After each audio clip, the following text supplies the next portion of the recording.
Dugubo stared at the massive sweet potato-like herb in front of him, its size nearly absurd compared to the slender bamboo shoot in Wong Lee's hands. He blinked in confusion and asked cautiously, "So, do I just bite into it raw? How long would that even take?" Yuguan, who had been studying the celestial herb scroll nearby, glanced up and explained with quiet confidence, "Grandfather, it should be eaten directly. The scrolls says celestial herbs are essentially pure, condensed energy. Once you consume them, they revert to energy inside your body. No matter how big they appear, you'll be able to finish them." Still skeptical, Dugubo wiped the dirt-streaked surface of the Earth Dragon golden melon with his sleeve and took a tentative bite. To his surprise, the herb crunched easily, delivering a crisp, sweet taste that dissolved into nectar with barely any effort. The flavor was invigorating, light, refreshing, and wholly energizing. Enthralled, he began eating faster, driven by the knowledge that this immense root held unimaginable energy within it. Meanwhile, Wong Lee was far more casual. Sitting cross-legged on the grass, he calmly peeled the bamboo shoots to reveal their tender core. Though the black jade divine bamboo was famed for its toughness, its shoots were pleasantly soft. He consumed all 4 shoots in short order. Soon after, waves of medicinal energy surged through him, brimming within his meridians to the point of bursting. Without hesitation, Wong Lee stood and turned to Dugubo and Yuguan. "Grandfather, Sister Yen, I'll head to the ice and fire Yin Yang well. The dual energies there will help refine the medicinal energy." Still chewing, Dugubo simply waved a hand in acknowledgement. Yuguan gave a knowing nod. "We'll wait for you outside," she said calmly. She understood. Wong Lee had already consumed the octagonal mysterious ice grass and the infernal delicate apricot, making the well's extreme energy harmless to him. Wong Lee leapt into the air and, with a splash, disappeared into the well's steaming surface. To him, the searing heat and bitter cold felt like nothing more than a warm spring breeze and a cool autumn wind. He immediately began cultivating, guiding the medicinal energy into circulation with practiced ease. Unlike the previous herbs that focused on bodily tempering, the black jade divine bamboo offered a different kind of power. As he absorbed its essence, the energy bifurcated. One portion flowed into his martial spirit, while the other merged into his soul power. A cocoon of light soon enveloped him. The process was familiar. As the life essence suffused him, his martial spirit began to evolve once more. This time, the cocoon shimmered with a deep, ink-black hue, not dark and sinister way, but filled with a profound vitality, almost sacred in nature. 7 to 8 hours passed in serenity. Then, the cocoon cracked and dissolved into radiant energy, which flowed back into his body. Wang Li opened his eyes. Though his outward appearance remained unchanged, he knew that something within had fundamentally shifted. With anticipation, he summoned his status panel. "Host, Wang Li, Martial Spirit, Blue Silver King LV6, Evolving.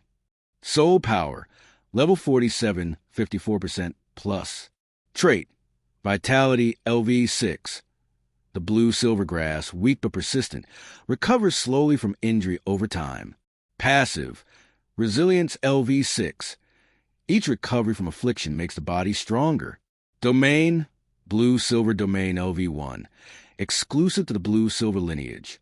Prerequisite for evolution into Blue-Silver Emperor. Soul Rings for equipped. Soul Bones, none. Combat Experience, 365,790. As expected, absorbing the bamboo's essence had caused his Blue-Silver King martial spirit to evolve again. Now at level 6, its presence within him felt deeper, more complete.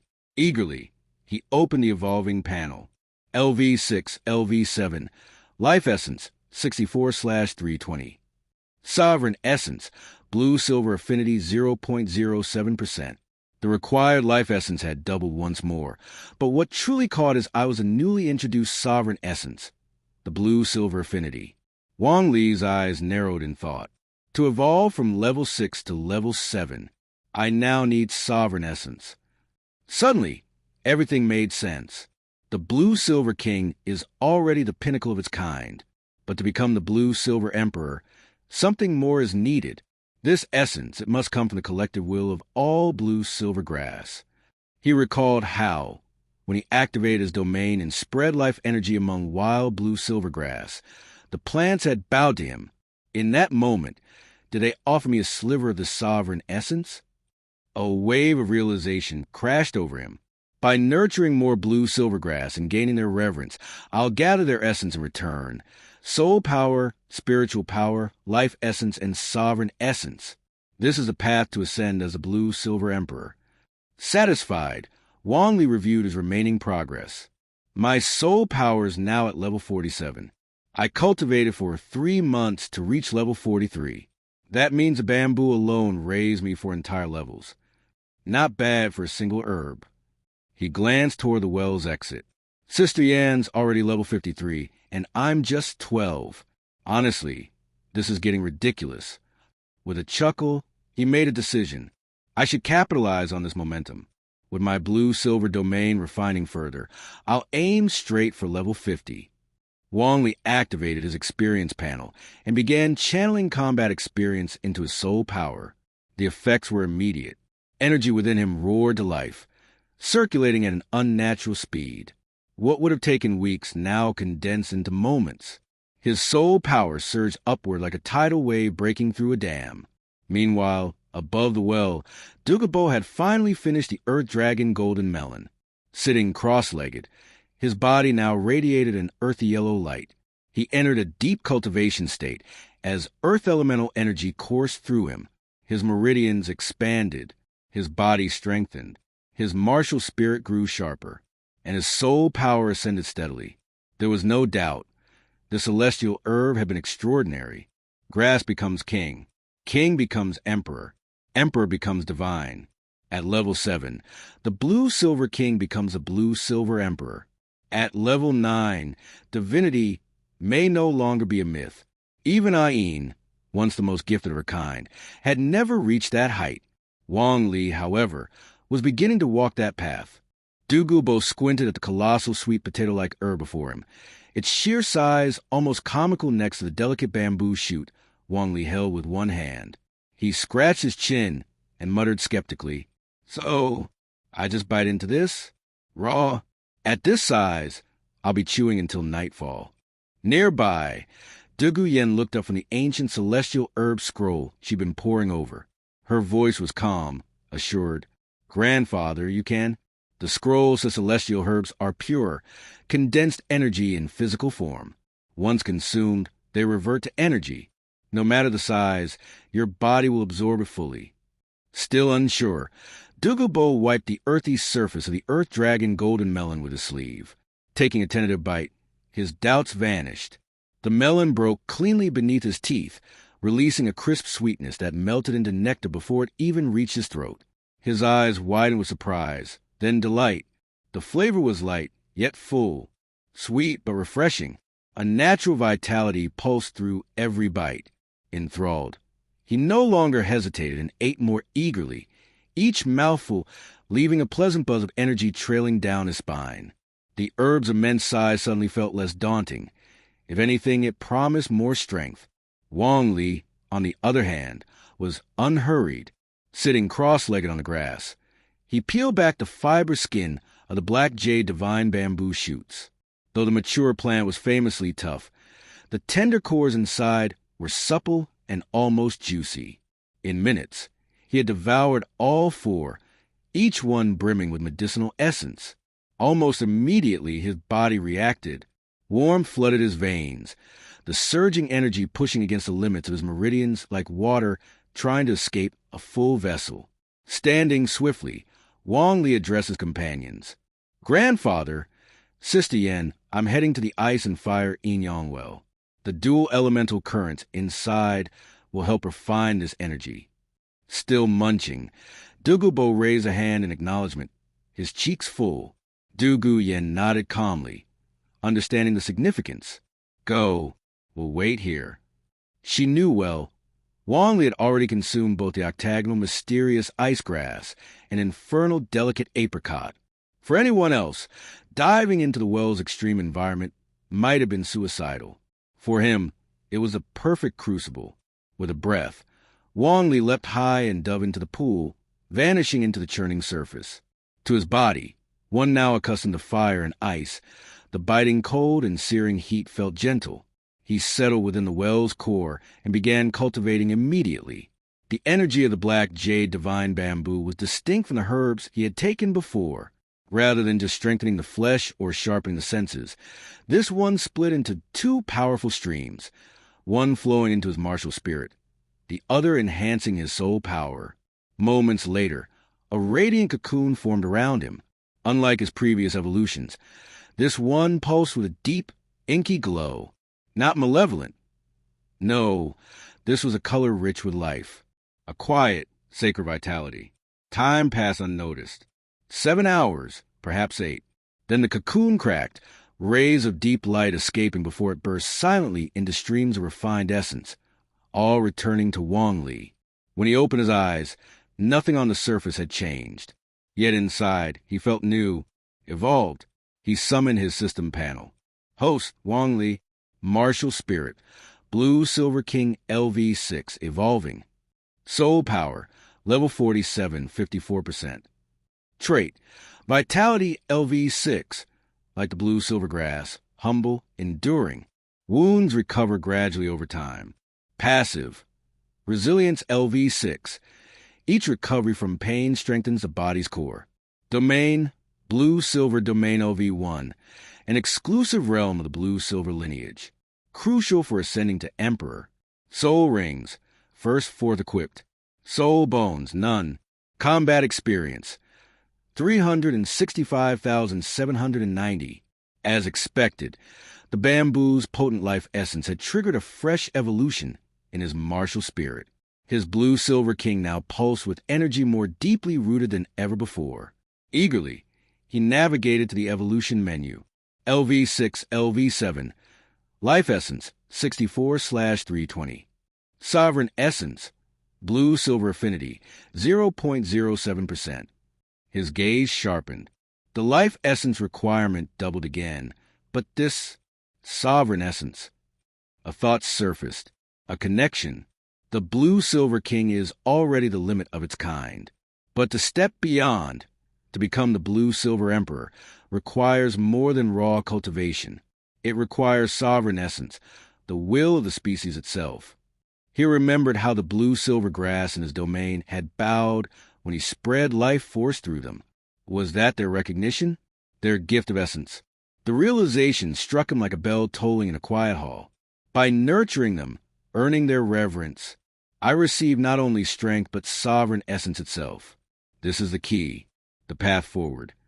A satisfied calm settled over him.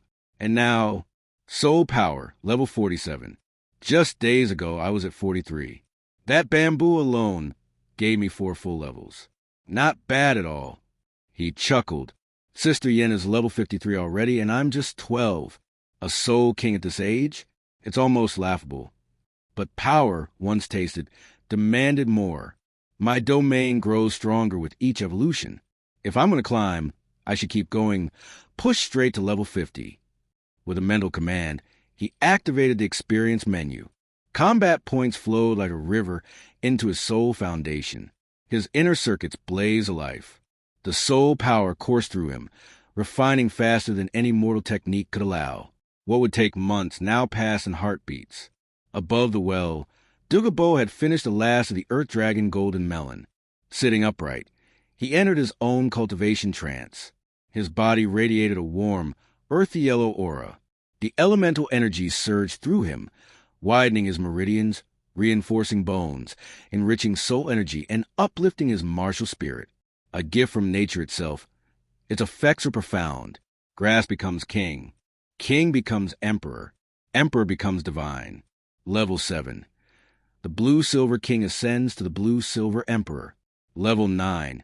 It approaches godhood. Even Ayin, once revered as the strongest of her bloodline, had fallen before reaching such heights.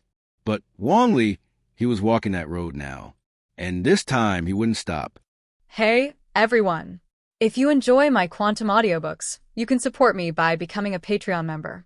Your support helps me keep creating, and you'll get exclusive perks. You can also access my audiobooks directly through Google Drive. Check out the link in the description. Now, let's get started. Ice and Fire Inyongwell, outer region of the valley. In a short amount of time, several small wooden houses had been built here by Wang Li and Dugubo.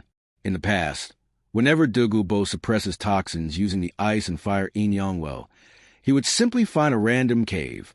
Even if there were considerable movements during the process, it wouldn't affect much. Now, with the grandfather and grandchildren planning to go into seclusion for a year or more, they decided to construct these wooden houses as places to rest during their downtime.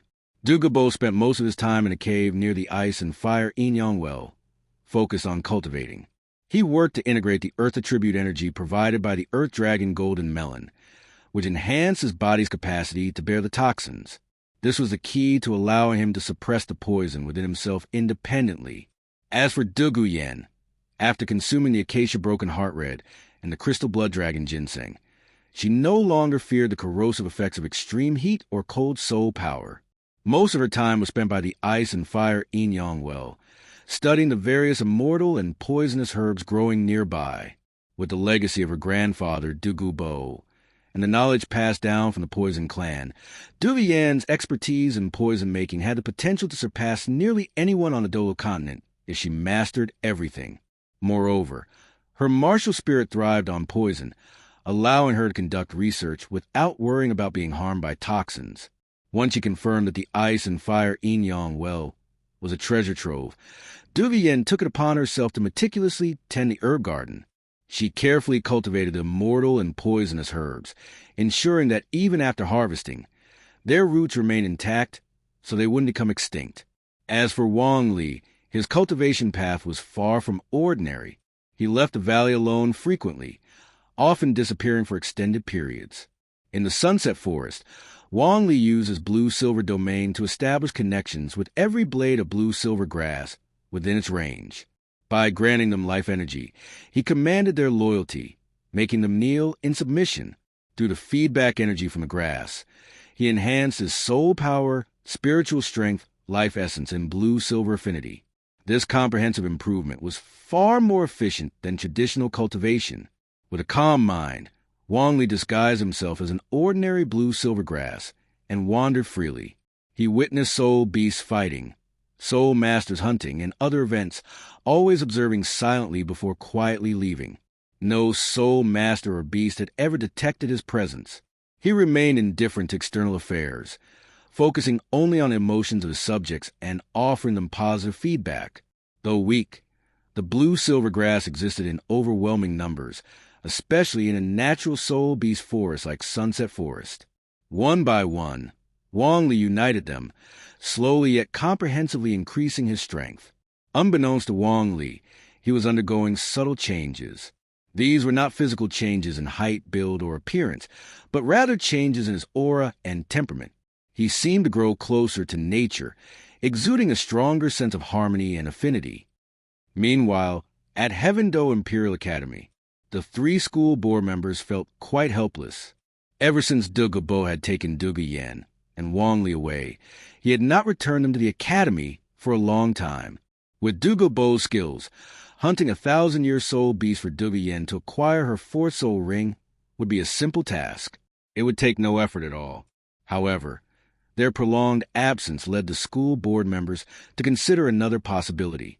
Dugubo had previously mentioned that after obtaining Dugubo's 4th soul ring, he would personally train both Dugubo and Wong Li for some time. This likely stemmed from the incident in Heaveno City where Salus had threatened Wong Li and Dugubo, leaving lingering effects. The board members could only sigh in frustration. Still, with Dugubo's guidance and protection, Dugubo and Wong Li were undoubtedly safe, and their strength would only improve steadily. Faced with this reality, they could do nothing but accept it. However, the Heaveno Imperial Academy battle team was now down to only 5 members. These remaining members were Oslo, Yufeng, Shur-Emoer, and Yi Lingling. Yu Qianheng had not returned, and neither had Dugubo or Wong Li. Qin Ming, feeling frustrated, could only train the remaining 5 students at the academy in individual combat practice. With the team incomplete, group training was out of the question.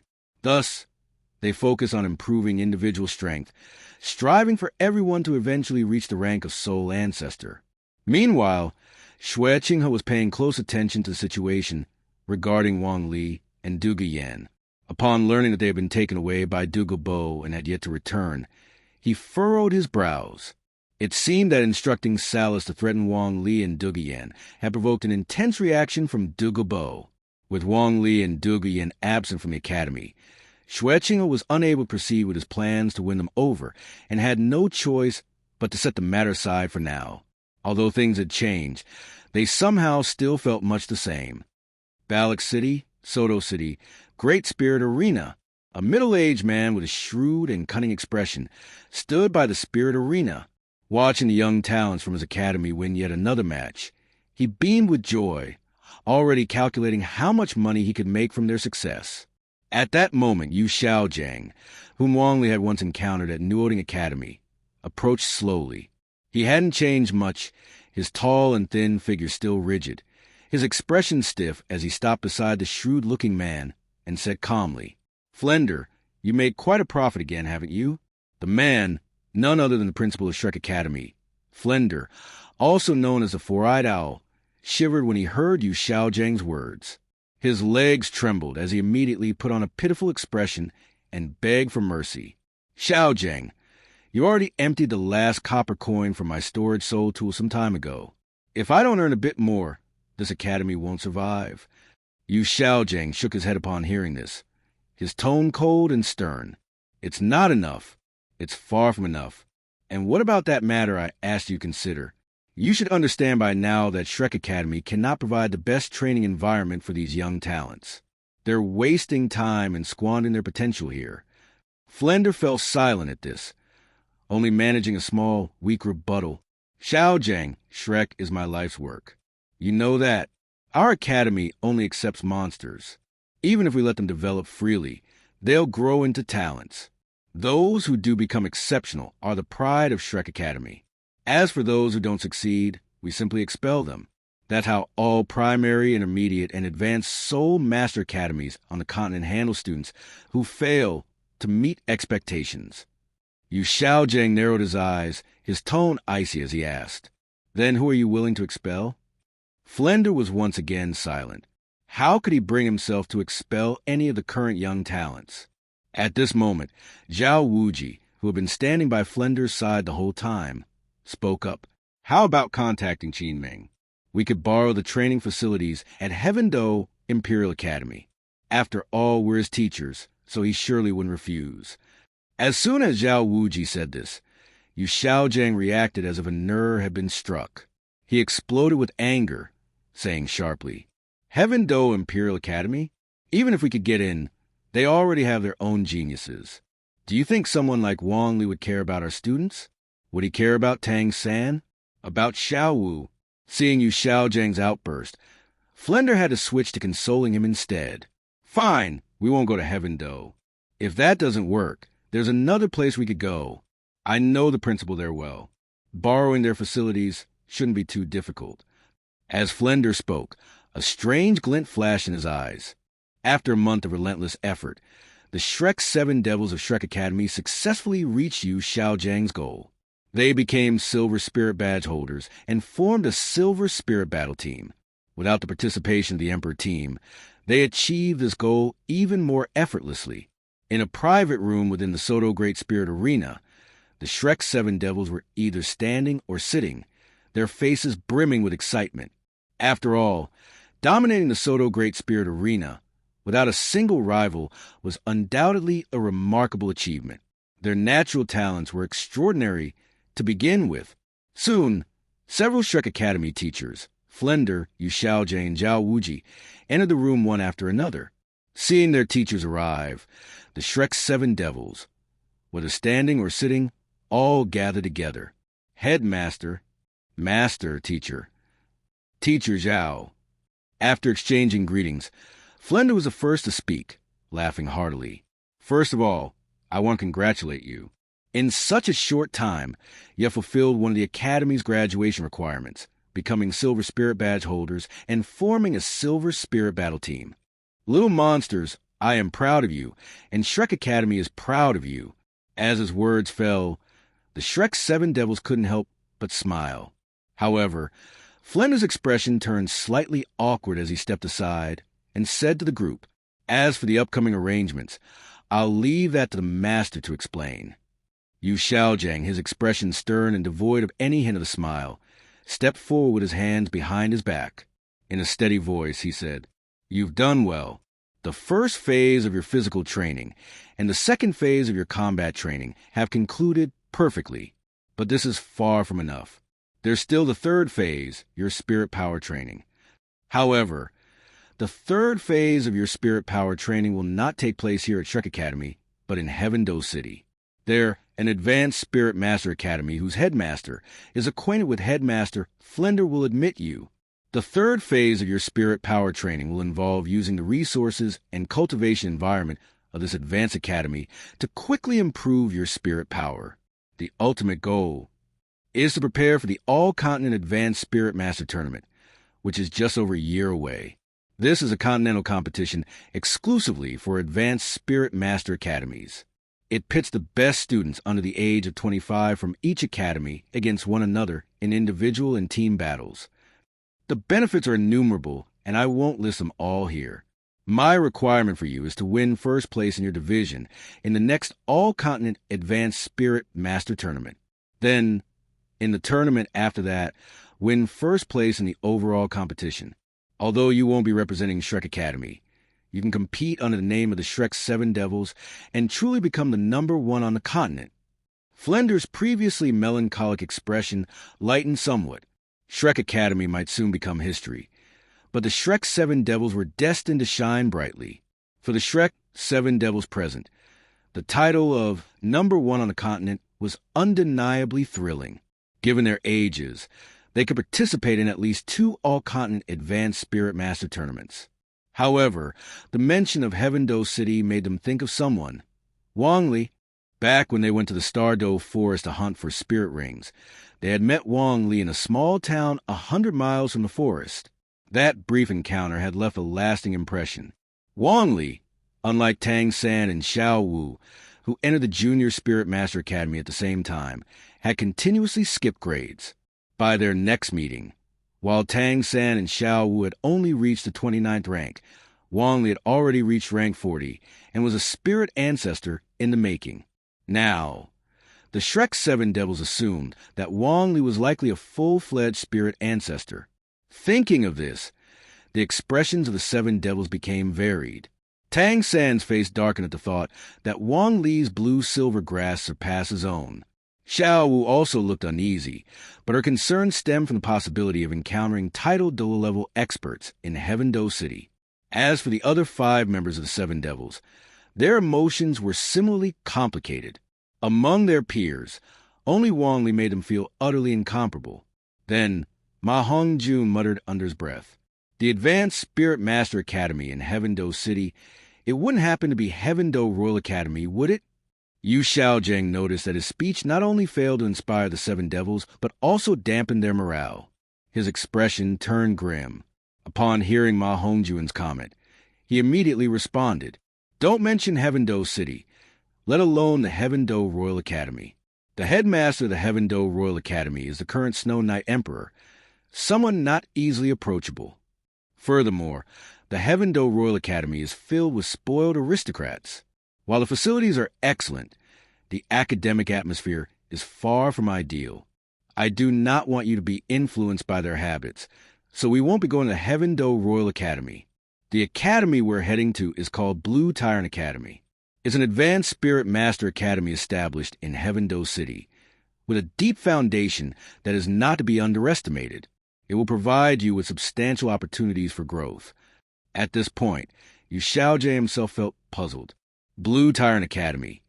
If he didn't know it was a direct affiliate of the Blue Lightning Tyrant Dragon Clan and part of the 5 elemental academies, specifically the Thunderclap Academy, he might have suspected that it had some special connection to his own clan. Yu Xiaojiang continued, "I know what you're all thinking, but let me assure you, you are no worse than anyone else. After completing my first phase of physical training and the second phase of combat training, You've developed indomitable willpower and a deep sense of camaraderie. All you're missing is the right opportunity to take flight and soar to skies. This work was compiled and uploaded by 69show.com. Additionally, you now have a 3-month break. Use this time to adjust your mental and physical states. 3 months from now, we'll set off for Heaveno. Rest well and balance work with relaxation. Hearing this, the Shrek's 7 devils, except for Tangan and Wu, became visibly excited. Unlike Tangan and Wu, the other 5 weren't very familiar with Wong Lee. While they felt some pressure, they didn't take it to heart. Only Tangan and Wu found themselves in a complicated emotional state. If they were to encounter Wong Lee again, they didn't know how they would face him. As the break began, the 7 devils spent their time in various ways. Some went shopping, some played the role of sycophants, some indulged in the pleasure quarters, and some immersed themselves in their craft. The one immersed in his craft, naturally, was Tangan. He remained steadfast in his belief that the hidden weapons of the Tang sect were unparalleled in the world.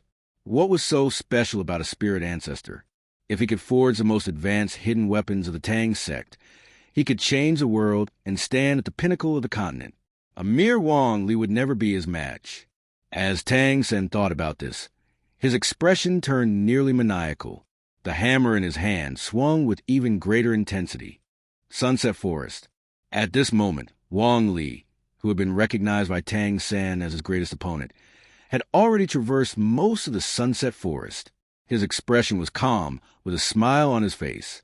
Currently, his domain, fully expanded, covered a radius of 1,000 meters.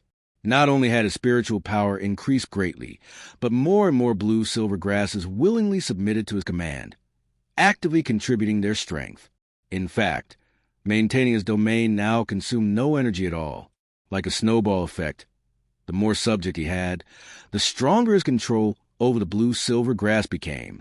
At this rate, it wouldn't be long before he became the sole ruler of all the blue-silver grass in Sunset Forest.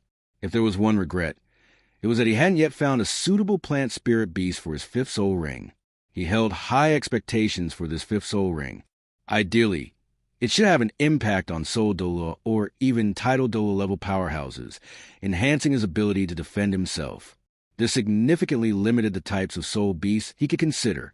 Furthermore, his 5th soul ring couldn't possibly be limited to a 10,000-year soul beast. He was a blue-silver king martial soul, had awakened the blue-silver domain, consumed several elixirs, and undergone trials of life and death. Therefore, his 5th soul ring had to be at least 25,000 years old, if not more. The first reason was for a powerful soul skill, and the second was to obtain more of the essence of life. Thus, he could not rush this decision. Wong Lee was puzzled. Through his perception, he suddenly saw an astonishing scene: an 8,000 to 9,000-year-old moonlight deer, a 5,000 to 6,000-year-old bone-faced demon wolf, and a group of other soul beasts ranging from a few hundred to several thousand years old.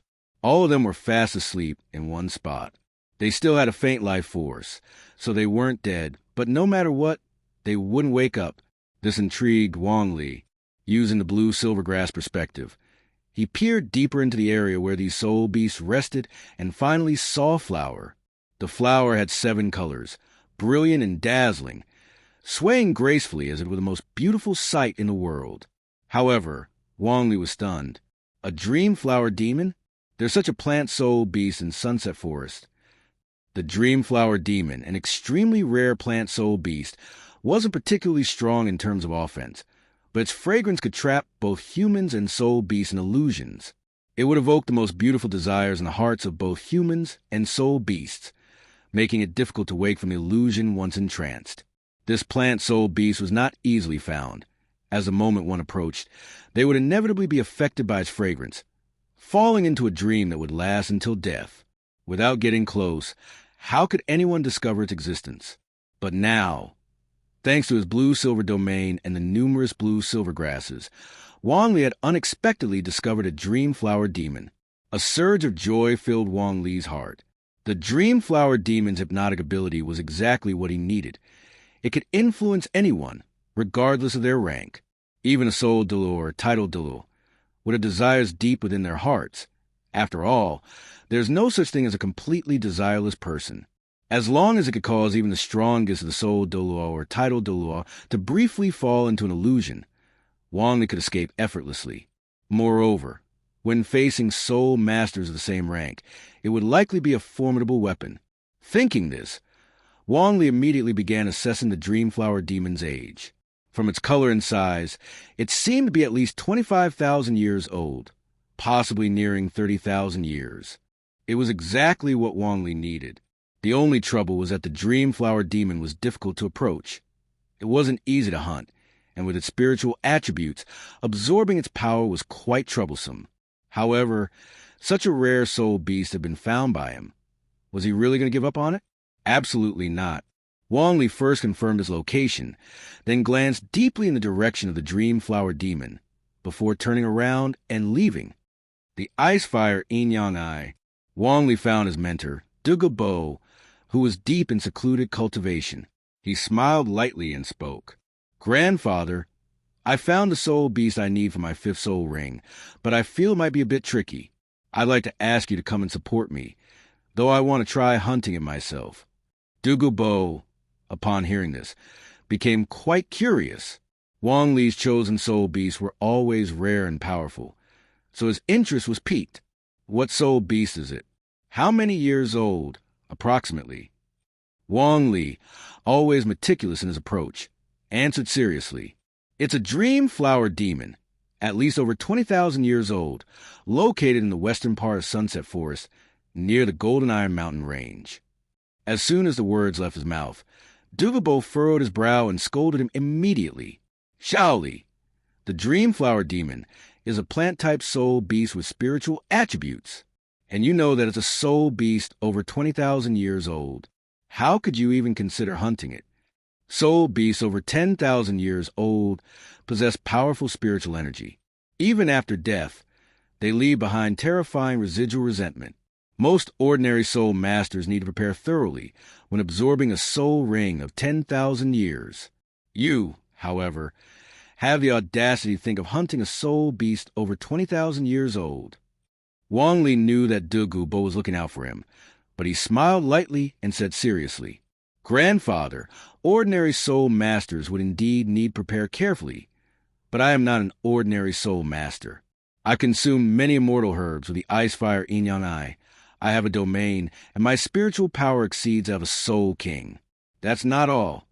As long as I'm in an area filled with blue silvergrass, I can use their power to help suppress the lingering resentment of the Dreamflower Demon.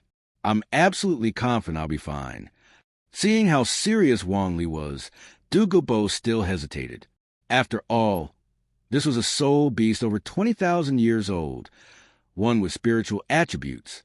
Since Dugubo hesitated to give his approval, Wang Li added, "Grandfather, how about this? You come and guard me while I hunt it. As long as I have the strength to kill it, then I'll be able to absorb its soul ring." Since Wang Li had said this, Dugubo finally agreed to let him try. He didn't believe Wang Li, with his 50th level soul power, could truly kill a soul beast over 20,000 years old. "All right, let's go. Be prepared, though. Soul beasts below 10,000 years are vastly different from those over 10,000 years. You need to be mentally ready." Wang Li was naturally overjoyed. It was the perfect opportunity to test his limits. So he eagerly agreed. "Got it, Grandfather. I'll be careful." Soon Dugubo and Wang Li left the Icefire Yin-Yang Eye and made their way out. Wang Li returned briefly and then left again, this time accompanied by Dugubo. Their departure caught the curiosity of Duguyan, who asked, "Grandfather, Shaoli, were you two going?" Dugubo hesitated, but Wang Li answered casually, "Yin Yin, I'm going out with Grandfather to hunt the soul beast I need for my 5th soul ring. Don't worry, we'll be back soon." He hadn't told the full truth, but he hadn't lied either. No need to worry anyone unnecessarily. Duguyan didn't think much of it and simply reminded them, "Come back early." Seeing her reaction, Dugubo didn't offer any further explanation. He took Wang Li and flew off into the air. Dugubo's speed, of course, was much faster than Wang Li's, and soon after, they arrived at the western edge of the Sunset Forest, close to the Golden Iron Mountain Range. The mountains were connected one after another with dense forests. It wasn't surprising that a dream flower demon had grown here for such a long time. At this moment, Dugubo spoke up. "The dream flower demon you mentioned, is it ahead?" Wong Lee nodded in response. "That's right." Dugubo became more serious and continued. "Remember, once we get close, continuously use your spiritual power to cleanse yourself. The fragrance of the dream flower demon can directly penetrate the body, and only by repeatedly cleansing with spiritual power can you develop some resistance." Wong Lee's heart tightened. This soul beast was more troublesome than he had imagined, but the more troublesome it was, the better. This meant it was stronger, and absorbing it would yield greater results. "I understand." After saying that, Wong Lee concentrated, releasing his spiritual power like water, and began circulating it rapidly through his body. Dugubo did the same, releasing his spiritual power and cleansing himself repeatedly. Then they accelerated again, charging into the territory of the dream flower demon. Once they landed on the ground, Dugubo was astonished at the sight of numerous soul beasts lying unconscious, though not dead, scattered across the area. Since entering the territory of the dream flower demon, Wong Lee felt something seem to enter his body. However, with the continuous cleansing of his spiritual power, it had little effect on him. The two continued deeper, and after a short while, they saw the true form of the dream flower demon. Dugubo's face showed shock as he exclaimed, "Shaoli, you've been misleading Grandpa. Whether it's over 2,000 years or 7 to 8,000 years, you called it overgrown, right? But this dream flower demon isn't just over 20,000 years old. This is a terrifying soul beast close to 30,000 years old." Wong Lee quickly responded, trying to defend himself. "It's not that I lack sharp eyes. Anyway, it's not 30,000 years old, so it must be over 20,000. Grandpa, there's no time for discussion. I need to act quickly. The longer we delay, the worse it will be." With that, Wong Lee summoned his martial soul. With Dugubo by his side, he felt emboldened to fight without hesitation. Winning would be great, but if he lost, it didn't matter. Dugubo would help him escape. The blue-silver domain, release, though his blue-silver domain did not enhance combat abilities significantly at the moment, it did allow him to control more blue-silver grass, improving his recovery speed. Wong Lee struck immediately, releasing his first and third soul skills one after the other. A large number of blue-silver grass grew rapidly in the wind, expanding like a giant serpent. They instantly gleamed with metallic luster, and the full attribute boost resulted in an overwhelming increase in strength. Upon sensing the danger, the dream flower demon swayed its body and released even more fragrance and pollen. It also swung its vines in defense, using them as instinctual tools, as all plants did. As a 10,000-year soul beast, its vines were even more flexible and resilient than Wong Lee had expected, making them a formidable opponent. The vines of both sides tangled, cracking the air with sharp sounds. The immense force left Wong Lee feeling uneasy. However, as a soul master, his abilities were diverse. Wong Lee began to fully activate the ice poison and fire poison of the blue-silver grass. These poisons, originating from the 8-jointed mysterious ice grass and the fiery apricot blossom, had been enhanced by the ice and fire eyes. Today, they unleashed their terrifying effects. On the blue-silver grass, half of it was fiery red, while the other half was ice blue. An overwhelming, vicious aura emanated from them.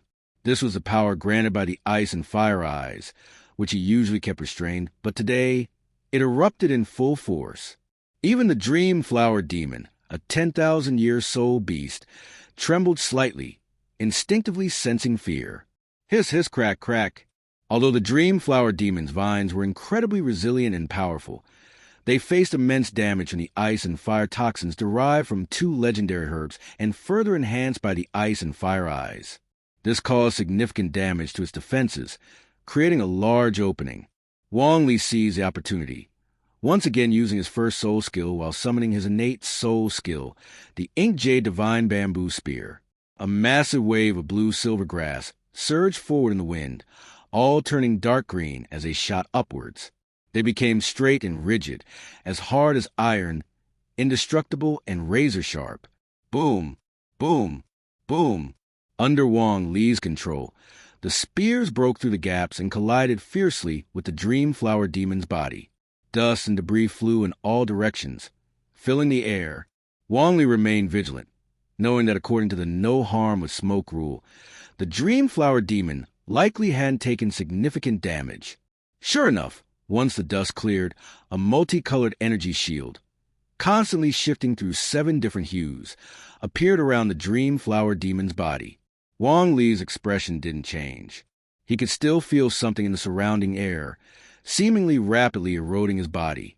It was most likely the Dream Flower Demon's hypnotic pollen and fragrance. However, thanks to his blue-silver domain, Wong Lee was constantly supplied with energy from the blue-silver grass, which he converted into spiritual power to repeatedly cleanse himself. But this wasn't a long-term solution. Wong Lee activated his Four-Soul skill and, through the blue-silver vines, continuously absorbed the Dream Flower Demon's energy. With this energy, he fully activated the ice and fire toxins. This was the most effective means of attack at the moment, and it caused the greatest damage to the Dream Flower Demon. If Wong Lee could just continue stalling, he was confident he could wear down the Dream Flower Demon. At the same time, Dugubo, standing nearby, was somewhat dumbfounded. Wong Lee's performance far exceeded his expectations. The young man was actually holding his own against a soul beast nearing 30,000 years old. However, the Dream Flower Demon was still suffering from the inherent weaknesses of plant-type soul beasts. It couldn't move, allowing Wong Lee to freely implement his tactics. Wong Lee, a level 50 Soul King, not only had the spiritual power to resist the hypnotic pollen and fragrance, but also possessed the means to harm the creature. The effects of his ice and fire toxins were comparable to a 10,000-year soul skill, and not just any ordinary one. The Dream Flower Demon let out a high-pitched shriek. Although it had no mouth, this was a mental-level sound. At the same time, Wong Lee staggered and felt an overwhelming heaviness in his eyelids. As soon as his eyes closed, visions appeared. Yuguan, smiling gently, opened her arms, as if to embrace him. Wong Lee inhaled sharply and quickly bit his tongue, using the pain to break free from the illusion. Then he slapped his own face hard, using the continued pain to resist the overwhelming drowsiness.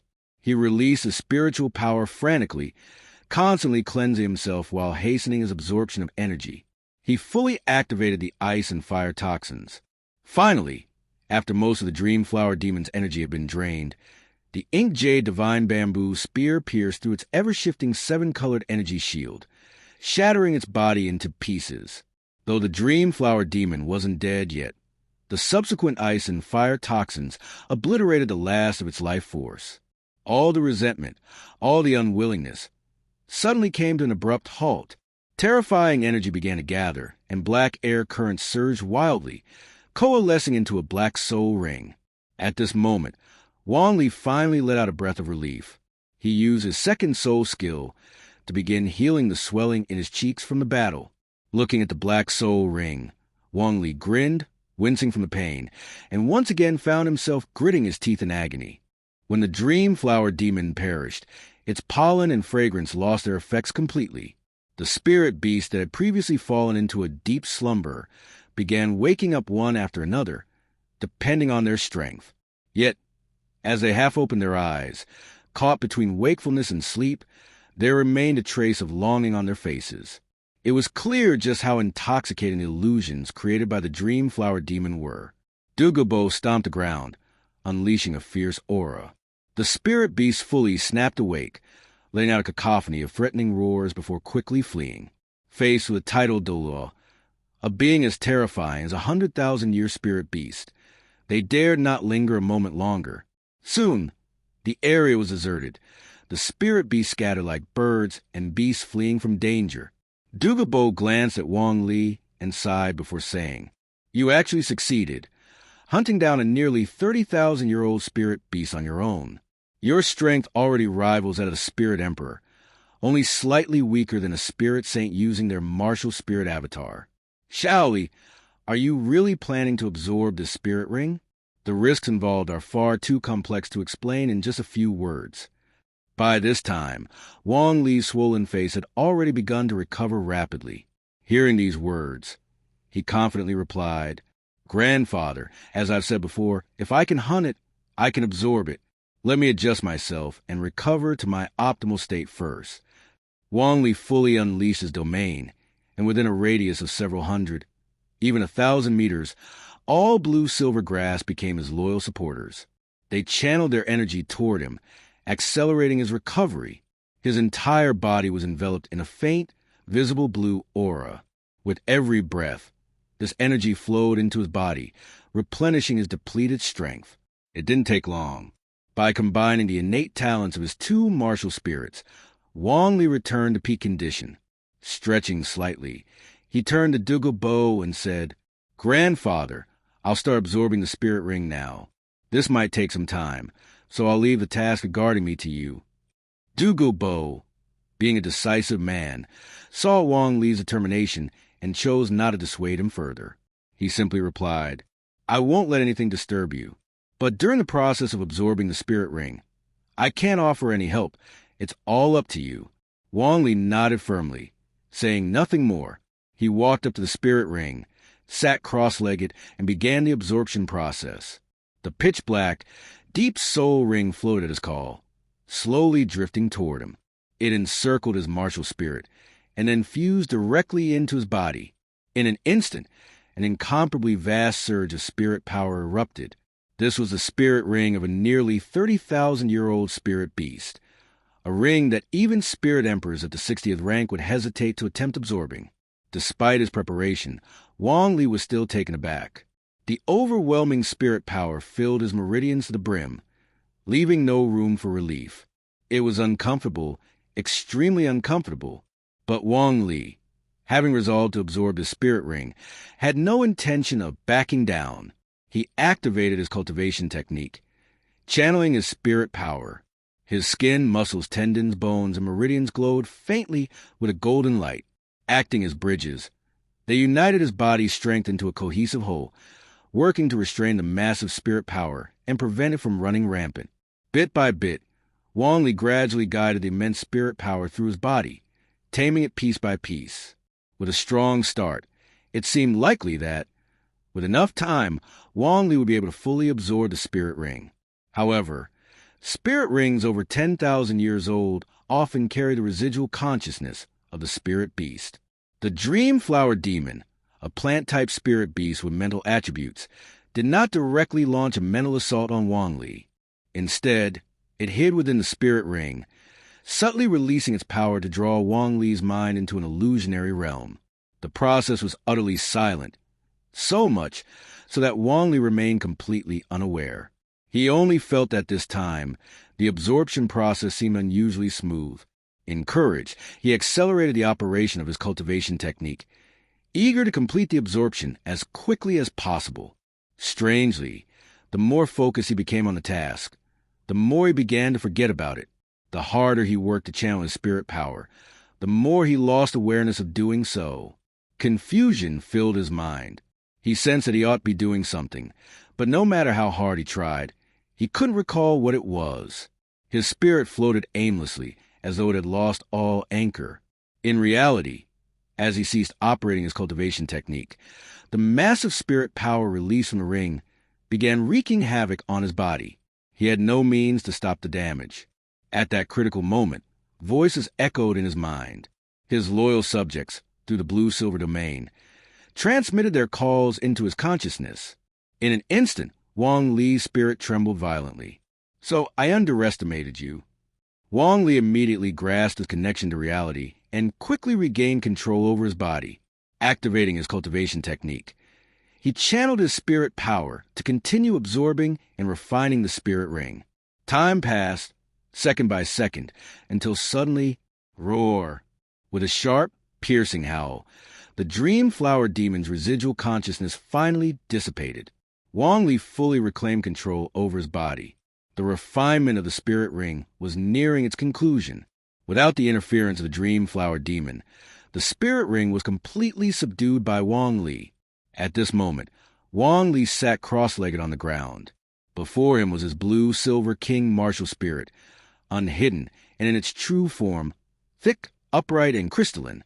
Its body bore two distinct markings, one red and one blue, which, even when restrained, radiated a menacing aura. Yellow, yellow, purple, purple, black. The final black spirit ring now hovered around his body, joining the other four in a harmonious cycle. Opening his eyes, Wong Lee exhaled a long breath of stale air, marking the end of the spirit ring absorption process. He then opened his interface and examined its details. Host, Wong Lee. Martial Spirit. Blue Silver King LV6. Evolving. Spirit Power. Level 54. 12% plus. Trait.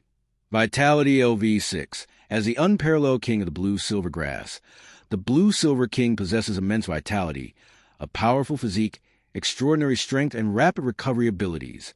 Passive. Tenacity LV6. What doesn't kill me makes me stronger. After recovering from any abnormal condition, the host's constitution will be greatly enhanced, provided they survive. Domain, Blue-Silver Domain LV2, the exclusive domain of the Blue-Silver Emperor, an essential path for the Blue-Silver King to evolve into Blue-Silver Emperor. Spirit Rings. First Spirit Ring, equipped. Second Spirit Ring, equipped. Third Spirit Ring, equipped. Fourth Spirit Ring, equipped. Fifth Spirit Ring, equipped. Spirit Bones, none. Battle Experience, 361,240. Wong Lee thought to himself, Level 54 Spirit Power is the result of pushing my limits to absorb this Spirit Ring, combined with my cultivation efforts over this period. Not bad. My hard work hasn't been in vain. And now, my Blue-Silver domain has reached Level 2. That makes sense. My spirit was tempered and significantly strengthened during the Spirit Ring absorption process. This time, I really have to thank the Blue-Silver domain and all the Blue-Silver grass. Without their support, my spirit might have been banished and gradually dispersed into the heavens and earth. With his strength and domain both enhanced, Wong Lee was naturally thrilled. He reopened the evolving interface to check his progress. LV6, LV7 Life Source, 214/320, Royal Source, also known as Blue-Silver Affinity, 7.68%. Wong Lee was very satisfied. His evolution toward becoming the Blue-Silver Emperor had taken another significant step forward. Next came his fifth Spirit Ring. This was a 10,000-year Spirit Ring, and Wong Lee had high expectations. Spirit Ability. Dreamland. Illusory flowers bloom, fusing spiritual power into pollen and floral fragrance. These penetrate the enemy's body, act on their nerves, and transmit to their soul, dragging them into a dreamlike illusion. The longer they remain immersed, the harder it becomes to escape. Source. Dream Flower Demon. A rare spiritual type plant spirit beast, master of dreams and illusions. Age. 28,436 years plus. Overall, Wong Lee was highly satisfied. A spirit beast nearing 30,000 years of age, with both life and spiritual attributes, had provided him with tremendous benefits. At this moment, Dugubo's voice rang out. Good, you pulled through. For a while there, your body was so swollen you looked like a meatball. You gave me a scare. Shaoli, for Yen Yan's sake, you mustn't take such reckless risks in future. By the way, a spirit skill from a beast close to 30,000 years old must be incredibly powerful. Wong Lee stood up and smiled as he explained.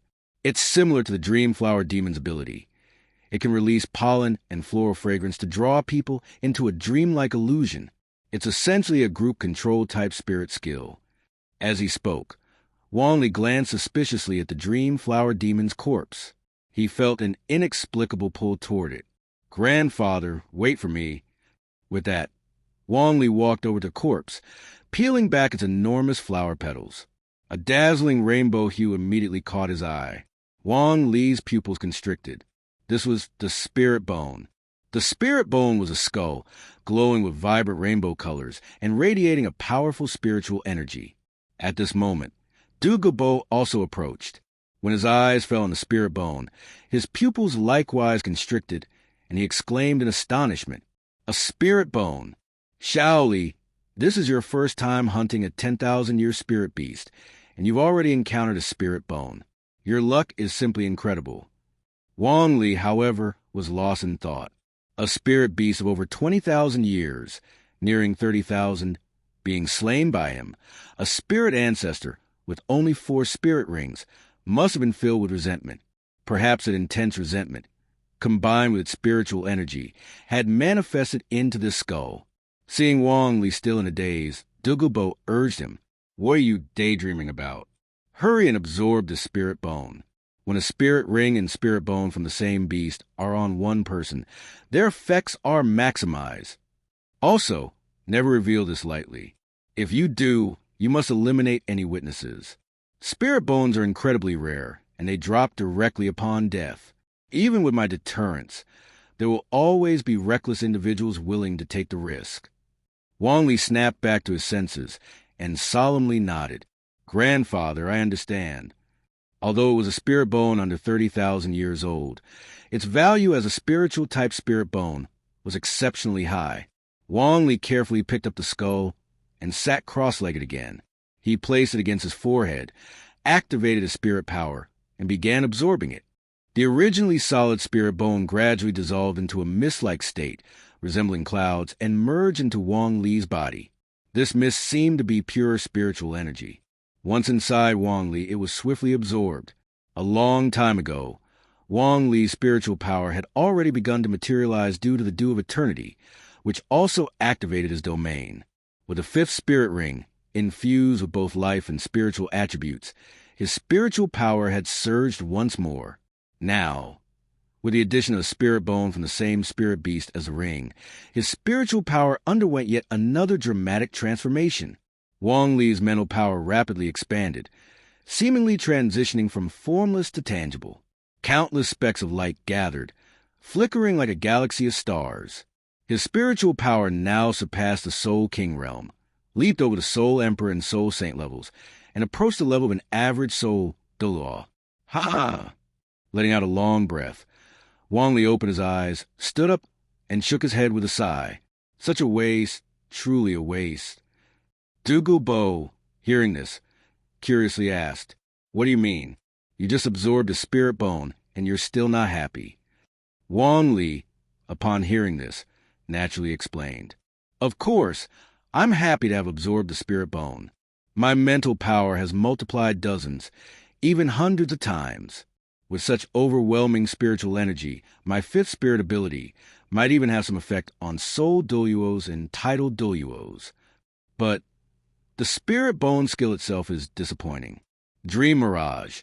It allows me to invade the mental realm of others when my spiritual power is overwhelmingly superior to theirs. I can access memories, alter them, or obscure them, even distort perceptions of reality. It lacks any offensive power, so it's more of a utility skill than a combat asset." Dugubo paused for a moment, comparing it to skill from his own 70,000-year Medusa head spirit bone, Medusa's gaze. Wong Lee's head spirit bone skill indeed seemed lacking in offensive prowess. After some thought, Dugubo comforted him. "Still, it's not bad. Spirit bones are far rarer than spirit rings, and nearly impossible to come by. Your strength is already formidable, and while the spirit bone hasn't granted you a powerful offensive skill, it has drastically enhanced your mental power. When combined with your 5th spirit ability, the synergy is exceptional." Wong Lee could only accept this reasoning. While it might not match the prize of the Spirit Master Tournament, Spirit Skull of Wisdom's condensation, the combined effect of Spirit Ring and Spirit Bone from the same beast undeniably surpassed the sum of their parts. Dugubo then exclaimed in amazement, "You've absorbed the Spirit Ring and Spirit Bone, and now you're officially a true Soul King. Not even 13 years old and already a Soul King. This is simply absurd. Let's go back to the valley now." Wong Lee, however, shook his head and replied, "Grandfather, you go ahead and let Sister Yen Yen know I'm safe. I plan to stay in the forest a little longer to continue my cultivation." Hearing this, Dugubo pondered briefly before agreeing. "You killed a 30,000-year spirit beast without much trouble. The Sunset Forest shouldn't pose much danger to you. Very well, I'll head back first." With that, Dugubo rose into the air and left. Now, only Wong Lee remained at the scene. Stretching lazily, he scanned the surroundings. Summoning his blue-silver domain, he pushed its range to its limit. 100 meters, 500, 1,000, 1,500, 3,000 meters. The enhancements brought by the Dreamflower Demon's Spirit Ring and Spirit Bone were staggering. With a single thought, Wong Lee suppressed his spirit power, aura, and spirit rings. He blended seamlessly into his surroundings, becoming indistinguishable from an ordinary blue-silver grass. "Thank you all so much for earlier," Wong Lee said, his voice filled with gratitude. He released his life force, nourishing every single blade of blue-silver grass within his domain. All the blue-silver grass swayed gently, as if paying homage to a single person, Wong Lee. 1 month later, the Sunset Forest. During this period, Wong Lee had gathered all the blue-silver grass from the Sunset Forest and the surrounding mountain ranges. His affinity with the blue-silver, or more accurately, his connection to the blue-silver sovereign's essence, had reached an astounding 12.46%. However, this was a limit. The blue-silver grass could no longer provide him with any further affinity. In other words, if he wanted to continue improving his connection with the blue-silver, he would need to venture out. Indeed, a sovereign must eventually travel the world, earning the recognition of the people to truly hold power and authority. At this moment, Wong Lee's gaze was firm. "It seems I must go out and explore." Soon after, he returned to the Ice and Fire Yin-Yang Eyes, where he used all his culinary skills to prepare a few dishes that, while not extraordinary, were decent in appearance and taste. When Dugubo and Duguyan came out, they shared a meal, after which Wong Lee laid his intentions bare. "Grandfather, Sister Yen, I want to leave the Sunset Forest and travel to other places." Hearing this, Duguyan was puzzled and asked, "But Shaoli, don't we need to enter seclusion for a while? Why are you planning to leave now?" Wong Lee smiled and explained, "When I say go out, I don't mean to visit the big cities. Rather, I plan to head into the deep mountains, the unnamed mountain ranges, and the Soul Beast forests.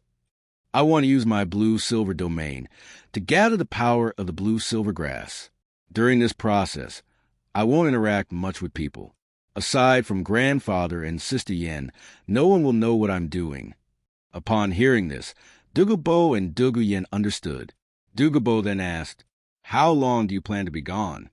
Wong Lee pondered for a moment and answered, "I'm not sure, but probably somewhere between 6 months to a year." "That long?" Duguyen exclaimed, her brows furrowing as she thought for a moment. She then looked at Wong Lee and said seriously, "Shaoli, I'm going with you. I don't want to be apart from you for such a long time." Although Wong Lee thought this might be a good idea, he had considered Duguyan's situation. "Of course, I'd be happy to have you, but this journey will be tough. We'll be living in the wild, enduring hardships. Also, Sister Yen, you need to focus on studying herbs and poisons. The Ice and Fire Yin-Yang Eyes is the best place for that, as it has a wealth of medicinal resources. Traveling with me might hinder your research." Dugubo, who had been listening, looked at the scene with emotion before speaking. "Let them go, both of you, with your strength. As long as the Spirit Hall, the 7 great sects, and the 2 empires don't notice you, no one will be able to harm you. As for Yan's research into medicine and poisons." At this point, Dugubo took a bag from his waist and handed it to Duguyen, explaining, "Yen, you know this is the Rui treasure bag. It can store living creatures. Inside, I've placed all my research on poisons. Even without me by your side, you can study my poison techniques. In addition, there are various poisonous creatures I've cultivated for you to research, which you can also use for self-defense. Feel free to pick any herbs from the Ice and Fire Yin-Yang Eyes that you think might be useful. I'll take care of the rest, so don't worry." Wong Lee and Duguyen exchanged glances, both pleasantly surprised. Duguyen took the Rui treasure bag, smiled sweetly, and said, "Thank you, Grandfather." Dugubo smiled indulgently. "While you're out there, take good care of yourselves. Once you leave, I'll enter seclusion to focus on building my soul power and break through the 95th level."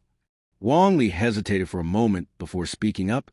"Grandfather, I have some ideas for helping you break through the 95th level. They're based on my recent insights, though I'm not sure how useful they are for titled Douluo." When we don't use our soul power, our dantian is like still water, completely calm.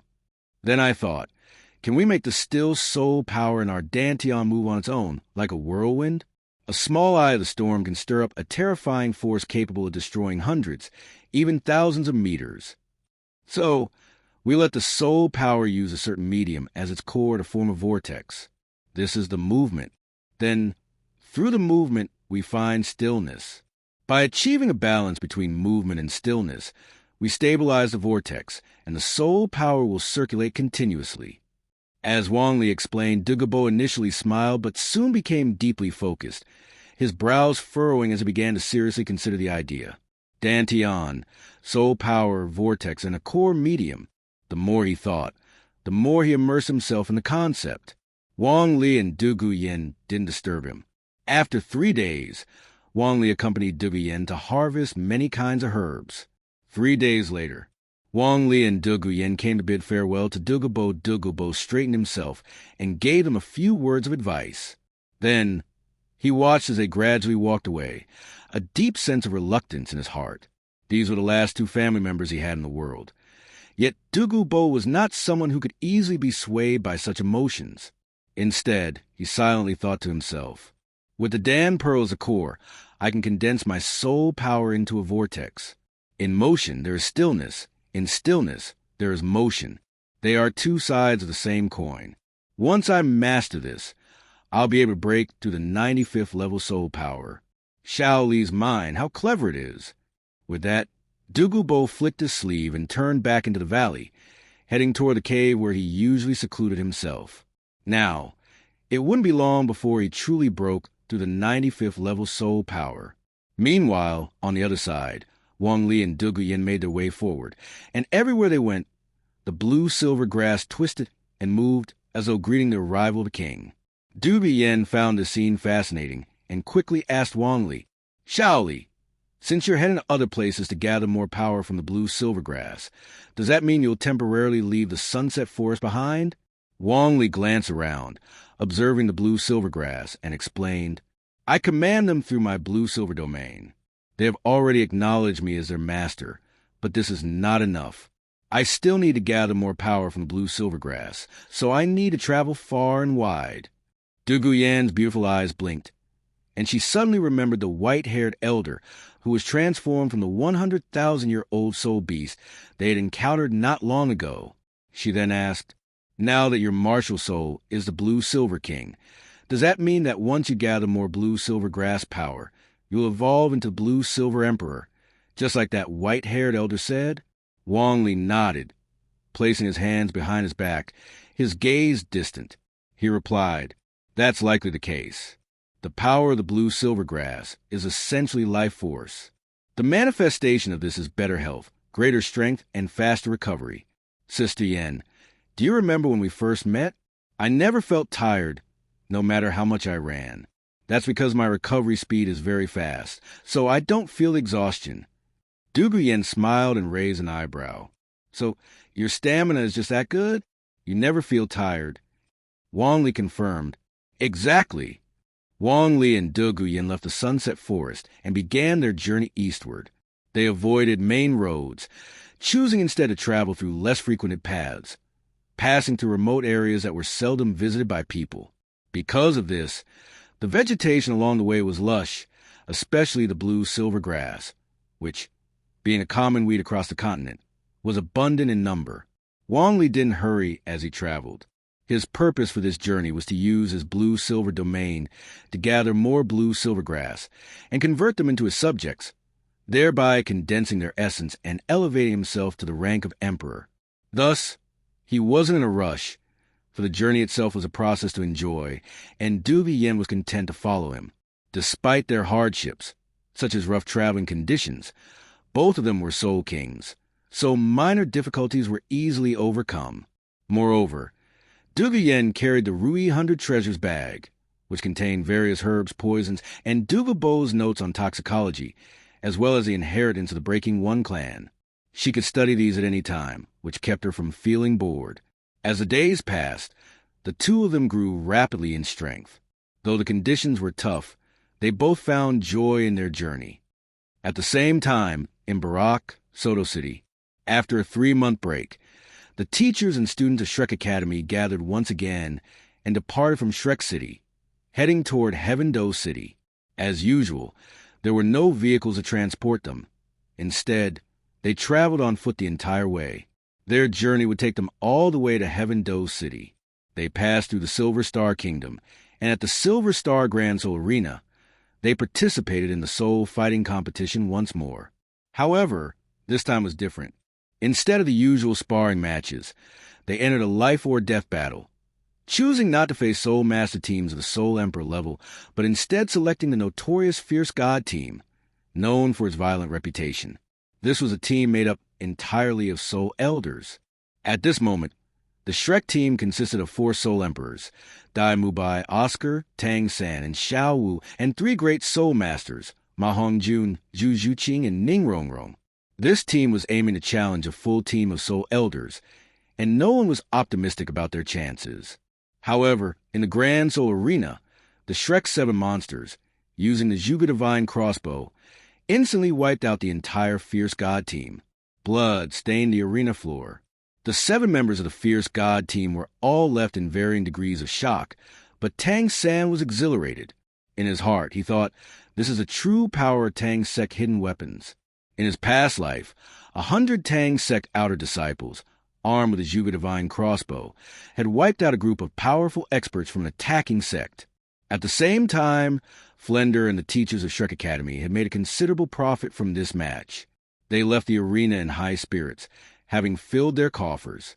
After a brief rest, they resumed their journey.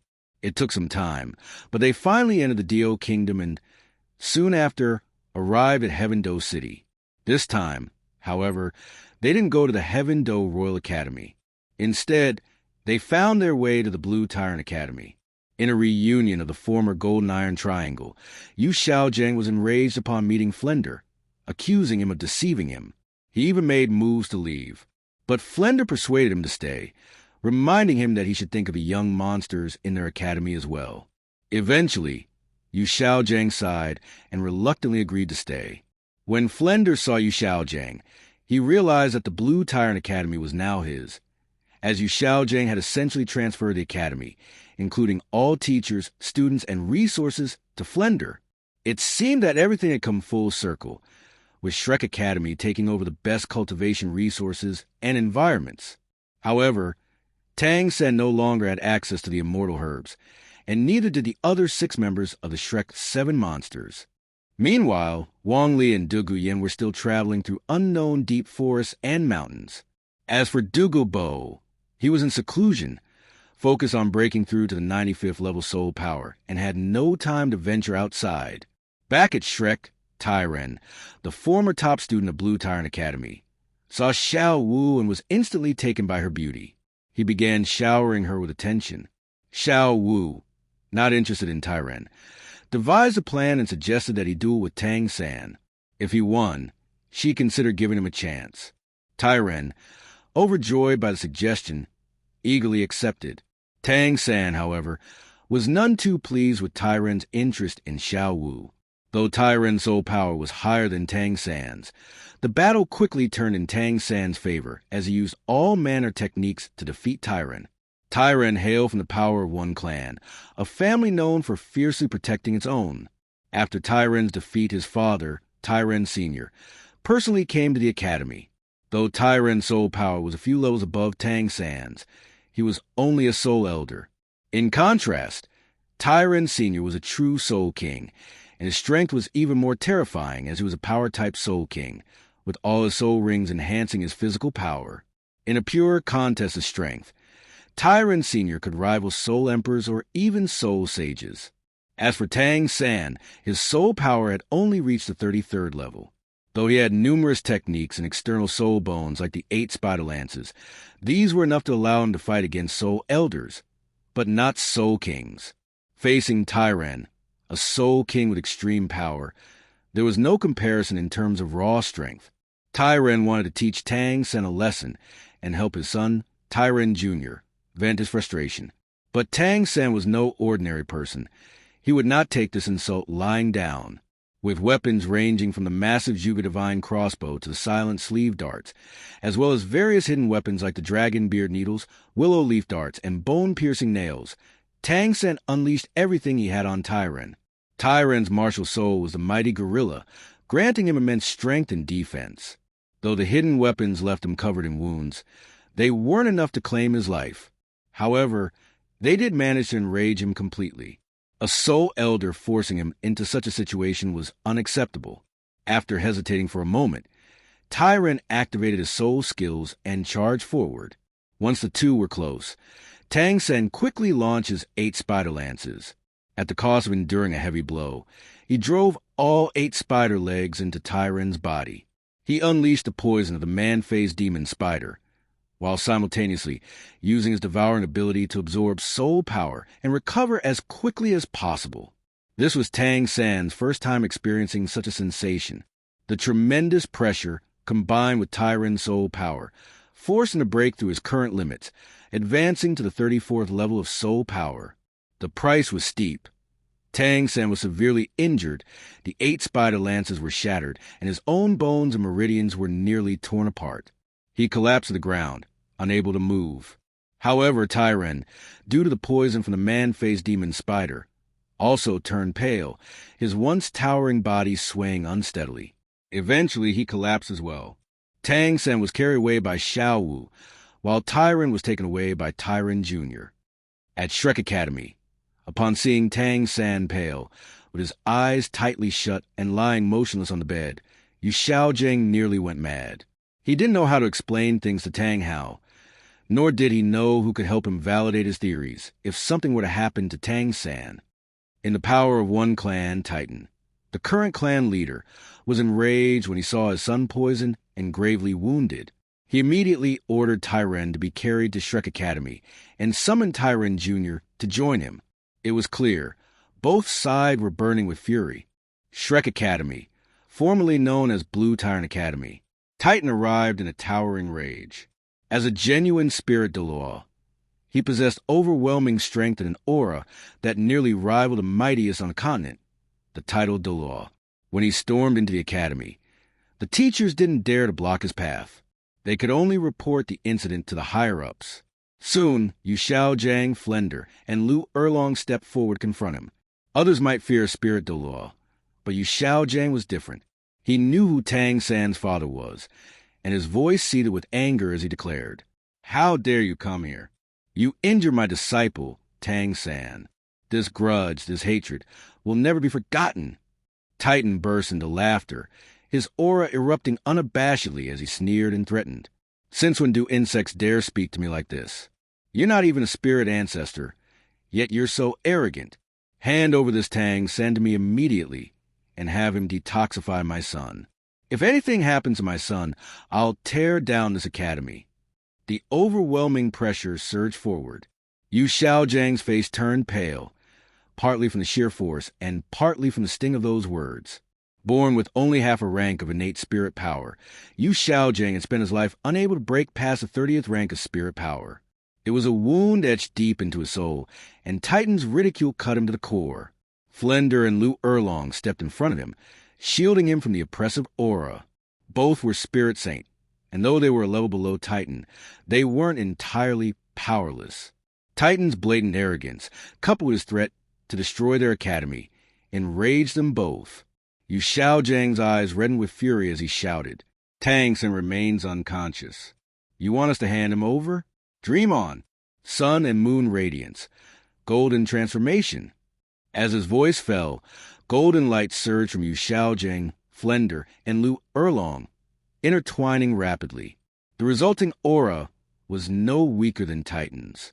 Titan's eyes widened in shock as he exclaimed, "This is a martial soul fusion technique."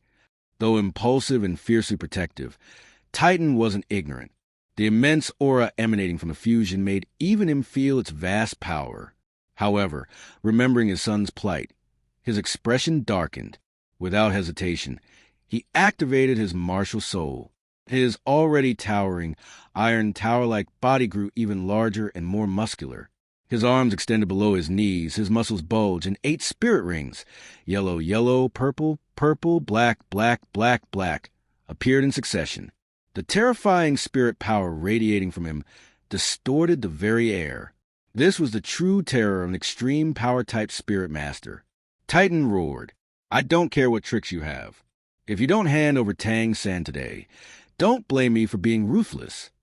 Yu Xiaojiang, Flender, and Lu Erlong completed their martial soul fusion. Yu Xiaojiang's Luo San Pao, now empowered not only by its own 2 spirit rings, but also by Flender's 7 and Lu Erlong's 7, roared and transformed. It evolved into a massive dragon over dozens of meters long, with claws and fangs bared in an awe-inspiring display of might. The golden iron triangle's signature technique from their youth, the Tri-Unity martial soul fusion technique, had returned. Yu Xiaojiang raised 2 fingers like a sword and said coldly, "If you want to take Tang-san, you'll have to get past US first. And when Tang-san's father arrives, he'll make sure you die without a grave to rest in." Titan laughed uproariously, his aura climbing to its peak as he bellowed, "In my life, I've never feared anyone. Not even the 7 great clans can make me bow." "Who is this person you're talking about?" Yu Xiaojiang hesitated for a moment. He knew he had to plant a seed of fear in Titan's heart. Otherwise, if Titan truly fought without restraint, the academy would be destroyed. His voice turned icy as he replied, "Tang Hao." As the name fell from his lips, Titan was struck as if by lightning. His soaring aura was forcibly interrupted, and his internal energy surged chaotically. Staggering backward repeatedly, he stammered in disbelief, "Clear sky." Yu Xiaojiang felt an immense sense of satisfaction seeing Titan subdued by fear. He straightened up and firmly declared, "That's right." Titan's mind reeled. Tang Hao, Tang-san. The name swirled in his thoughts. When he remembered his own son's dire condition, he seemed to age 10 years on the spot. Sighing heavily, he retracted his martial soul and lowered his head in submission. "I was in the wrong today. I hope all of you can forgive me. My son, he doesn't have much time left." He looked up, pleading, "Please, just let me see Tang-san. I only need him to detoxify my son. I swear I won't harm him in any way." Yu Xiaojiang, Flender, and Lu Erlong exchanged glances. None of them had anticipated that merely mentioning Tang Hao's name would make Titan, a spirit Douluo, bow his head in defeat. Realizing the situation could be resolved peacefully, the trio also retracted their martial soul fusion technique. After all, this was within Shrek Academy grounds, and avoiding a battle would be for the best. Yu Xiaojiang sternly warned, "Tang-san is still unconscious. When he wakes up, he can detoxify your son. But until then, you are not to wake him forcefully. Doing so could cause further harm." Titan thought about his son, then about Tang Hao and Tang-san. Suppressing his frustration, he closed his eyes and nodded bitterly. "I understand." Inside the academy, Tang-san's room, Tang-san lay unconscious on the bed. Xiao Wu stayed by his side, never leaving. Yu Xiaojiang, Flender, and Lu Erlong stood nearby, accompanied by several other teachers. On the opposite side of the room were Titan and Tai Long, both restless and anxious. However, no matter how long they waited, Tang-san showed no signs of waking. As the evening deepened and 4 to 5 hours passed, Tang-san finally stirred. He let out a faint groan, his body racked with excruciating pain inside and out. For Wong Lee, this might have been routine, but for Tang-san, it was his first experience of such agony. Xiao Wu's joy was overwhelming. "Brother, you're awake." At her exclamation, everyone in the room brightened with relief and excitement. Titan quickly strode forward, his towering figure dropping to one knee. In a deep, pleading voice, he said, "Young friend, please help detoxify my son. He's barely hanging on." Supported by Xiao Wu, Tang-san sat up. He glanced at Yu Xiaojiang, Flender, and Lu Erlong before shifting his gaze to Titan and Tai Long. Piecing together the situation in his mind, Tang-san's heart burned with anger. However, the terrifying aura emanating from Titan made him suppress his emotions. In a hoarse voice, he said, "Bring Tynewu here, both of you." Titan and Tai Long lit up with hope and immediately had Tynewu carried into the room. Tynewu's face was ashen, a sickly purple hue overtaking his complexion. His breathing was faint, So weak he seemed more dead than alive, though he still clung to a thread of life. Tang San summoned his 8 spider lances. Although they hadn't fully recovered after being damaged, 2 of the limbs remained intact. He carefully pierced Tynewo's body with the intact spider legs. The 8 spider lances began extracting the man-faced demon spider's poison from Tynewo's body. Along with the poison, they also absorbed some of Tynewo's spirit power and life force. Tang San's eyes flickered as he activated the mysterious Heaven technique, channeling the energy into himself, accelerating his recovery. 10 minutes later, Tang San retracted the 8 spider lances. The poison has been neutralized. The rest is up to him. He'll need time to recover. Titan and Tai Long were overwhelmed with gratitude. Tang San, however, knew the truth. Tynewo's condition was beyond saving. The prolonged exposure to poison had irreparably damaged his bones, meridians, nerves, and more. Furthermore, the 8 spider lances had consumed some of his vital energy and special properties. But Tang San had no intention of revealing this. In the current situation, Titan wanted to say something to Tang San, but it was not the right time. So he led his group away swiftly. His plan was to wait until Tynewo woke up, and then, along with Tai Long, bring him to apologize to Tang San and explain the situation. After Titan and his group left, Tang San finally turned to Yu Xiaojing, Flanders, and Lu Erlong and asked solemnly, "Teacher, who is that person?" His aura is terrifying. Seeing that Tang San had regained consciousness, Yu Xiaojing let out a long sigh of relief and then explained, "He is the current patriarch of the Li family, a genuine soul Douluo. He is Tai Long's grandfather, and the person you poisoned is his son, Tai Long's father." The word Sodo made Tang San's face go pale. Such a powerful person. If he found out that his son might remain in a half-dead, half-alive state forever, would surely come after him in a fury. Yu Xiaojing could see what Tang San was thinking. Although he couldn't directly mention Tang Hao, he still tried to comfort him. "Don't worry, little San. With the golden iron triangle united, Titan won't get away with this. We will handle everything going forward." Upon hearing this, Tang San, facing Yu Xiaojing, decided to speak frankly. "Teacher, Dean, Aunt Erlong, the situation was urgent at that time. I injected a large amount of human-faced demon spider poison into Tynewo. Now, though I withdrawn all the poison, I can't be certain when or if Tynewo will ever wake up." These words stunned Yu Xiaojing, Flanders, and Lu Erlong. If Tynewo never woke up, Titan would certainly not let it go. Yu Xiaojing's heart raced, and he then spoke in a deep voice. "In that case, never speak of having cured Tynewo's poison, and don't say you're not aware of anything else, understood? We'll pretend we never heard that." Tang San nodded solemnly, feeling an immense pressure. After all, this was a soul Douluo. He couldn't help but despise his own weakness in this moment. At that moment, he recalled the previous battle with Tynewo, during which he had absorbed Tynewo's soul power through the 8 spider lances, successfully breaking through to level 34 after refining it. Just now, as he withdrew the poison, he also absorbed Tynewo's soul power and special energy, and after refining it using the Shantian skill, he was rapidly recovering from his internal injuries, and his soul power had increased significantly. With this in mind, Tang San lowered his gaze. He felt that he could delve deeper into the capabilities of the 8 spider lances to enhance his training speed. The 8 spider lances' devouring ability, when used for good, promotes goodness. When used for evil, it promotes evil. Though Tang San used dark weapons and poison, he considered himself a person with principles. He believed he could use the devouring ability of the 8 spider lances to do what he deemed to be the right thing, while simultaneously gaining energy to boost his strength. After this day, Tai Long did not return to school. He stayed at home with Tynewo, watching over him for 3 days and nights. Despite Tynewo having a faint breath, there was still no sign of him waking up.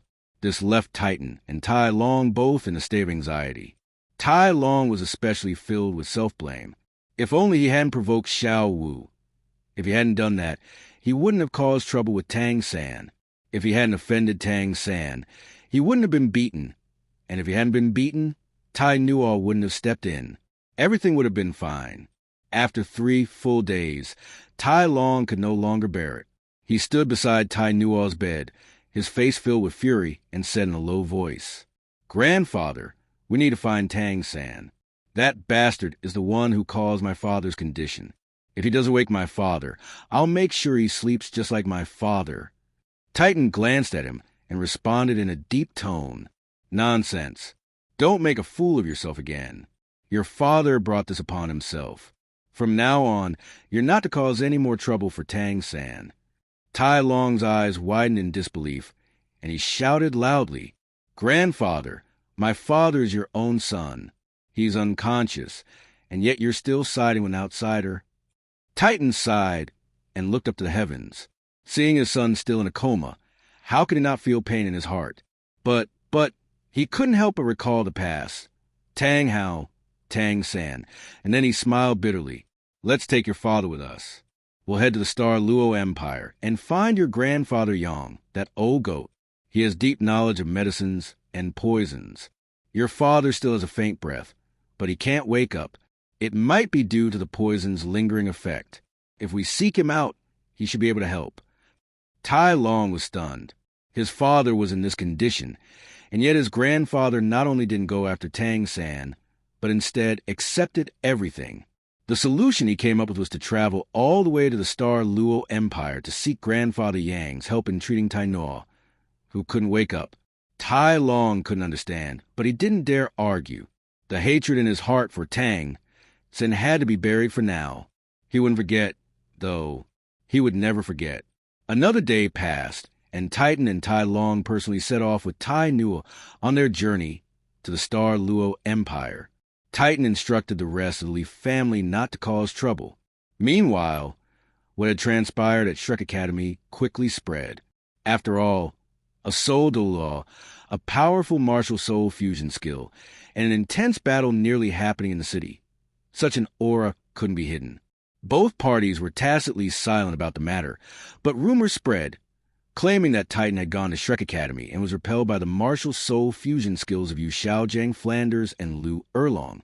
Once famous in the Soul Master world, the Golden Iron Triangle became the talk of the town in Heaveno City once again.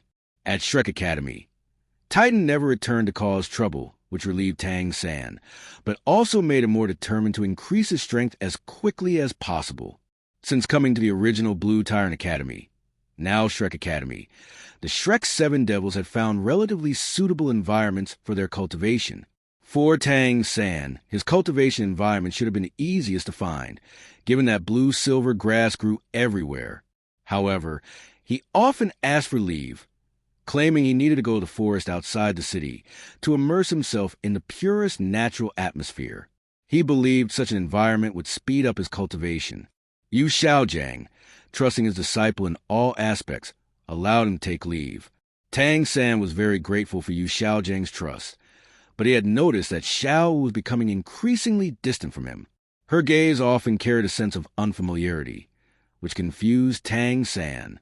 At present, Tang-san's purple extreme demon eyes hadn't yet been supplemented with the Wang Chuan Chi Shui Lu, a special elixir, so they weren't strong enough to see through Xiao Wu's true form. As a soul beast in human form, Xiao was highly sensitive to the aura around her. Over time, she had grown more and more afraid of Tang-san. A year had passed since Wang Li and Dugubo left the Sunset Forest. Roughly a year later, the ice and fire Inyang well, Dugubo emerged from a valley, exuding no aura whatsoever. He appeared completely ordinary, like any regular person, yet his expression carried an undeniable arrogance that seemed to dominate the world. He was now a level 95 titled Douluo, and not just someone who had barely stepped into level 95. Among all level 95 titled Douluo, Dugubo confidently believed his strength to be far ahead of the rest. By following Wong Lee's method of cultivation, he used the core dam bead to condense his spirit power into a vortex. Over the course of several months, he mastered the balance between motion and stillness. When the vortex finally stabilized, he successfully broke through to become a level 95 titled Douluo. The dam bead was the key to Dugubo's transformation into a titled Douluo. It was also the source of his Jade Phosphor Snake's evolution into the Jade Phosphor Snake Emperor, forming half of his overall power. Now, with the damn bead as the core and the vortex as the outer layer, Dugubo's spirit power continued to grow without pause. Over the remaining months of that year, he focused solely on stabilizing his new realm. The progress he made in just a few months was equivalent to years of arduous cultivation. Dugubo had a strong feeling that once the vortex solidified, he could step into level 96. However, this would require a considerable amount of time to accumulate spirit power. Thus, he decided to venture out for a walk. Raising his head to the sky, Dugubo squinted his eyes and murmured, "Yen Yen, Shaoli, you haven't returned yet. Since I've made a breakthrough in my strength, I might as well visit the spirit hall to say hello." With that, Dugubo rose into the air and departed. A day later, just a few miles outside the spirit city where the spirit hall was located, Dugubo suddenly appeared and unleashed his aura. Moments later, the aura retracted and Dugubo vanished. He then headed toward a forest 100 miles away. Dugubo wasn't foolish. Charging into Spirit City to stir up trouble wasn't his plan. All he needed was to say hello and draw out the person he wanted to meet. As expected within Spirit City, Chrysanthemum Douluo Yuguan sensed Dugubo's aura and smiled with intrigue. After first seeking approval from the Supreme Pontiff Bibi Dong, he handed over his duties to Ghost Douluo and sat alone, following the trail. In the forest 100 miles from Spirit City, Yuguan gracefully landed and gazed at Dugubo's back with amusement. He spoke with a playful tone. "How interesting. You old poison master actually dared to come to Spirit City to find me. Are you tired of living?" Dugubo turned around. Facing Yuguan, he had never been as confident as he was today. He chuckled and said, "My strength has improved. I've come to spar with you to see just how far I've come." Yuguan was momentarily stunned as he observed Dugubo. He looked younger, and the usual cold aura around him had lessened. Instead, he now carried a profound, dense earth attribute energy. This feeling, this energy, Yuguan's eyes widened as he exclaimed, "You've eaten the earth dragon golden melon." Dugubo raised an eyebrow. He had thought he had completely refined the earth element energy within him, yet Yuguan had still managed to sense it. As expected, you could tell. "Enough talk. Come and taste the venom I've cultivated after my spirit power breakthrough." As his words fell, Dugubo activated his martial soul. A sickly green poisonous mist surrounded him, and 9 spirit rings, yellow, yellow, purple, purple, black, black, black, black, black, spiraled around his body, exuding a terrifying pressure that made the air feel thicker. Yuguan grew more serious. He had extensive knowledge of celestial herbs, and while the earth dragon golden melon wasn't a flower or herb as a celestial grade plant, it was still something he was familiar with. The power of the earth dragon, capable of overturning the ground, was no small matter. While he couldn't estimate exactly how much Dugubo's strength had improved, Yuguan knew better than to underestimate him. Without hesitation, he summoned his martial soul as well. A radiant chrysanthemum appeared in his hand, accompanied by his own set of 9 spirit rings. Yellow, yellow, purple, purple, black, black, black, black, black, the perfect configuration. The auras of the 2 titled Douluo clashed violently. Within a kilometer radius, every animal, even spirit beasts, either froze in terror or fled in panic. Titled Douluo battles were instantaneous. Their spirit rings lit up one after another as their spirit abilities collided. The effects of their abilities, amplified by their immense spirit power, were catastrophic, as though a natural disaster had descended. Nearby plants and trees were utterly annihilated. The longer Yuguan fought, the more alarmed he became. Dugubo's improvement was astonishing. Not only was his spirit power comparable to Yuguan's, but his control and recovery speed were even superior. This meant that in a prolonged battle, Dugubo held a decisive advantage. If the fight continued, Yuguan's spirit power would inevitably run out, leaving Dugubo to claim an easy victory. Dugubo, on the other hand, was exhilarated. In the past, he had always been at a disadvantage against Yuguan. Now, having gained the upper hand completely, how could he not feel elated? Carefully observing, it became clear that Dugubo's Jade Phosphor Snake Emperor, after its evolution, was now on par with Yuguan's celestial-grade martial soul. Thanks to Wong Lee's assistance, Dugubo's body had been restored to its peak condition, coupled with the strengthening effect of the Earth Dragon Golden Melon's dense Earth element energy and the combined power of the Dan Bead and Vortex. His spirit power control and recovery speed had increased by several magnitudes. 7th spirit ability, Martial Soul Avatar. Unable to suppress his growing unease, Yuguan activated his Martial Soul Avatar. The chrysanthemum's indestructible properties were the foundation of Yuguan's strength, and the Martial Soul Avatar brought this attribute to its peak. Dugubo burst into a wild laugh.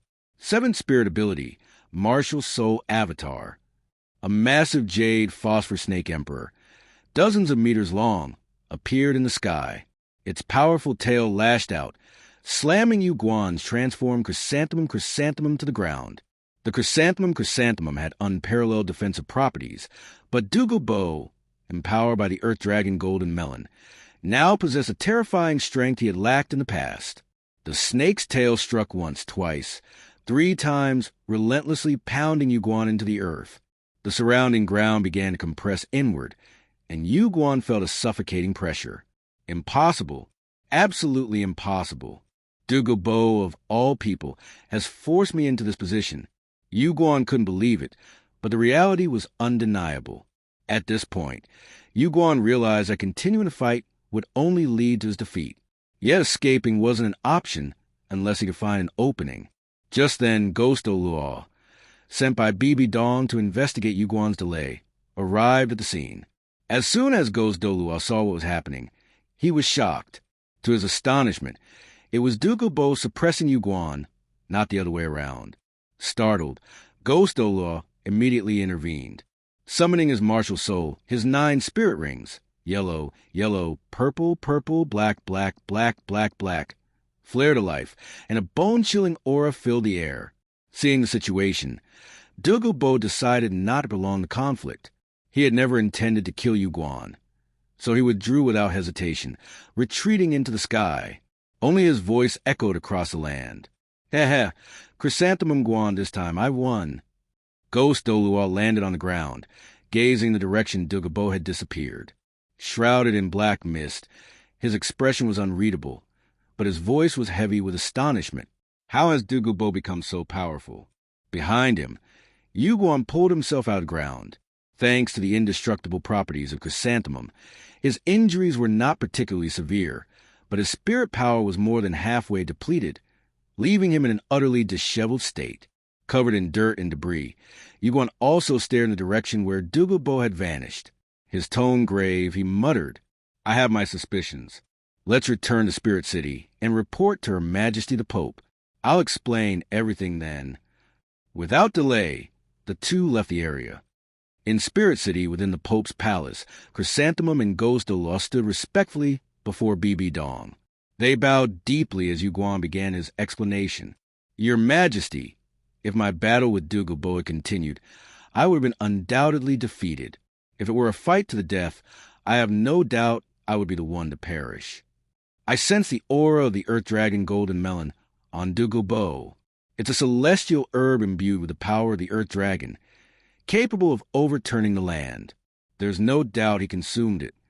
Not only has his spirit power increased significantly, but his Jade Phosphor Snake Emperor's combat abilities have become terrifyingly formidable. Hearing this, Bibi Dong, adorned in a magnificent crown, golden ceremonial robes, and holding a scepter, furrowed her elegant brows. She was clearly troubled. In the past, Dugubo's most fearsome trait had been his devastating ability to kill en masse. However, his individual strength and direct combat capabilities had ranked at the very bottom among titled Douluo. A single titled Douluo, or at most 2, could easily hold him off or even chase him down, forcing him to flee in disgrace. But now, after consuming the Earth Dragon Golden Melon, his strength had undergone an earth-shattering transformation. He was capable of overpowering and potentially killing Yuguan, a fellow ranked 95 titled Douluo. This meant that Dugubo had become even more of a threat. Ordinary titled Douluo were no match for him, and even the stronger ones might struggle to take him down. If he escaped after confrontation, Dugubo could launch a devastating revenge campaign and potentially wipe out Spirit Hall across the continent in an incredibly short time. Among the forces under Bibi Dong's command, aside from herself, only Chrysanthemum and Ghost Douluo, working together with their spirit fusion ability, might be able to contain Dugubo, but her current situation didn't permit her to act directly. As for Chrysanthemum and Ghost Douluo, given Dugubo's familiarity with them, he would never foolishly wait in one place for them to execute their spirit fusion ability.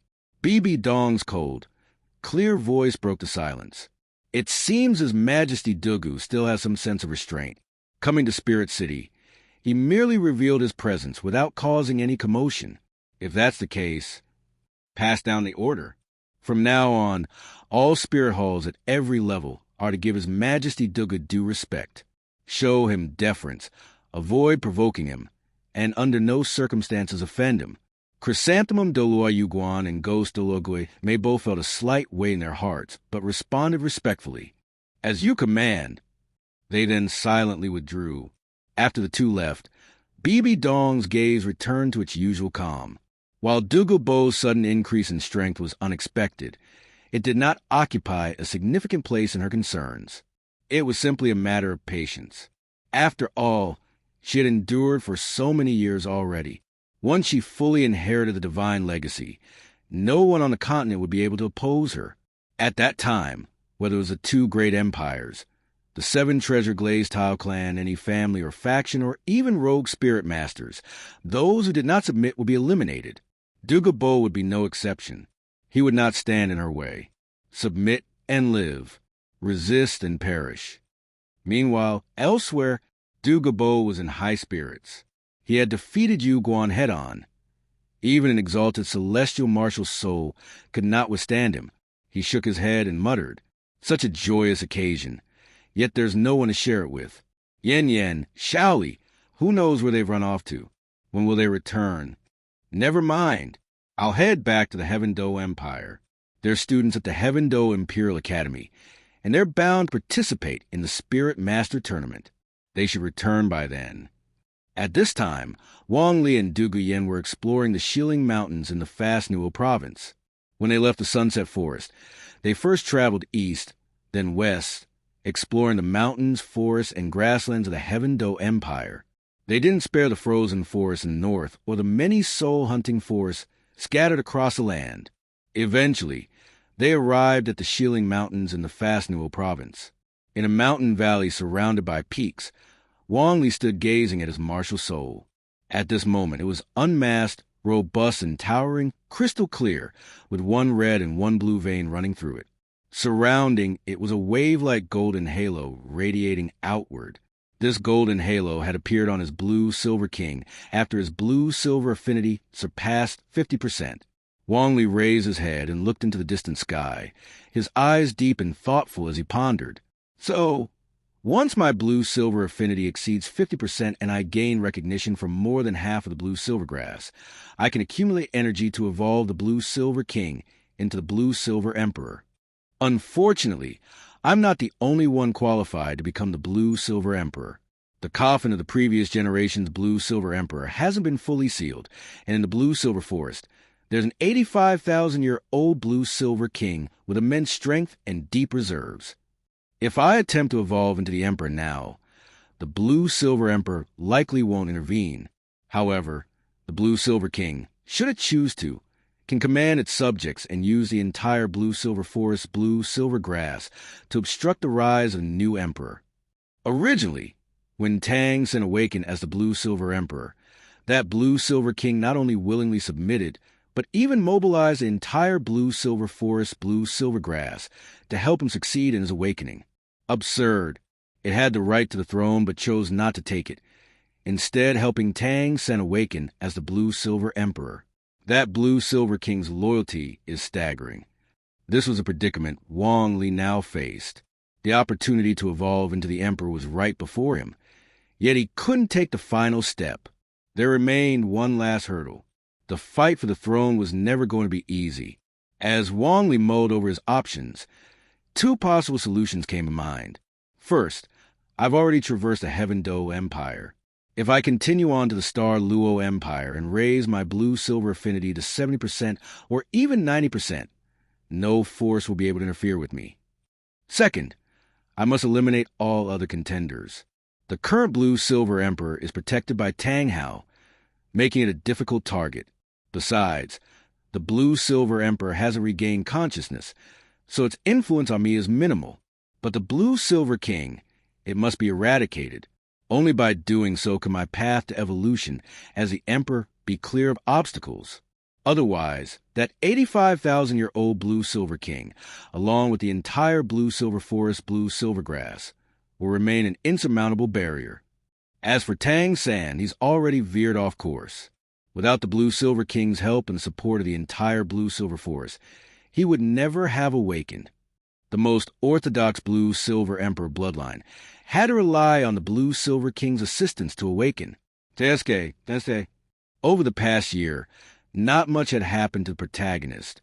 He focused on consolidating his essence and occasionally shared some intimate moments with Dugubo. Unfortunately, due to current regulations, those details can't be included here. Wong Lee thought for a moment before gently shaking his head. A 50,000-year-old soul beast? I would dare to challenge it. But an 85,000-year-old soul beast?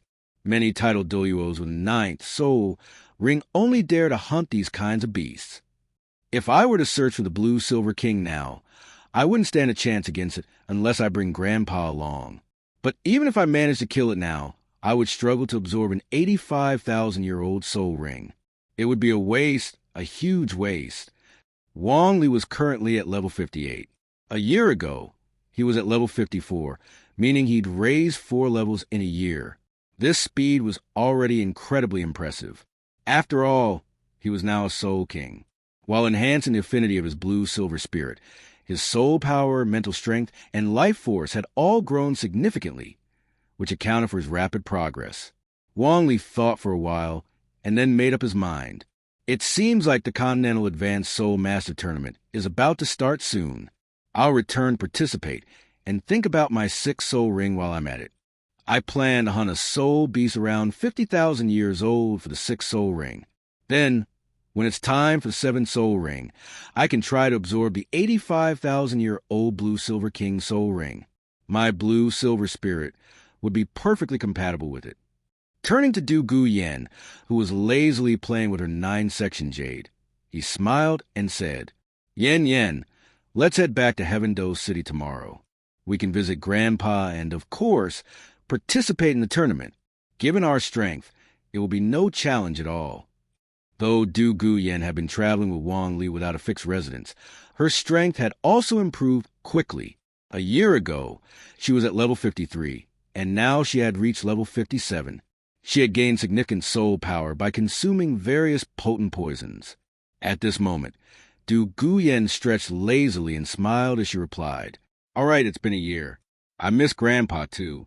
But before we head back, shouldn't we clean ourselves up? As she spoke, Dugubo glanced at her hair. After traveling with Wong Lee for so long, her once neat short hair had now grown down to her waist. It wasn't just Dugubo. Even Wong Lee, who had once had medium-length messy hair, now sported long hair, casually flowing down his back. Wong Lee nodded seriously, agreeing. The nearest city is Fonsua City. Let's head out quickly, reach the city before sunset, rest for the night, and set off for Heaveno City tomorrow morning. Dugubo readily agreed. Wong Lee activated his blue-silver domain and found the most suitable route to leave the mountain. With the speed of 2 soul kings, they quickly made their way out of the West Lingshan mountain range. Before nightfall, they arrived at Fonsua City. As the capital of the Fonsua province, it was the largest city in the area. Even at night, the city was brightly lit and bustling with activity. Wong Lee and Dugubo had their hair cut, bought new clothes, and restored themselves to their appearance from a year ago. They then wandered through the snack street, enjoying food from one end to the other until late into the night. They found a hotel, booked a room, and after taking a bath together, they embraced and fell asleep. The next day, Wong Lee and Dugubo officially set off on their journey back to Heaveno City, renting a carriage and taking the official road. 20 days later, the majestic Heaveno city appeared before their eyes. The last time they had visited Heaveno city was nearly 2 years ago, after Wang Li had been threatened by Salus. Since then, they hadn't returned. Now, coming back, they couldn't help but feel a sense of nostalgia. In these nearly 2 years, they had both made tremendous progress. Wang Li had risen from level 41 to level 58, while Dugubo had gone from level 38 to level 57. It would be hard for anyone to believe that they had each gained close to 10 levels in a year and nearly 20 levels in 2 years. Wang Li spoke as he shared his thoughts. Let's first inquire about news in the city. I'm not sure if Grandpa has left Seclusion yet. We'll tour around the city, then head to the Icefire Inyangai, and finally go to the Heaveno Royal Academy. Dugubo nodded and said, We could go home and check. If Grandpa has already finished his Seclusion, he might be waiting for us at home. This time, Dugubo's guess was correct. As soon as Wong Lee and Dugubo arrived at the Dugubo family's estate, they immediately saw several luxurious carriages along with guards. The carriages were extravagantly decorated, and the royal emblem was visible. Combined with the armored guards, it was easy to imagine that someone from the Heaveno imperial family had personally come. Wong Li and Dugubo were both curious, so they walked over directly. At that moment, inside the main hall of the Dugubo family, Dugubo sat at the main seat, sipping tea with calm expression, and said, Your Highness, there's no need to send gifts every day. Since I've accepted the money and agreed to attend the opening ceremony of the Advanced Soul Master Tournament in Heaveno City in 3 months, I will keep my word. You can rest assured about that. Next to him, a man dressed in luxurious attire, looking dignified and both authoritative and noble, was a person Dugubo referred to as Your Highness. He was none other than Prince Shuexing, the younger brother of the current Emperor Shuyi. Prince Shuexing had a deep connection with Dugubo.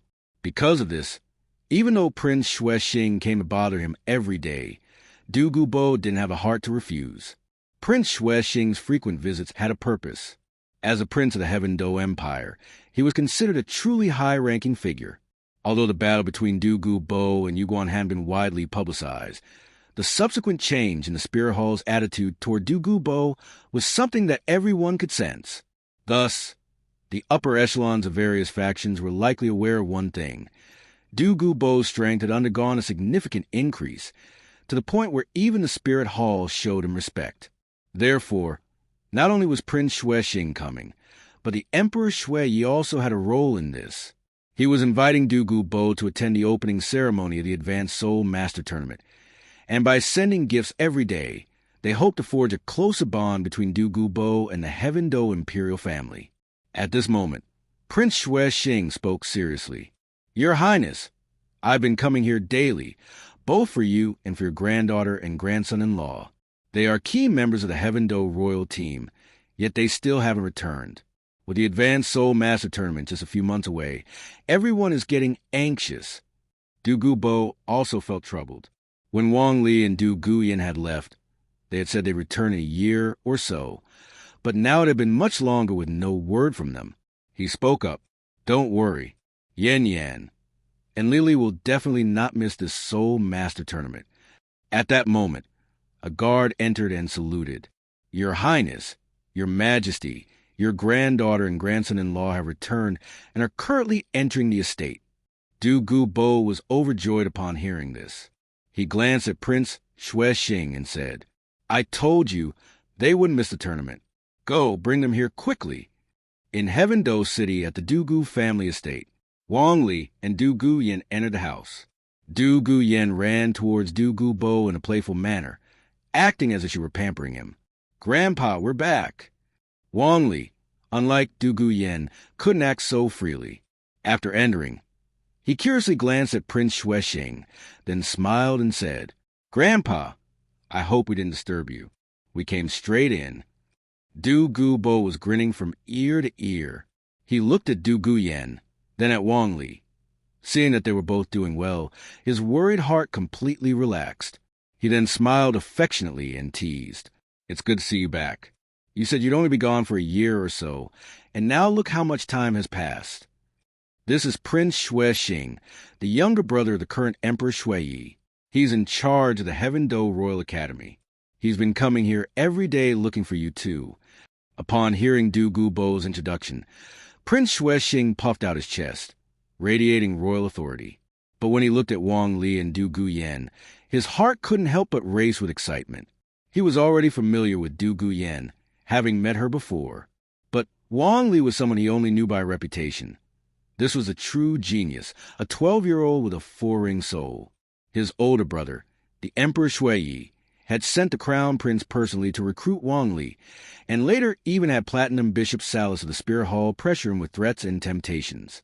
However, while others were still trying to recruit Wong Lee, Prince Xuexing had already formed a relationship with Dugubo, which put him ahead of everyone else by a long shot.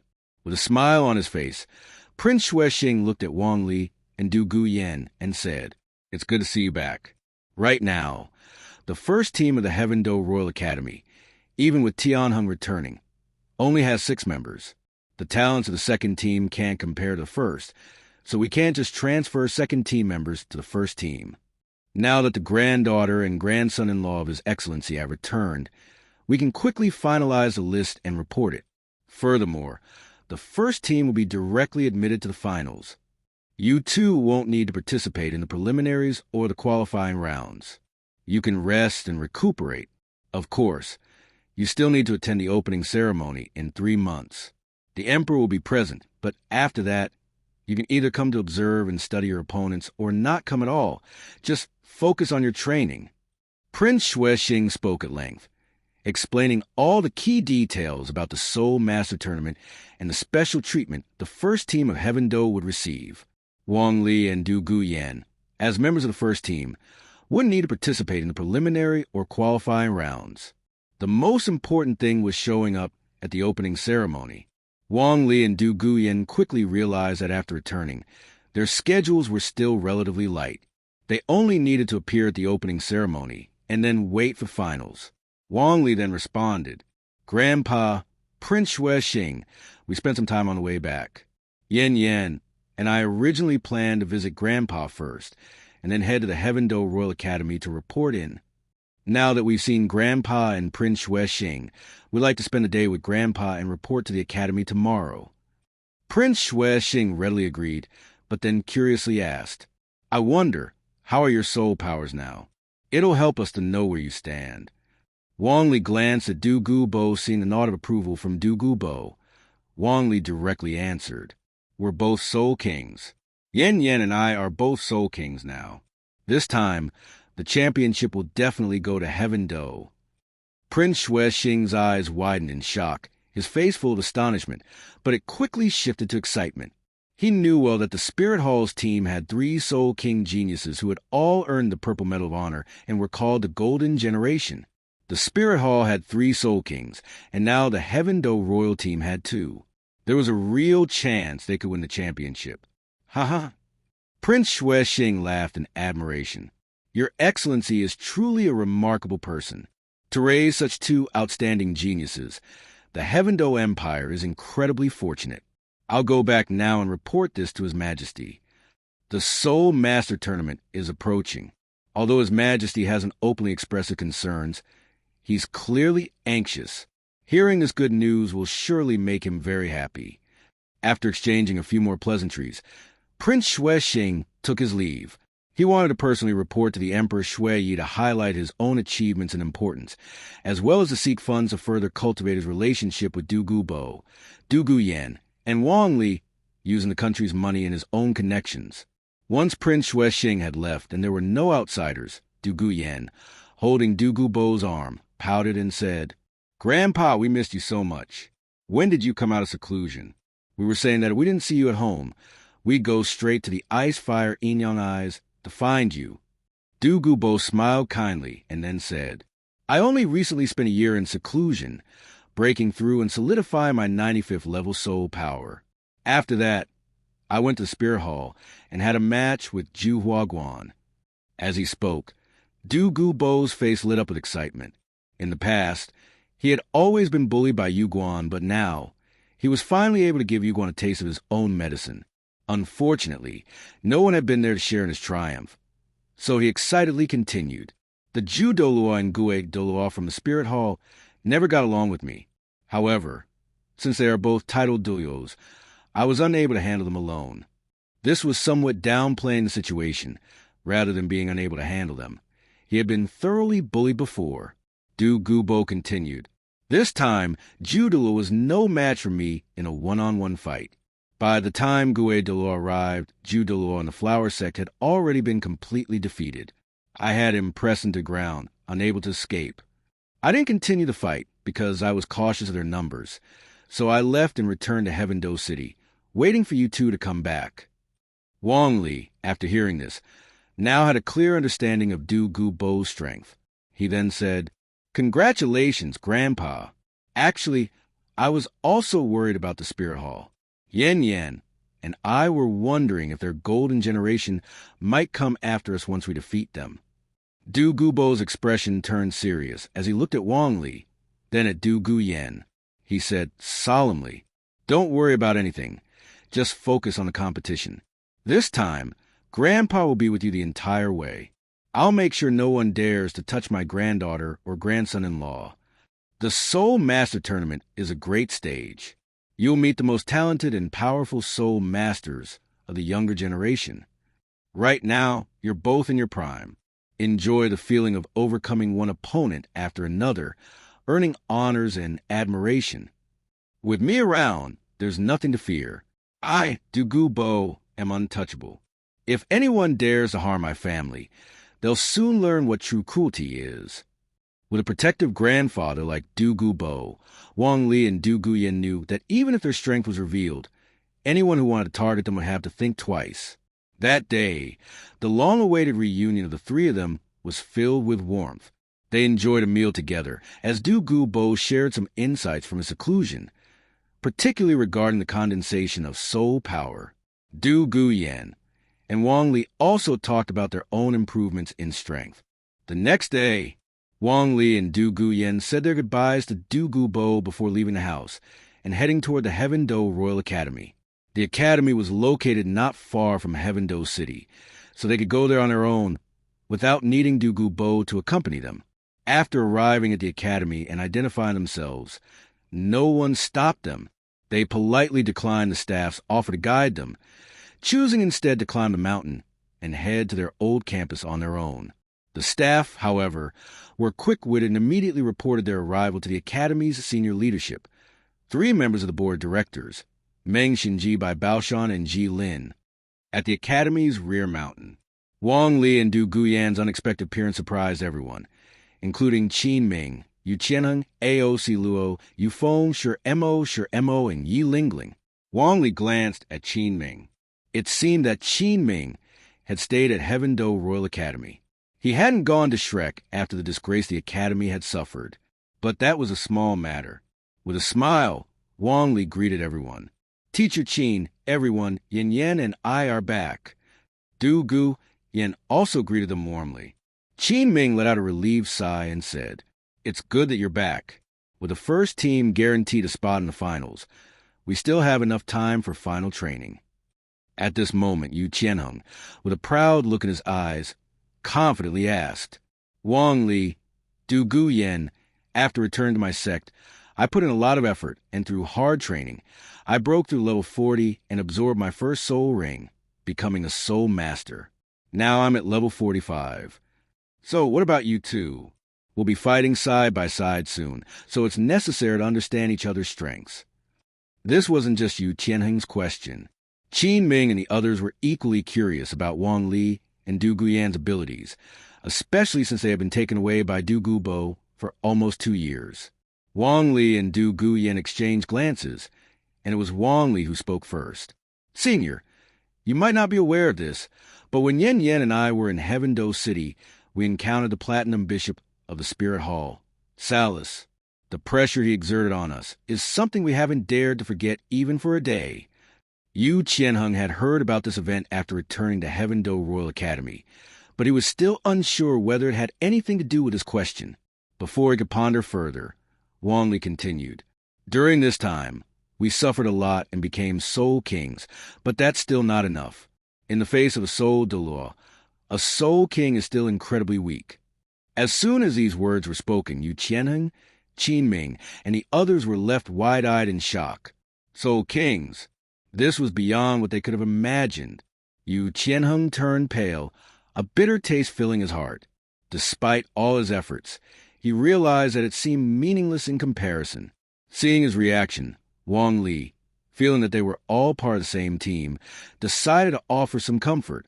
After all, Yu Qianheng's soul power level was higher than the level of the participants in the original Soul Master Tournament.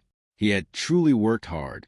Wang Li said, "Senior, you work hard to improve, and we have too. We've also suffered greatly to reach this point. Don't feel too pressured. Becoming a Soul King isn't the end of the road for a Soul Master.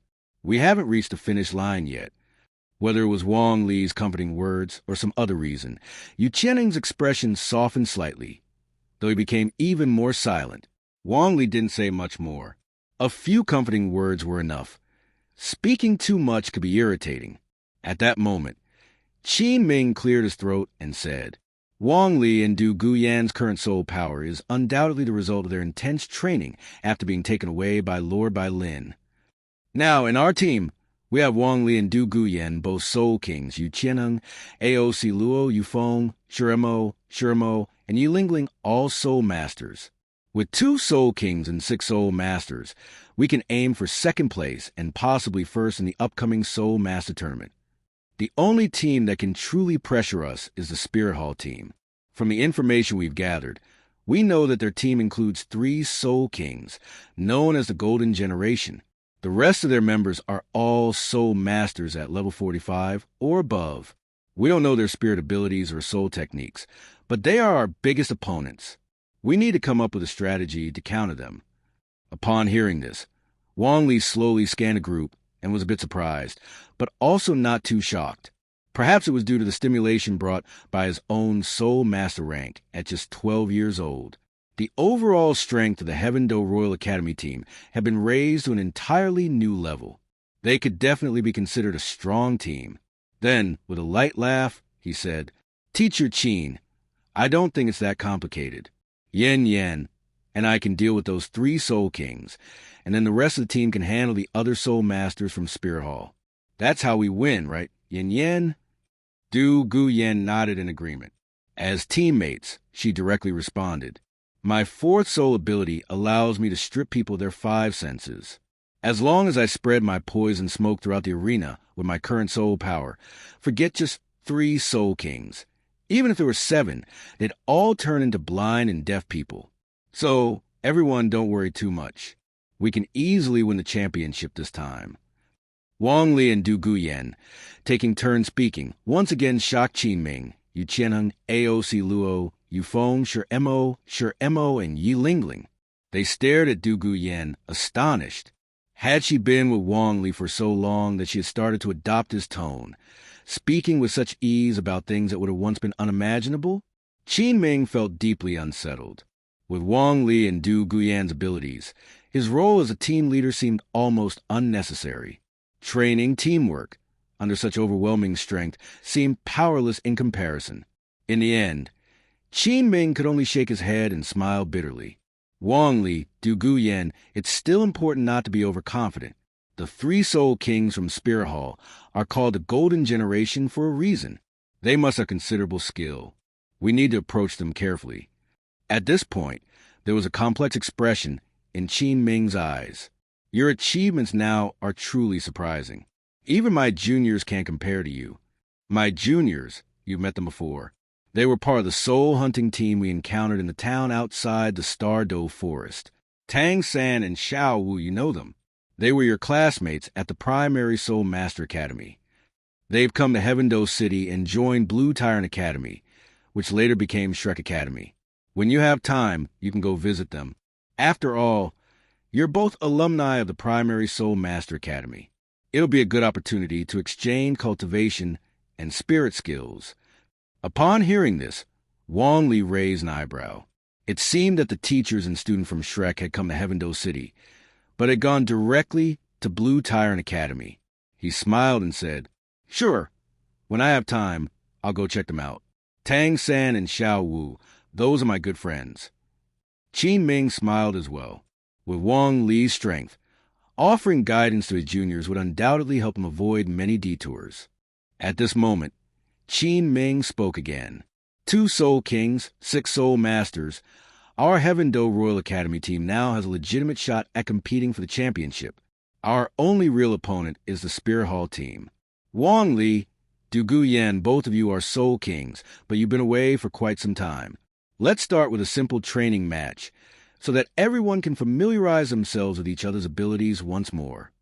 After a brief pause to consider, Qin Ming continued. Wang Li, Dugubo, you two will face off against Yu Qianheng, Ao Luo, Yufeng, Shuremo, and Yi Lingling. This will give everyone a chance to understand your strengths, allowing for better coordination during future matches. I do have one request. Please refrain from using your 5th soul abilities. After the match, you can each demonstrate them individually. The purpose behind Qin Ming's request was to ensure the fight wasn't ended too abruptly due to the overwhelming power of their 5th soul abilities. The point was to let everyone get a feel for their strength and work on coordination. However, Yu Qianheng had a different opinion. He spoke loudly. Teacher Qin, I know they're Soul Kings, but we also have 6 Soul Masters. Limiting their 5th soul abilities doesn't seem fair. Besides, I'd like to witness the power of a Soul King's 5th soul ability. Let them fight without restrictions. As soon as he finished speaking, Ao Luo, Yufeng, Shuremo, and Yi Lingling exchanged urgent glances. Even Yi Lingling, whose face was hidden behind a veil, showed a hint of anxiety. In the past, they had fought against Wong Lee for 3 months, suffering relentlessly. Now that Wong Lee had reached Soul King rank, if he was allowed to use his 5th soul ability, it might be better for them to just surrender rather than fight. Even Qin Ming's expression became somewhat strange, but after thinking it over, he ultimately agreed with Yu Qianheng's proposal. All right then, if that's what you want, go ahead and fight with full force. But Wang Li, Dugubo, don't use your 5th soul abilities right from the start. Both Wang Li and Dugubo nodded. In reality, just the 2 of them could probably win the entire Advanced Soul Master Tournament by themselves. However, since this was a team event, they needed to understand each other's abilities better, and so this match became essential. Qin Ming gave command. Everyone, spread out and prepare. Yu Qianheng cracked his knuckles. Even though he knew he was likely to lose, he was eager to fight with all his might, determined to prove himself. His 2 years of hard work had definitely not been in vain. On the other hand, Ao Luo, Yufeng, and the others exchanged reluctant glances before sighing. If Wang Li and Dugubo refrained from using their 5th soul abilities, they still had some confidence in the match. But if those abilities were allowed, they had no confidence at all. Still, they took their positions. On one side stood Wang Li and Dugubo, and on the other stood Yu Qianheng, Ao Luo, Yufeng, Shuremo, and Yi Lingling. Once everyone was in position, Qin Ming shouted, "Summon your spirits. The battle begins." Yu Qianheng's team summoned their spirits one by one. Their respective soul rings appeared, all of them displaying 2 yellow rings and 2 purple rings, indicating that all of them were soul masters. On Wang Li's side, blue-silver grass sprouted around him. Of course, this was a disguise. Otherwise, the powerful blue-silver king, with its thick, towering form, translucent appearance, and the red and blue patterns along with a golden halo, would have appeared. 5 soul rings, 2 yellow, 2 purple, and 1 black, appeared in succession. The final black soul ring came from the 28,000-year-old dream flower demon, creating a palpable sense of pressure. Dugubo's spirit manifested as a humanoid form with a serpent's tail. Her greenish scales interlaced across her body, giving the appearance of wearing armor, and crystalline dragon-like horns emerged from her forehead. She also had 5 soul rings, 2 yellow, 2 purple, and 1 black, with the final black soul ring coming from an 18,000-year-old immortal heart red and crystalline blood dragon ginseng. The visual impact of their 2 black soul rings was undeniable.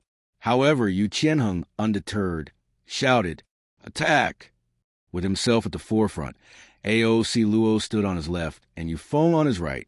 The three of them immediately launched their attack. Wong Lee waved his hand, activating his first soul skill. The blue-silver vine spread out like a vast net, sweeping toward the three attackers. In an instant, the three were trapped by Wong Lee's blue-silver vines, unable to advance, unable to retreat. With the immense resilience of his blue-silver king spirit, the three couldn't break free in such a short time. At this moment, Dugubo stepped forward and activated her fourth soul skill, Phosphorite Bewilderment Formation. Purple poison smoke filled the air, forming a toxic formation. Yu Qianheng, AOC Luo, Yufeng, and even Shuremo, and Yi Lingling, who had not participated in the attack, but were still caught, were enveloped by the poisonous fog. In an instant, it felt as though they were disconnected from the entire world. Their vision and hearing were gone, and they had lost all sensory perception. They were thrown into a state of panic. Wong Lee didn't use his high-damage third soul skill. Instead, he used his fourth soul skill, Soul Power Drain. The blue-silver vines wrapped around everyone, and within moments, it felt as though their soul power had been completely drained. The battle ended just like that. Wong Lee called out, "Teacher Qin, my fifth soul skill is a control-type hypnosis illusion, and Dugubo's fifth soul skill is a defense-type energy absorption. There's no need to demonstrate them." Qin Ming stood stunned, completely speechless. Yu Qianheng and the other six were by no means weak, so the only explanation was that Wong Lee and Dugubo were simply too strong. Especially Dugubo. Her fourth soul skill was the source of their defeat. The instant loss of five senses was devastating for anyone. Qin Ming was about to speak when another voice came from a distance. "Impressive, impressive, impressive.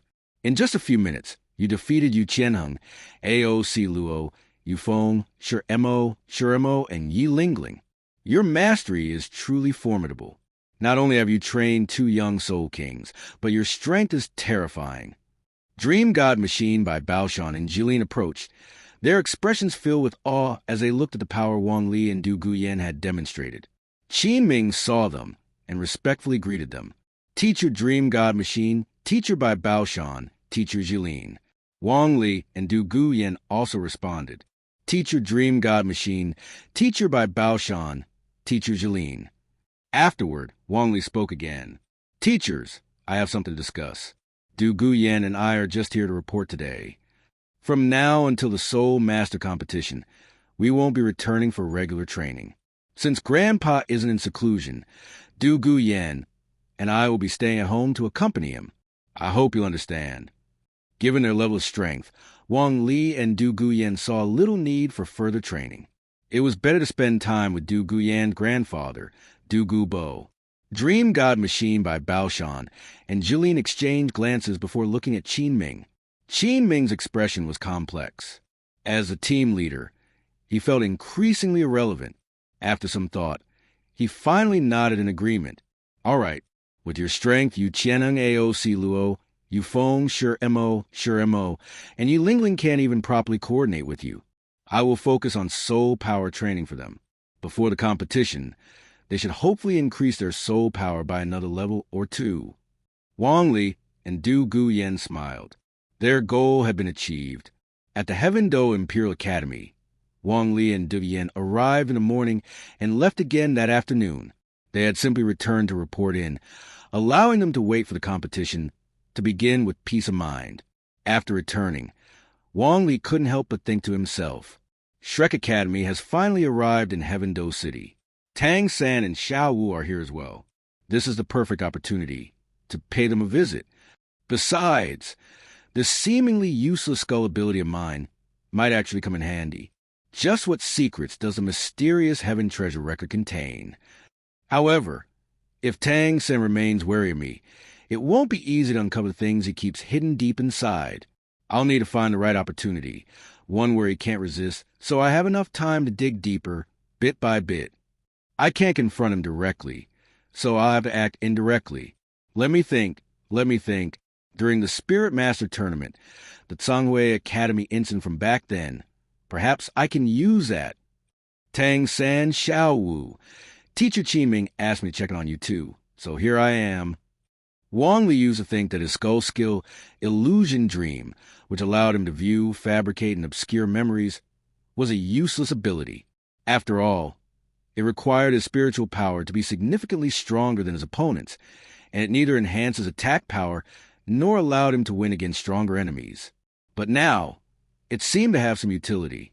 After consuming the autumn water dew, obtaining a spirit ring with mental attributes, and a skull bone with spiritual properties, his spiritual power was definitely higher than Tang San's.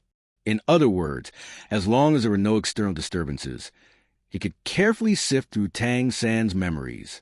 If he used force, though, there were two risks. One, Wang Li feared that Tang Hao might suddenly appear.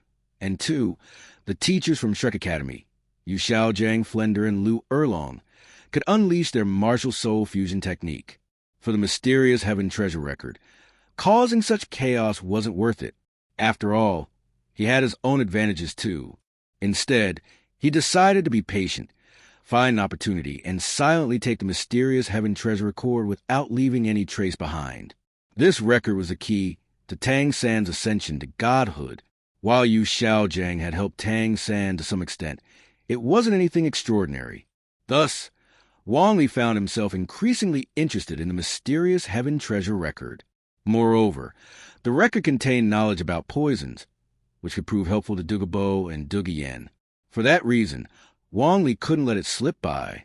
The next day, Wang Li said to Dugubo and Duguan, "Grandfather, Sister Yan, some of my old classmates from the Junior Spirit Master Academy are in Heaveno City. I'll go meet them and return later." Duguan already knew about this. She had overheard Qin Ming mentioned the day before, so she didn't stop him. Instead, she smiled and said, "Go ahead, but come back soon. If they're truly close friends, feel free to invite them over the house." Wang Li's expression turned odd at her suggestion. He wasn't sure Tang San would come, but Xiao Wu definitely wouldn't.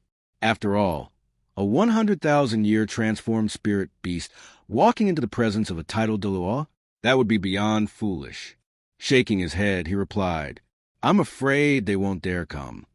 Dugubo, thinking Wang Li was worried about his own reputation, snorted coldly and said, "Do you think I'd harm your friends?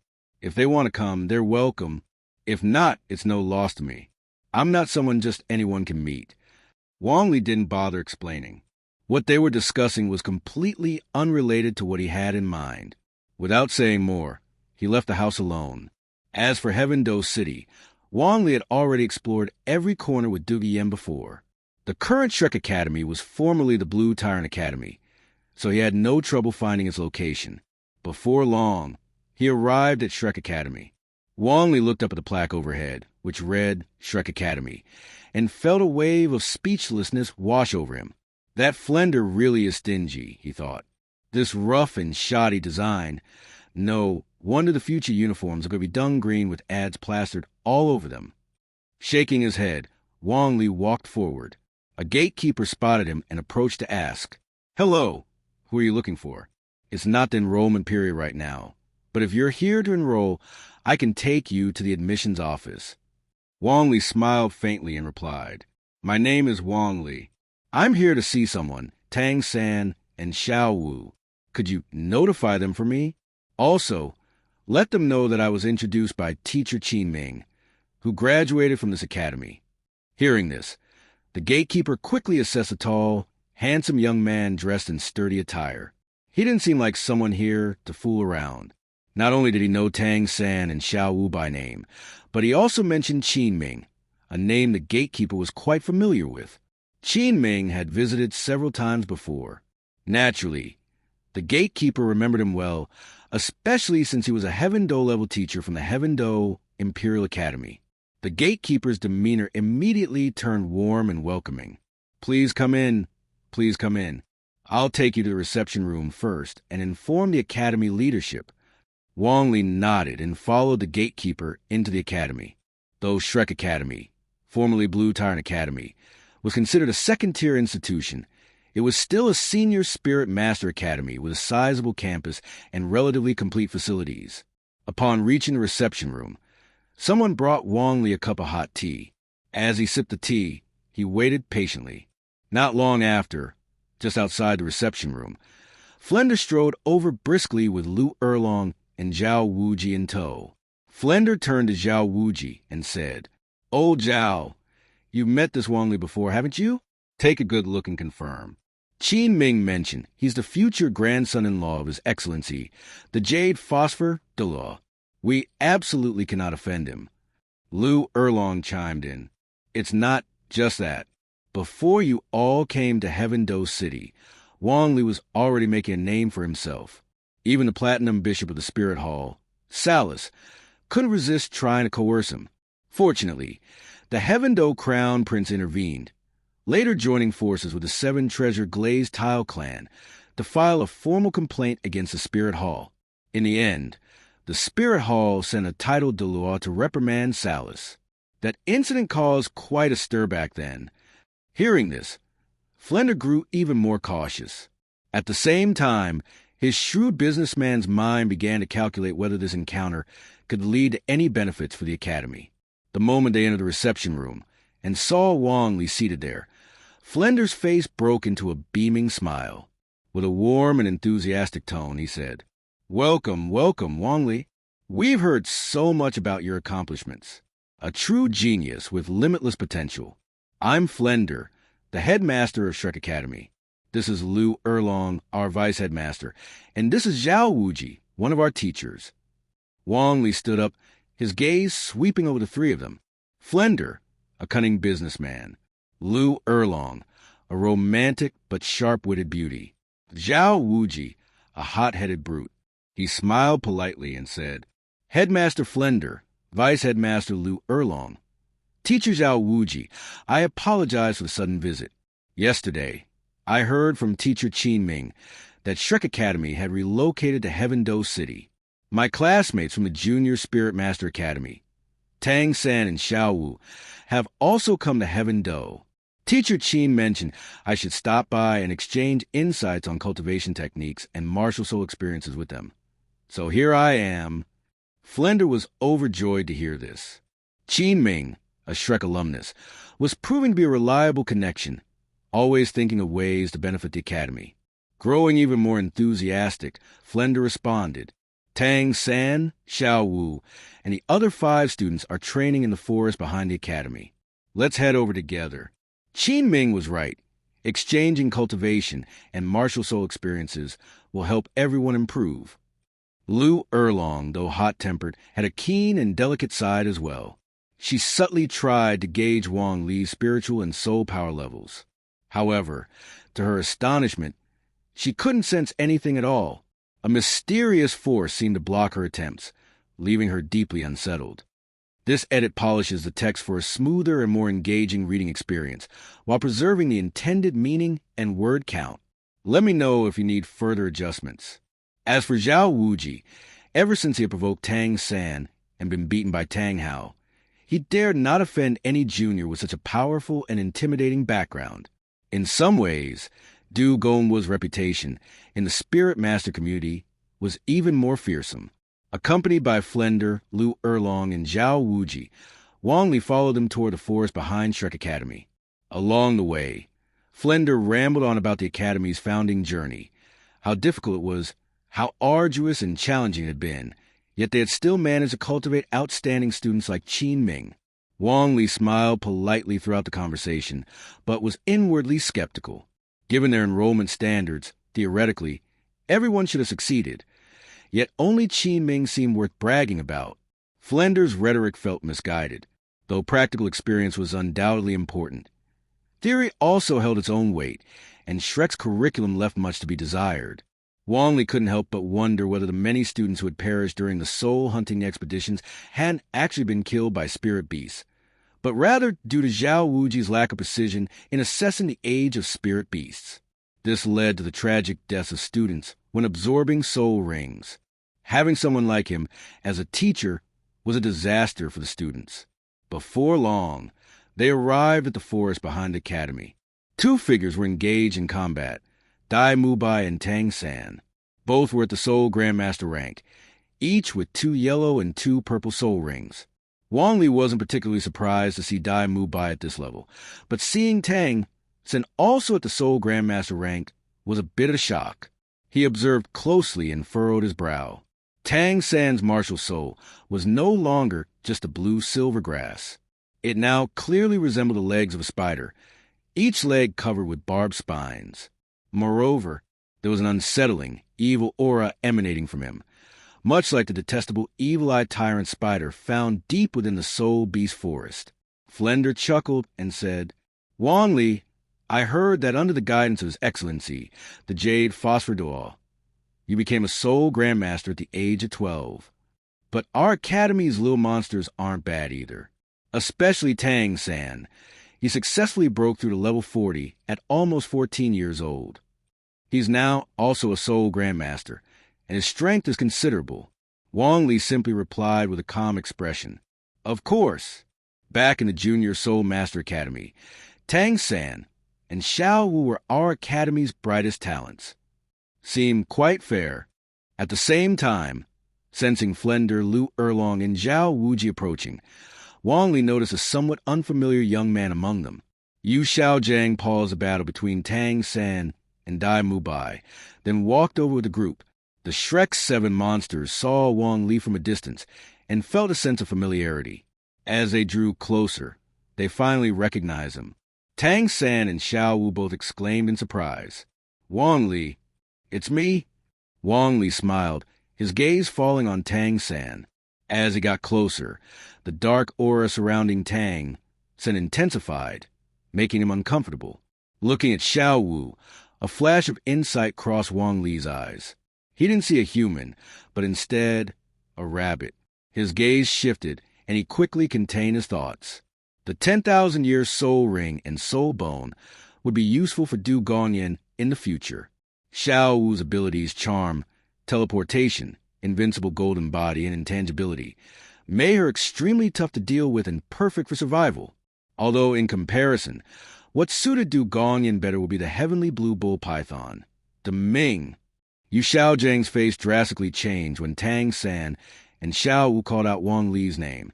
It was difficult for him to reconcile the current confident and powerful young man with the unremarkable Wong Lee he remembered from the past. He hesitated and asked, "Are you really Wong Lee?" Wong Lee turned toward the voice, flashing a smile. He then spoke loudly, "Of course, it's me, Master. It's only been 6 or 7 years, and you don't recognize me? Back in the Junior Soul Master Academy, you saw my Martial Soul Hall certificate and even pointed me in the direction of the administrative office." Yu Xiaojiang was fully convinced now. He stared blankly for a moment, reflecting on how Wong Lee, whom he had once thought wouldn't amount to much, had become a Soul Grandmaster at 12 and had completely outclassed his own disciples. He looked at Flender, his voice turning cold and hard. "What's going on here?" "I was training, and suddenly you bring someone over." Flender explained. "It's Qin Ming.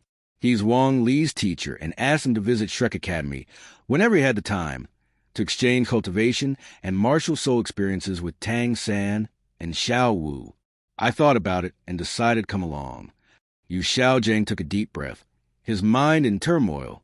On one hand, there was his own theory, and on the other, there was Tang San's future. After much hesitation, he finally forced a strained smile. "Wong Lee, thank you for coming. I'm Tang San's teacher, and I also oversee Xiao Wu and the others' training. Before you begin exchanging ideas, could I know your soul power level?" Wong Lee heard this but didn't directly answer. "That's not something I can disclose. If Shrek Academy participates in the Soul Master Tournament, you'll find out once we pass the preliminary and advancing rounds and reach the finals." Everyone froze in surprise. Wong Lee continued, "The Chindo team is guaranteed to make it to the finals. We'll compete with the Spirit Hall's Golden Generation for the championship." Upon hearing this, everyone was stunned. Dai Mubai, the most uncomfortable of them all, came from the Star Luo Empire. He said in a deep voice, "It seems the Star Luo team is also quite strong. Their captain and vice-captain can use a martial soul fusion skill. They're likely strong contenders for the championship as well." Wong Lee waved his hand dismissively, smiling lightly. Two soul grandmasters using a martial soul fusion skill can only reach the level of the Soul King. It's not that difficult to deal with. Our real opponents are the three Soul Kings from the Spirit Hall's Golden Generation. Everyone was taken aback. To casually dismiss a fusion skill as only comparable to a Soul King left them wondering if Wang Li was arrogant or simply confident. Among them, Zhu Zhuqing's eyes widened, her heart racing. The Dark Devil White Tiger, a martial soul used by her older sister, Zhu Zhuyun, and Dai Mubai's elder brother Davis, was mentioned as though it was nothing. She stared at Wong Lee and asked, "Could it be that you're—" At this moment, Wong Lee put a finger to his lips, gesturing for silence. He smiled and said, "Don't say it. Tang San and Xiao Wu are my friends. You're their friends, so I'll reveal this little bit to you." Zhu Zhuqing covered her mouth, her chest rising and falling rapidly, clearly unsettled. Wong Li no longer paid attention to her. Instead, he turned to look at Tang San and Xiao Wu. "I treat you both as friends, yet you keep a wary distance from me. This doesn't." Yu Xiaojiang, Flanders, Lu Erlong, and Zhao Wu just stared at Wong Li, their faces filled with disbelief. Yu Xiaojiang's eyes widened in shock. He couldn't believe it. Wong Li, who only had innate soul power of level 3, should have struggled his entire life between the ranks of Great Soul Master and Soul Exalted, just like himself. How could it be possible that he had reached the rank of Soul King? Flanders, Lu Erlong, and Zhao Wujia were equally stunned. Their innate talents weren't bad, but it was only when they were in their late 20s, approaching 30, that they had finally managed to break through the 50-level mark. As for the Shrek 7 Devils, they too were considered geniuses, having undergone the Master's brutal training. Even so, only Dai Mubai and Tang San had reached the Soul Emperor level. Wong Li, who was nearly the same age as them, was so far ahead in soul power cultivation that they couldn't even catch a glimpse of his back. With a relaxed smile, Wong Li said, "There's no need to be so surprised. To achieve this level of strength, I've been trained to the point of life and death under my grandfather's guidance." On the other hand, Tang San, just now Flanders told me that the journey from Soto City to Heaveno City isn't easy. Under such conditions, you manage to reach Soul Master before 14. You really are the same Tang San I know. Your talent and aptitude are truly top tier. And Xiao Wu, you're not far behind either, right? Tang San gritted his teeth, feeling a sense of frustration. In order to speed up his cultivation, he had even borrowed the 8 spider spears, but he still couldn't catch up with Wong Li. Why was that? Was it really because of Wong Li's innate 3rd-level soul power? Did the guidance and resources from titled Douluo really make that much of a difference? Then why didn't I have those? Xiao Wu looked at Wong Li, feeling a bit timid. There was something about Wong Li that made her feel like she had returned to the Star Doe forest. There was a natural aura to him, but Wong Li's gaze felt as if it could see right through her. She felt uneasy, yet when facing Wong Li's inquiry, she still stood tall, tried to appear confident, just like the big sister she used to be. With a carefree attitude, she replied, "I'm at level 38 now, and I'll be reaching level 40 very soon." Wong Li knew that Xiao Wu hadn't consumed any fairy herbs, yet during the Soul Master competition, she had managed to reach level 40, condense her soul ring, and become a Soul Emperor. Her transformation as a soul beast made her a top-tier talent among humans, allowing for rapid cultivation. However, in order to prevent Dugubo from reaching the rank of Soul Douluo before becoming a titled Douluo, Xiao was killed before she could absorb any more soul rings or bones. Wong Li reminded her, "I do believe in you, but you need to speed up your progress. Aim to break through before the Soul Master competition begins. Once the competition starts, even in the Heaveno City qualifier, there will be Soul Douluos and even titled Douluos coming to watch. The main competition in Spirit City will have many titled Douluos present.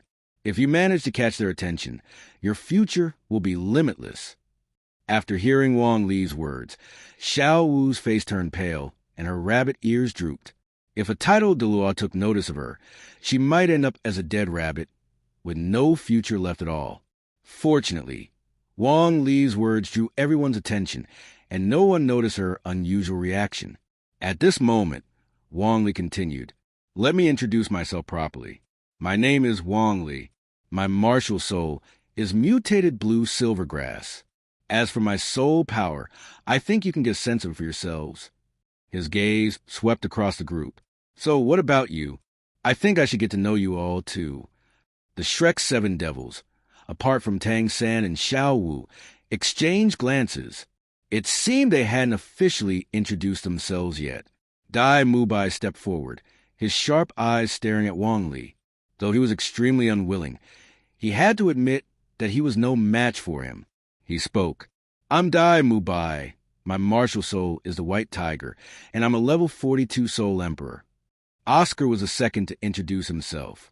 His clean-shaven face, distinct features, and peach blossom eyes made him instantly memorable. "I'm Oscar. My martial soul is the Sausage, and I'm a level 35 Soul Exalted." Ma Hongjun was the third to introduce himself, his chubby face and large frame leaving a strong impression. "I'm Ma Hongjun. My martial soul is the Evil Fire Phoenix, and I'm a level 34 Soul Exalted." Zhu Zhuqing was fourth. Her youthful face, fiery figure, and cool voice gave her a distinct presence. "I'm Zhu Zhuqing. My martial soul is a Ghost Leopard, and I'm a level 34 Soul Exalted." Ningfongji was fifth. With her cute face, slender figure, and lively personality, she spoke cheerfully. "I'm Ningfongji. My martial soul is the 7-treasure glazed tile pagoda, and I'm a level 33 Soul Exalted." Upon hearing this, Wong Lee seemed curious and asked, even though he already knew the answer, "Ningfongji, your martial soul is the 7-treasure glazed tile pagoda. Does that mean you're from the 7-treasure glazed tile sect?"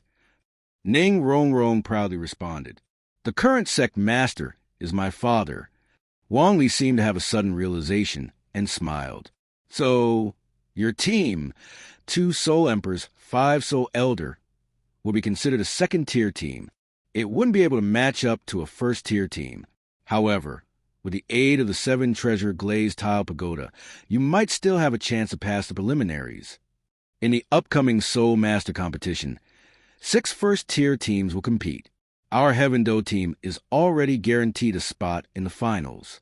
The other 5 first-tier teams come from 5 Element Academy, which is an established powerhouse. At least 3 of them are Soul Emperors, and 4 are Soul Elder. If you want to make it, you'll need to match up with one of them." Wong Lee seemed genuinely concerned about the Shrek 7 Devils. Thanks to Qin Ming, he had gained an identity close to theirs, which allowed him to better gauge when an opportunity might arise.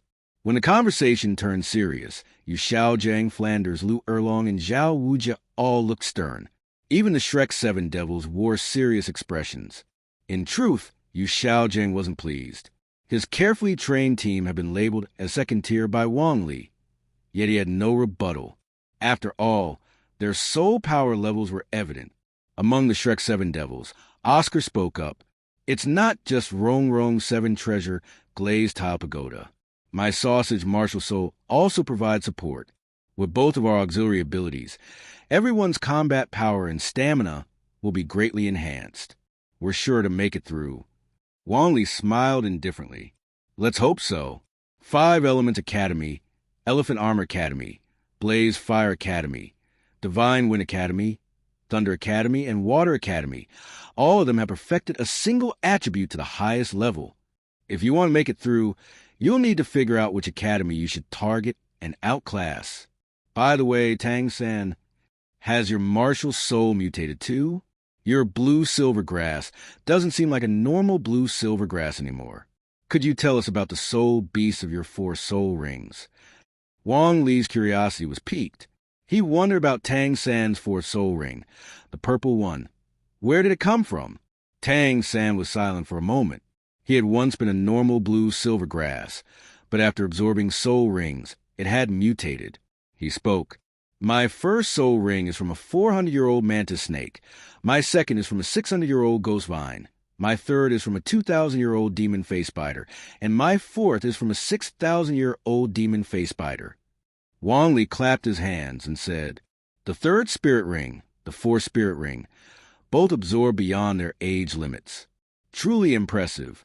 But Tang-san, you've absorbed 2 spirit rings from a man-faced demon spider. Haven't you considered absorbing more spirit rings from plant-based spirit beasts? Tang-san was momentarily taken aback before explaining.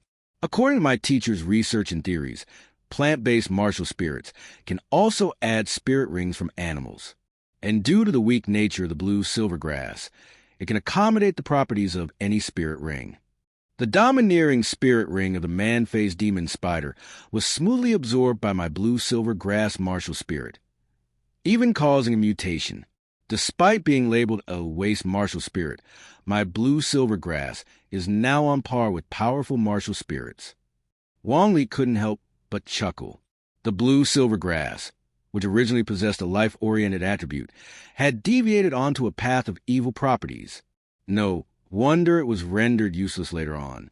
Whether it was the blue-silver king or the sea god, they must have worked tirelessly to suppress the evil properties Tang had accumulated. Yet, this impurity meant a lack of true strength. At this moment, Wong Lee noticed Yu Xiaojiang. With his hand behind his back and a proud expression, Yu Xiaojiang seemed deeply satisfied that his theories were validated through Tang-san. Wong Lee smiled and loudly praised him, as expected of the Grandmaster. These theories, which defy conventional wisdom, have enabled the so-called waste blue-silver grass to rival top-tier martial spirits. Truly astounding and awe-inspiring. Hearing this, Yu Xiaojiang's gaze toward Wong Lee softened considerably. He thought to himself, I didn't expect this Wong Lee to have some insight, since he possesses a mutated blue-silver grass. I might not mind giving him some guidance in the future to further strengthen his martial spirit. Of course, he'll never surpass my disciple, Tang-san. With the talent of twin martial spirits, Tang-san will achieve the rank of Soul Douluo and even title Douluo in no time, becoming the strongest on this continent. These were Yu Xiaojiang's inner thoughts, which Wong Lee couldn't hear. If he could, he would undoubtedly scoff at them. Wong Lee simply wanted Yu Xiaojiang to continue leading Tang-san astray. The blue-silver grass with spider-leg-like features was undeniably powerful, but its potential was heavily suppressed by the loss of its life-oriented attributes. Tang-san would face tremendous difficulty advancing to higher levels like Soul King or Soul Emperor unless external assistance was used.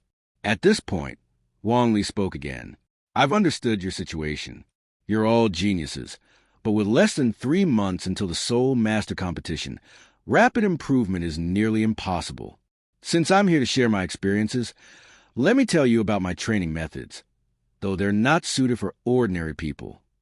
I grew under the strict guidance of my grandfather, a titled Douluo. Through constant battles and enduring immense pressure, I was able to improve comprehensively.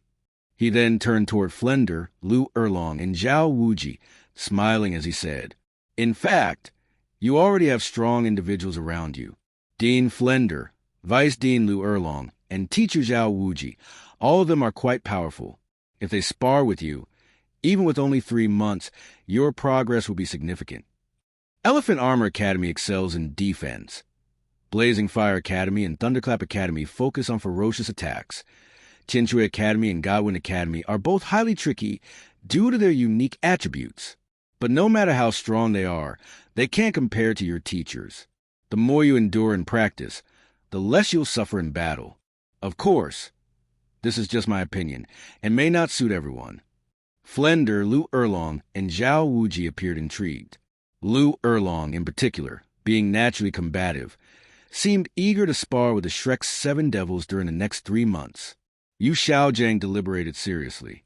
Although it made him uncomfortable, he had to admit that as a mere 29th rank Soul Grandmaster, he couldn't provide the kind of pressure that strong opponents could. He vaguely grasped the critical point. Could this be the reason his disciple lagged so far behind Wong Lee? Combat, fighting against strong opponents. Pressure, being pushed by overwhelming strength. If such factors helped Wong Lee grow quickly, wouldn't they also help the Shrek 7 Devils? The Shrek 7 Devils, still unaware of the gravity of the situation, reacted differently to Wong Lee's training methods. Ma Hongjun grinned and asked cheerfully, Wong Lee, you're a friend of Third Brother and Xiao Wu. I'm also a friend of theirs. Doesn't that make us friends too? Come on, share some tips.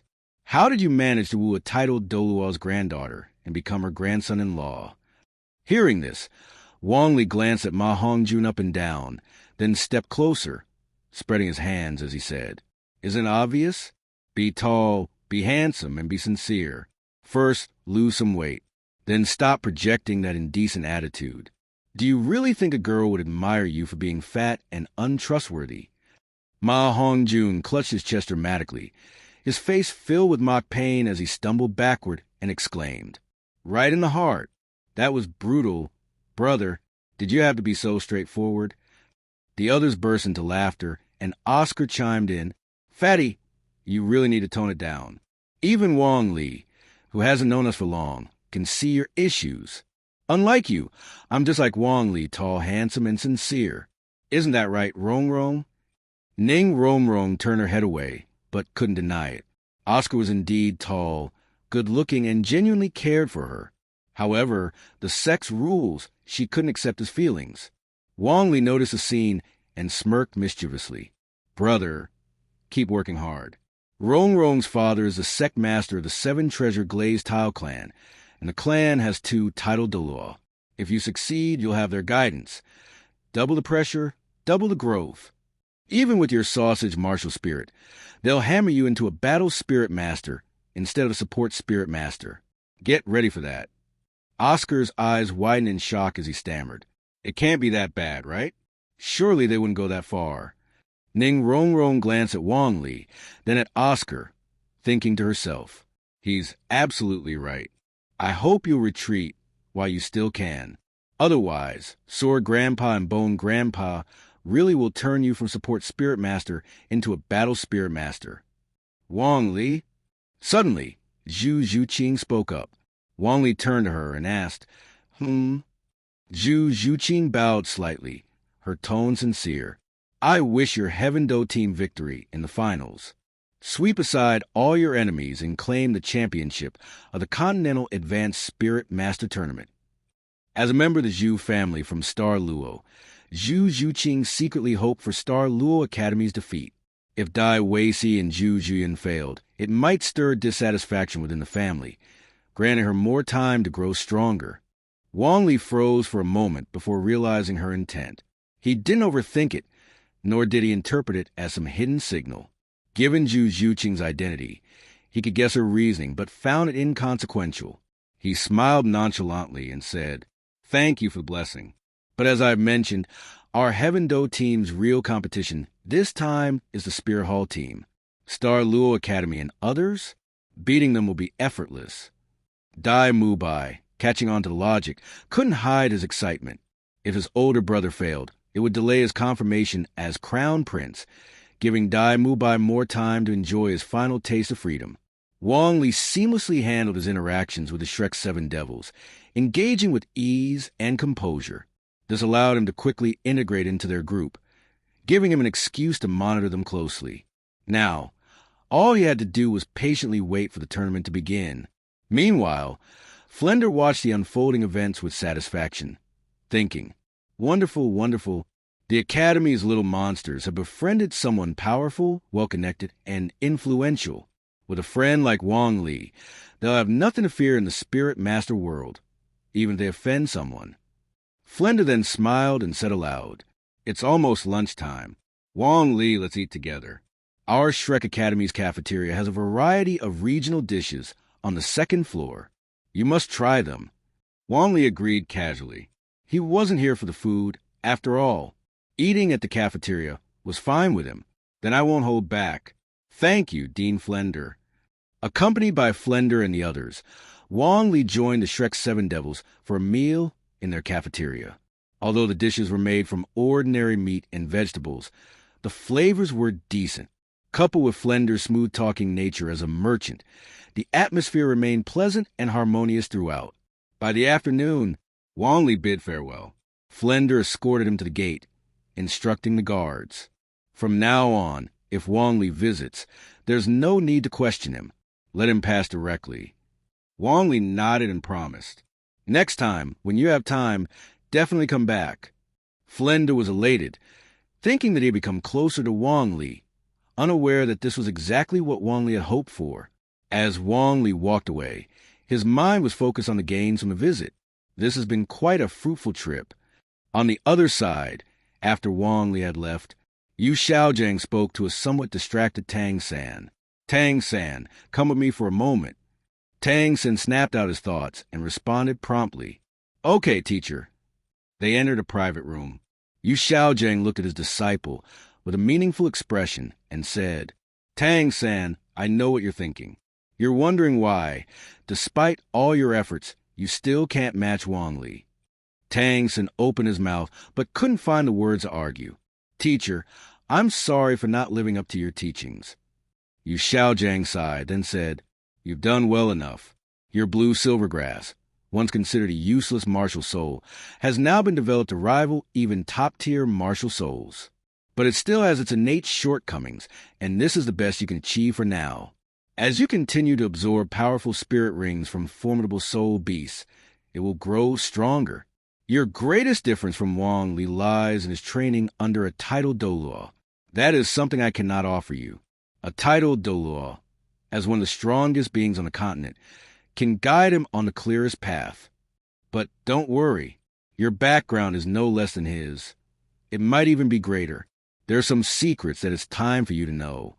Tang San's heart raced at the words, and he felt dry-mouthed and incredulous. Teacher, what do you mean? What background do I have? Yu Xiaojiang raised his head and said with pride, Tang San, you know that I was the first to recognize your twin martial souls. One is a blue silver grass, which you know is considered a useless martial soul, but the other I also identified, though I didn't reveal its name until now. Now I can tell you. It's the Clear Sky Hammer, a martial soul once wielded by the direct descendants of the Clear Sky sect, which was once the most powerful sect of the 7 great sects. It is considered the #1 powerful offensive weapon martial soul in the world. Your father's name is Tang Hao, and he was once the most outstanding disciple of the Clear Sky sect, becoming the youngest titled Douluo on the continent. His title was Clear Sky. With all this new information, Tang San felt dizzy and shocked, stammering. If my father was a titled Douluo, and my sect was the Clear Sky sect, the most powerful among the 7 great sects, then how come? Yu Xiaojiang explained piece by piece. The events from back then are too complicated to explain in just a few words. Even I don't know all the details. All I know is that the Clear Sky sect's withdrawal, as well as your father's silence, had something to do with the Spear Hall. It seems there was a battle over some important treasure. Your father won, but not completely. He killed the previous pope of the Spear Hall, but that provoked a terrible retaliation. That's why you grew up as a commoner. If not for that, you would have been born with the most prestigious identity in the continent. Now you understand your father's strength and the difficulties he faced. Tang San nodded, his heart burning with fury. Not towards Tang Hao or the Clear Sky sect, but towards the Spear Hall. If it weren't for the Spear Hall, he would be the son of a titled Douluo, the direct disciple of the Clear Sky sect. That would have been an honor beyond measure. Instead, he was born into a humble family. Damn the Spear Hall. Even if they awakened my martial soul, even if they gave me subsidies, I will never forgive them. These were all things I was entitled to in the first place. Suddenly, Tang San asked, a trace of confusion in his voice. Teacher, what about my mother? Yu Xiaojiang shook his head. That's something I don't know either. Even your father's and your sex matters. I shouldn't have told you this early. You don't yet have the strength to investigate or resolve the grudges of the previous generation. But I can see you're unsettled, so I've told you what I know. Keep training hard. Your blue silvergrass may be a useless martial soul, but your Clear Sky Hammer is a true top-tier martial soul. While you made your blue silvergrass as strong as a top martial soul, once you build enough foundation, your second martial soul, the Clear Sky Hammer, will allow you to attach spirit rings as powerful as those of 10,000 years, even reaching the incredible feat of 9 full 10,000-year spirit rings. At that point, you'll truly understand your own strength. The grudges of the past generations will be easily settled with a single strike. Tang San nodded firmly, all his doubts vanishing. He was a disciple of the Clear Sky sect, the son of a titled Douluo, and the wielder of twin martial souls. His life was no worse than Wang Li's. It was only because of the spirit hall that he had been brought so low. The sky had cleared, the rain had stopped, and Tangsan felt as if he could finally move forward again. When Wang Li returned home, he discovered that Xing had come again, bringing an assortment of precious gifts, all of which were quite valuable. Previously, when Dugubo bought the crystal blood dragon ginseng, it cost him 150,000 gold soul coins, but the value of the gift Xing had brought now easily exceeded that amount. Xing was truly pulling out all the stops to win over Dugubo. Wang Li shook his head and decided not to concern himself with it. Over the next few days, Wang Li didn't wander around. Instead, he focused on his cultivation, while also gathering plenty of information to research soul beasts that would be suitable for his sixth spirit ring. Now, he faced a critical problem.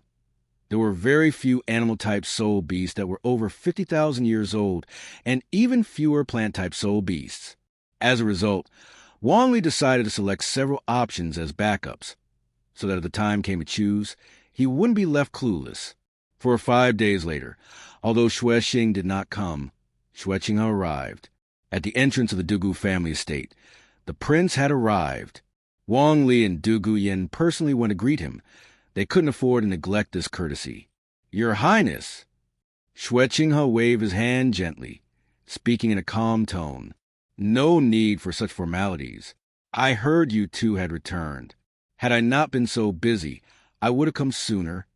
Brother Wong Lee, Miss Dugu, it's been over a year since we last met. I brought some gifts for you." Wong Lee greeted him with a smile. "Thank you, Your Highness. Please come inside." Accompanied by Wong Li and Duguyen, Xing walked into the Dugu estate and once again asked, "I wonder, is Lord Biling in the mansion today?" Duguyen frowned slightly, but then replied, "Your Highness, my grandfather is at home, but he prefers quiet, so I ask that you please understand." Xing paid no mind and instead smiled. "Of course, no problem. The main reason I've come today is to congratulate you both. I've heard that over the past year, you both broken through to the Spirit King rank." As they led the way, Wong Li responded, "That's correct. As Soul Masters, our focus is always on cultivation. After the events with Bishop Salas, we become even more diligent, which is why we were able to break through." Xing looked on in admiration, but in his heart, he began to reflect. Suddenly, he felt lost, unsure if all these years of being undercover in the Heaveno Empire had truly been worth it. He had great talent, perhaps even top tier, but due to his life as an undercover agent, he had to be cautious even with his own training. As a result, his progress had been slow, yet thanks to his excellent natural abilities, he still far outpaced his peers.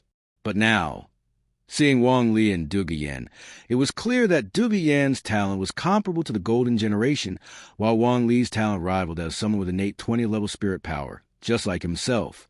Xing, or rather, Qian Rinxue, had her pride shattered.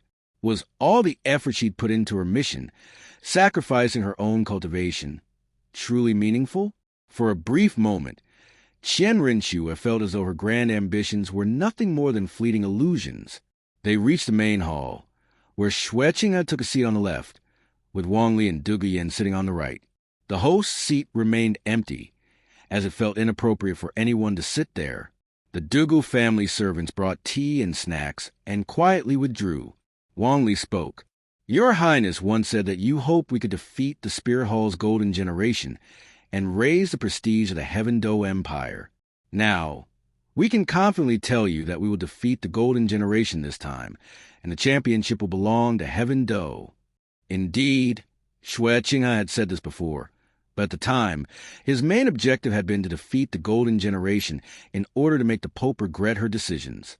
However, now, with Wang Li and Duguyen's talents having reached a level that Xing could no longer ignore, his thoughts had changed. Xing spoke gently. "Indeed, I also believe that with both of you here, victory will surely belong to the Heaveno Empire, and the championship will be ours. By the time you return with the title, you'll likely have graduated. Brother Wong Lee, Miss Dugu, after your graduation, would you be willing to serve as imperial guest officials, or even as attendants?" Wong Lee paused for a moment upon hearing this, then solemnly replied, "Your Highness, as citizens of Heaveno, it is certain that we will serve the Empire. However, we are still very young, and this is the best time for cultivation. We want to focus on our training, and perhaps even travel for a while, in order to break through to higher realms as soon as possible." His response was deliberately vague, neither accepting nor rejecting the offer, with a well-founded reason, prioritizing cultivation. Shweching nodded approvingly. "Indeed, you are both still young, and should dedicate more time to your training." At this point, Shweching stood up, took a golden token from a storage soul tool, one side bearing the symbol of Heaveno, and the other his own insignia. He continued, "This is my personal token. Of course, it doesn't represent anything official, but if you ever run into trouble or need assistance, simply present this token, and those who are affiliated with Heaveno, such as guest officials, attendants, governors, or city lords, will likely be willing to help you. Take it with you." Wong Lee stood up as well, glanced at the token in Shweching, then walked over to take it, speaking with gratitude. "Thank you, Your Highness. You helped me once before, and now you've given me this token. I truly can't express how grateful I am." Shweching smiled even more warmly. Wang Li had not directly pledged allegiance to him, but that didn't matter. He would eventually bring Wang Li under his wing. With such talent, Wang Li would become a powerful ally in the future. After exchanging a few polite words, Shweching invited Wong Lee and Dugubo to visit the prince's residence. Wong Lee, however, politely declined, stating that he still needed to focus on his cultivation and prepare for the Soul Master Tournament. It was a reasonable excuse, and it worked well. After Shweching left, Dugubo furrowed her brows and said, "Wong Lee, by accepting the prince's token, are you planning to ally with him? Isn't that a bit hasty?" Wong Lee carefully stored the token and smiled. Yen, accepting the prince's token doesn't mean I've accepted his offer to join him. It's simply his goodwill, and rejecting it would have been impolite. Let's just hold on to it for now. Once the Soul Master Tournament is over, we'll continue our training, improve our strength, and then travel across the continent. This time, we won't head into the deep mountains or forests. We'll go to where it's lively and bustling, just the two of us. As long as nothing major happens, we'll enjoy ourselves." Dugubo smiled, hooking her arm through Wong Lee's and gently saying, "Whatever you say." Wong Lee knew that Shweching was actually Qianrenxue, and Qianrenxue was Shweching. When presented with honeyed words, he would gladly accept them, but when faced with trouble, he would push it away. No matter what power one holds, in the end, personal strength is paramount. Over the next 3 months, Wong Lee focused diligently on his cultivation. As the Soul Master Tournament approached, he broke through from level 58 to level 59 soul power. By the time the tournament concluded, he would be ready to seek the soul beast needed for his 6th spirit ring. The All-Continent Advanced Soul Master Tournament, held every few years, is always a grand occasion. Once it begins, the event becomes a carnival for all. In Heaveno City, the crowd surged, with countless people traveling from far and wide, eager to witness the fierce competition among soul masters. The tournament is divided into 3 stages: the preliminary rounds, the advancement rounds, and the finals. The preliminary rounds were held in the Heaveno Great Spirit Arena. About a month ago, the Heaveno Great Spirit Arena was closed for renovations and expansions, transforming it into the current competition venue. Today, the Soul Master Tournament officially begins. Inside and outside the Heaveno Great Spirit Arena, countless wealthy and idle spectators flooded in, displaying immense enthusiasm. Alongside the excitement came chaos, though it was fortunately kept under control by nearly 5,000 guards maintaining order around the arena. At this time, 2 carriages bearing the emblem of Heaveno Imperial Academy arrived slowly at the entrance of the arena. The passengers disembarked one after another. They were members of Heaveno Imperial Academy's 1st and 2nd teams. Their uniforms were similar, both in light gold, with the word Heaveno embroidered on the left chest and 7 stars stitched on the back. The main distinction between the teams lay in their attire. The first team wore ceremonial robes and capes, looking particularly dazzling, while the second team donned practical combat suits with a simpler design optimized for battle. Finally, 3 board members of Heaveno Imperial Academy exited the carriages, dressed in somber black robes lined with golden trim. Among them, Ningfongji smiled warmly. "All right, children, today marks the opening of the Soul Master Tournament. His Majesty will also be present, so perform well. The 3 of us will head to the VIP seats to accompany His Majesty. You will follow Teacher Qin Ming to the waiting area." Both the first and second teams responded in unison. "Yes." Afterward, Ningfongji glanced at Wong Lee and Yuguan. He hesitated briefly, but refrained from offering words of encouragement. Their abilities were so formidable that there was little need for motivation. Ningfongji and the other 2 board members, by Baoshan and Jilin, then hurried inside to take their places in the VIP area. After they left, Qin Ming spoke seriously. "All right, follow me into the arena." He led the way, followed by the first team and then the second team. As they entered, deafening cheers erupted from the audience around them. No matter what, in the Heaveno Empire, the Heaveno royal team would always be the most popular. Wong Lee and Dugubo, members of the first team, walked alongside 6 other team members toward the arena. Today was the opening ceremony, and with the Shui Yi in attendance, their presence was essential. The Heaveno teams were the first to arrive.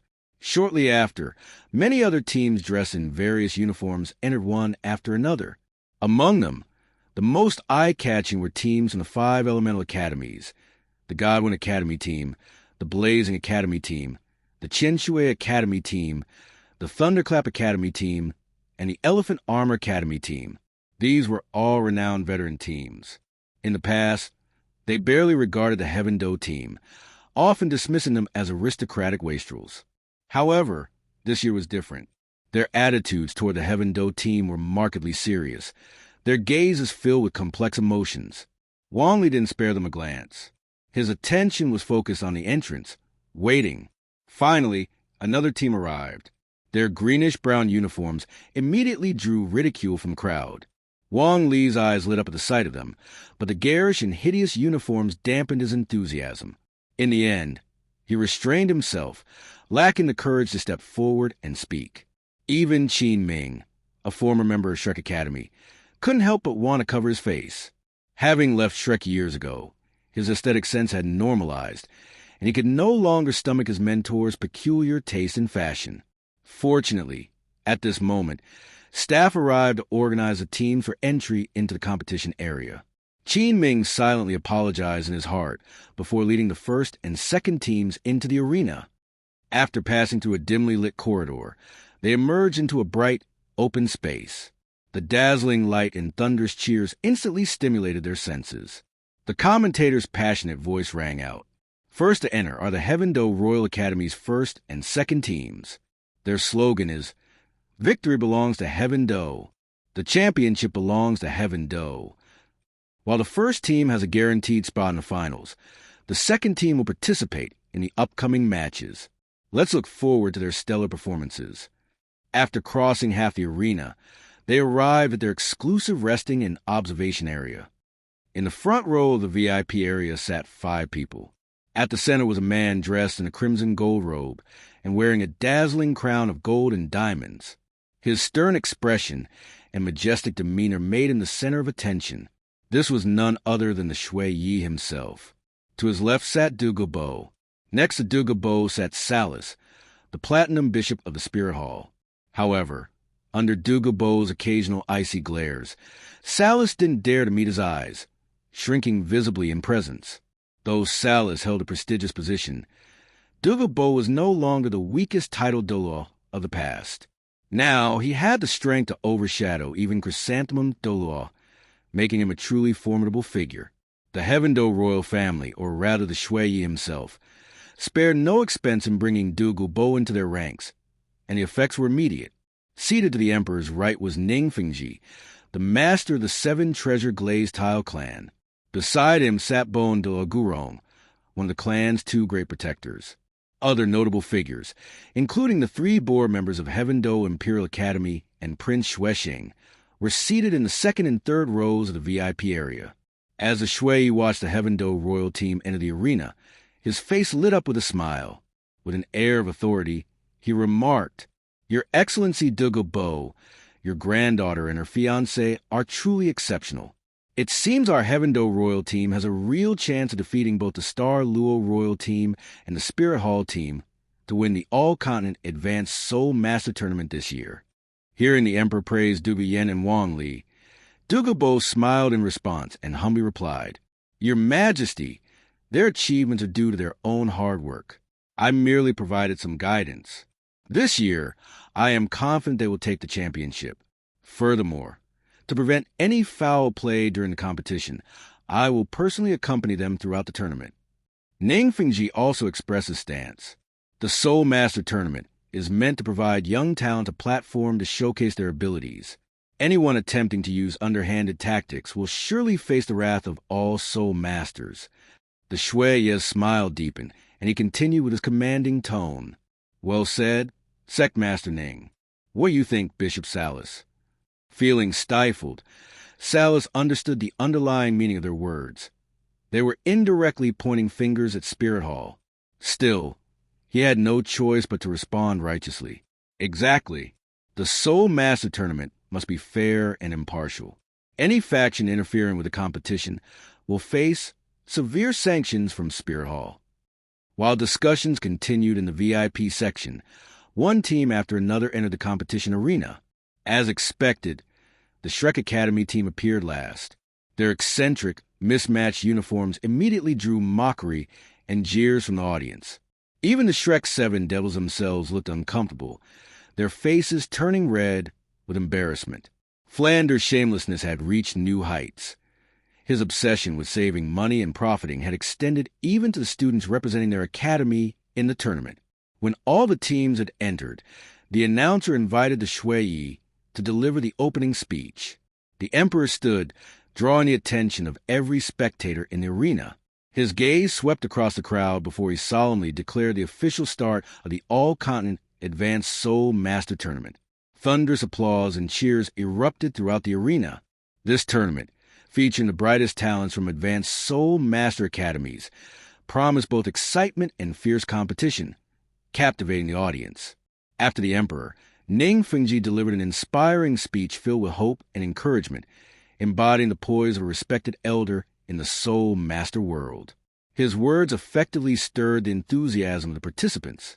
Ningfongji's impeccable reputation and years of cultivation had established him as a figure of great renown in the Soul Master community, further strengthening the influence of the Seven Treasure Glazed Tile clan.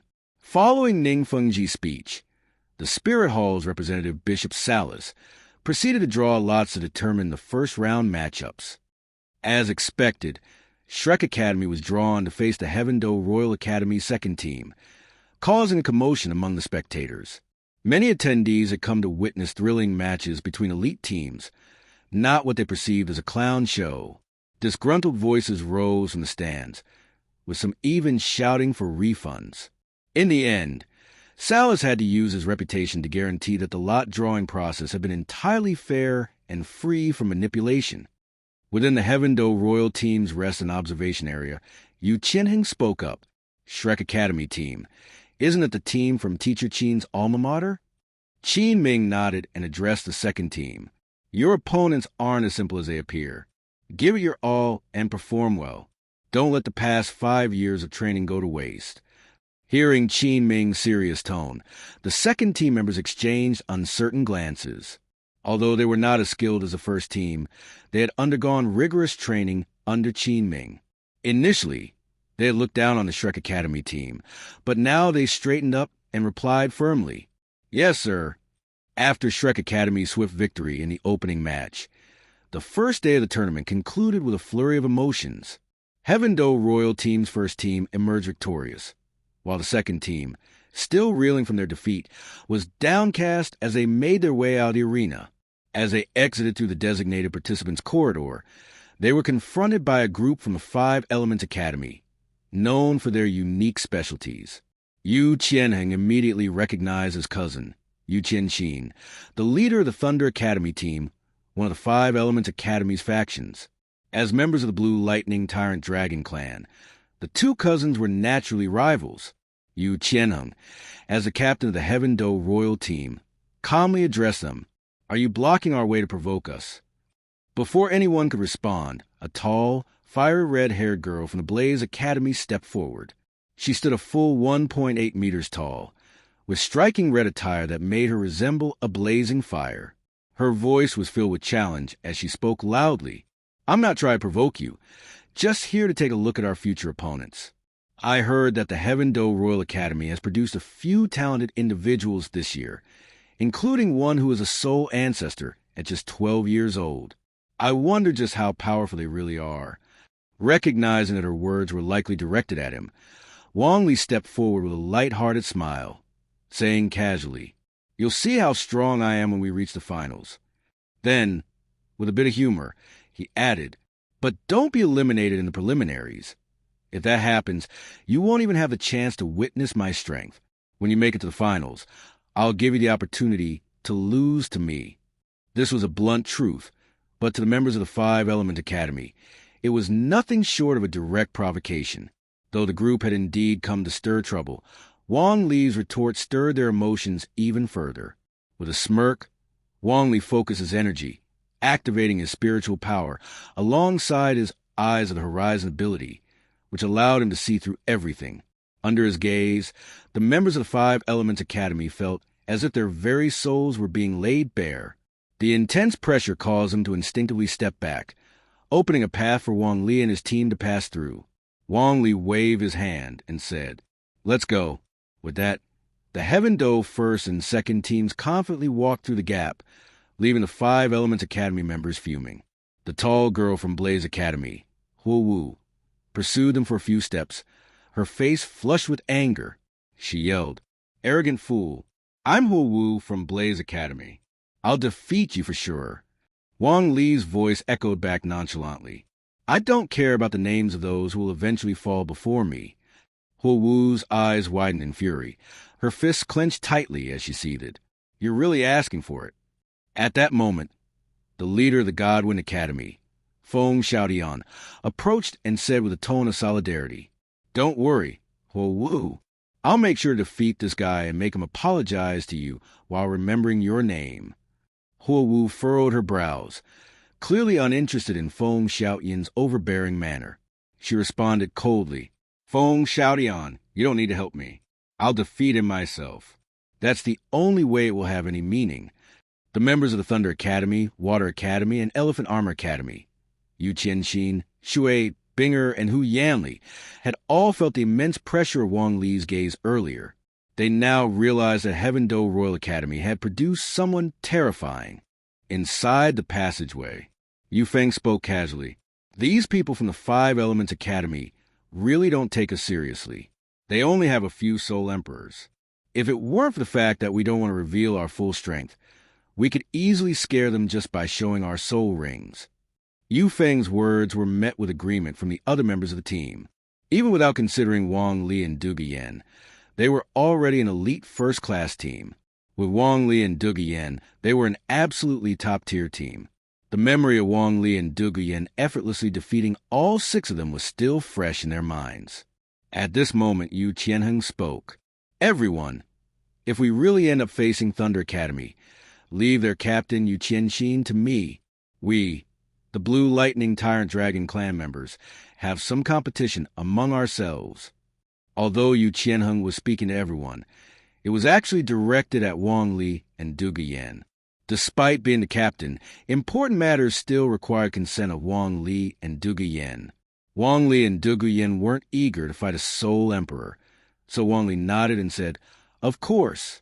If we do encounter Thunder Academy, we'll give you the chance for a one-on-one battle." Yu Qianheng fell silent. Already a man of few words, now he spoke even less.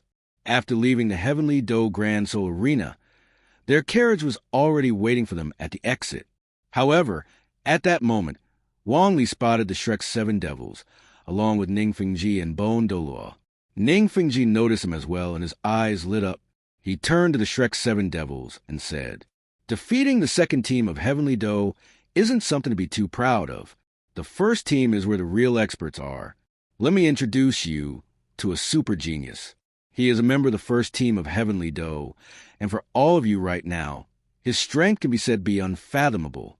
Ningfongji hesitated and asked, "Father, are you talking about Wang Li?" Ningfongji looked surprised and asked, "You know him?" Ningfongji explained, "He's a classmate of my third brother at the Junior Soul Master Academy. His teacher is also a senior who graduated from our Shrek Academy. Not long ago, he visited our academy and exchanged cultivation experiences with us." Ningfongji was delighted and said, "Ah, I see. You two already knew each other. Young people like you have more in common. You should get along well in the future. I'll go over and greet him." After speaking, Ningfongji and Douluo made their way toward the Heavenly Do Royal Academy. Ningfongji pouted, clearly displeased that her father had left her behind. She turned to the others and said, "Don't mind him. That's just how my dad is. After the Soul Master competition, I'll take you all to my house to hang out." Tangan furrowed his brows and said, "It's fine, Rong. Let's hurry back to the academy." Before, Xiaowu tried to force her way through a rank breakthrough, but failed. Now, we're not sure if her condition has improved. At these words, everyone's expression showed concern, and they quickly left, heading toward the academy. Meanwhile, on the other side, Ningfongji addressed the group. "Hello, everyone. I'm Ningfongji. Wong Lee, I heard from my daughter that you visited their academy and exchanged cultivation experiences. As a father, I'm truly grateful." Everyone was surprised, but no matter their surprise, they respectfully replied, "Lord Ning." Wong Lee smiled and said, "Lord Ning, there's no need for such formalities. I didn't even know your daughter was at Shrek Academy. I was just visiting some of my classmates from the Junior Soul Master Academy. As for the exchange of experiences, it was merely a personal perspective and not something I claim works for everyone. Regarding the matter with the Platinum Bishop of the Spirit Hall, the 7 Treasure Glazed Tile Clan helped me out, and that's what I'm truly grateful for." Wong Lee, having climbed up from humble beginnings, was skilled in the art of speech and knew how to present things in his favor, avoiding unnecessary conflicts and trouble. Upon hearing this, Ningfongji's smile grew even wider, and he said, "I can't stand the arrogance of the Spirit Hall. Moreover, I admire you greatly. Do visit the 7 Treasure Glazed Tile Clan whenever you can. Also, since you're a friend of my daughter, don't call me Lord Ning anymore. Just call me Uncle Ning." Wong Lee responded naturally, "Yes, Uncle Ning. With the Soul Master competition starting, I might be busy, but I'll definitely visit next time."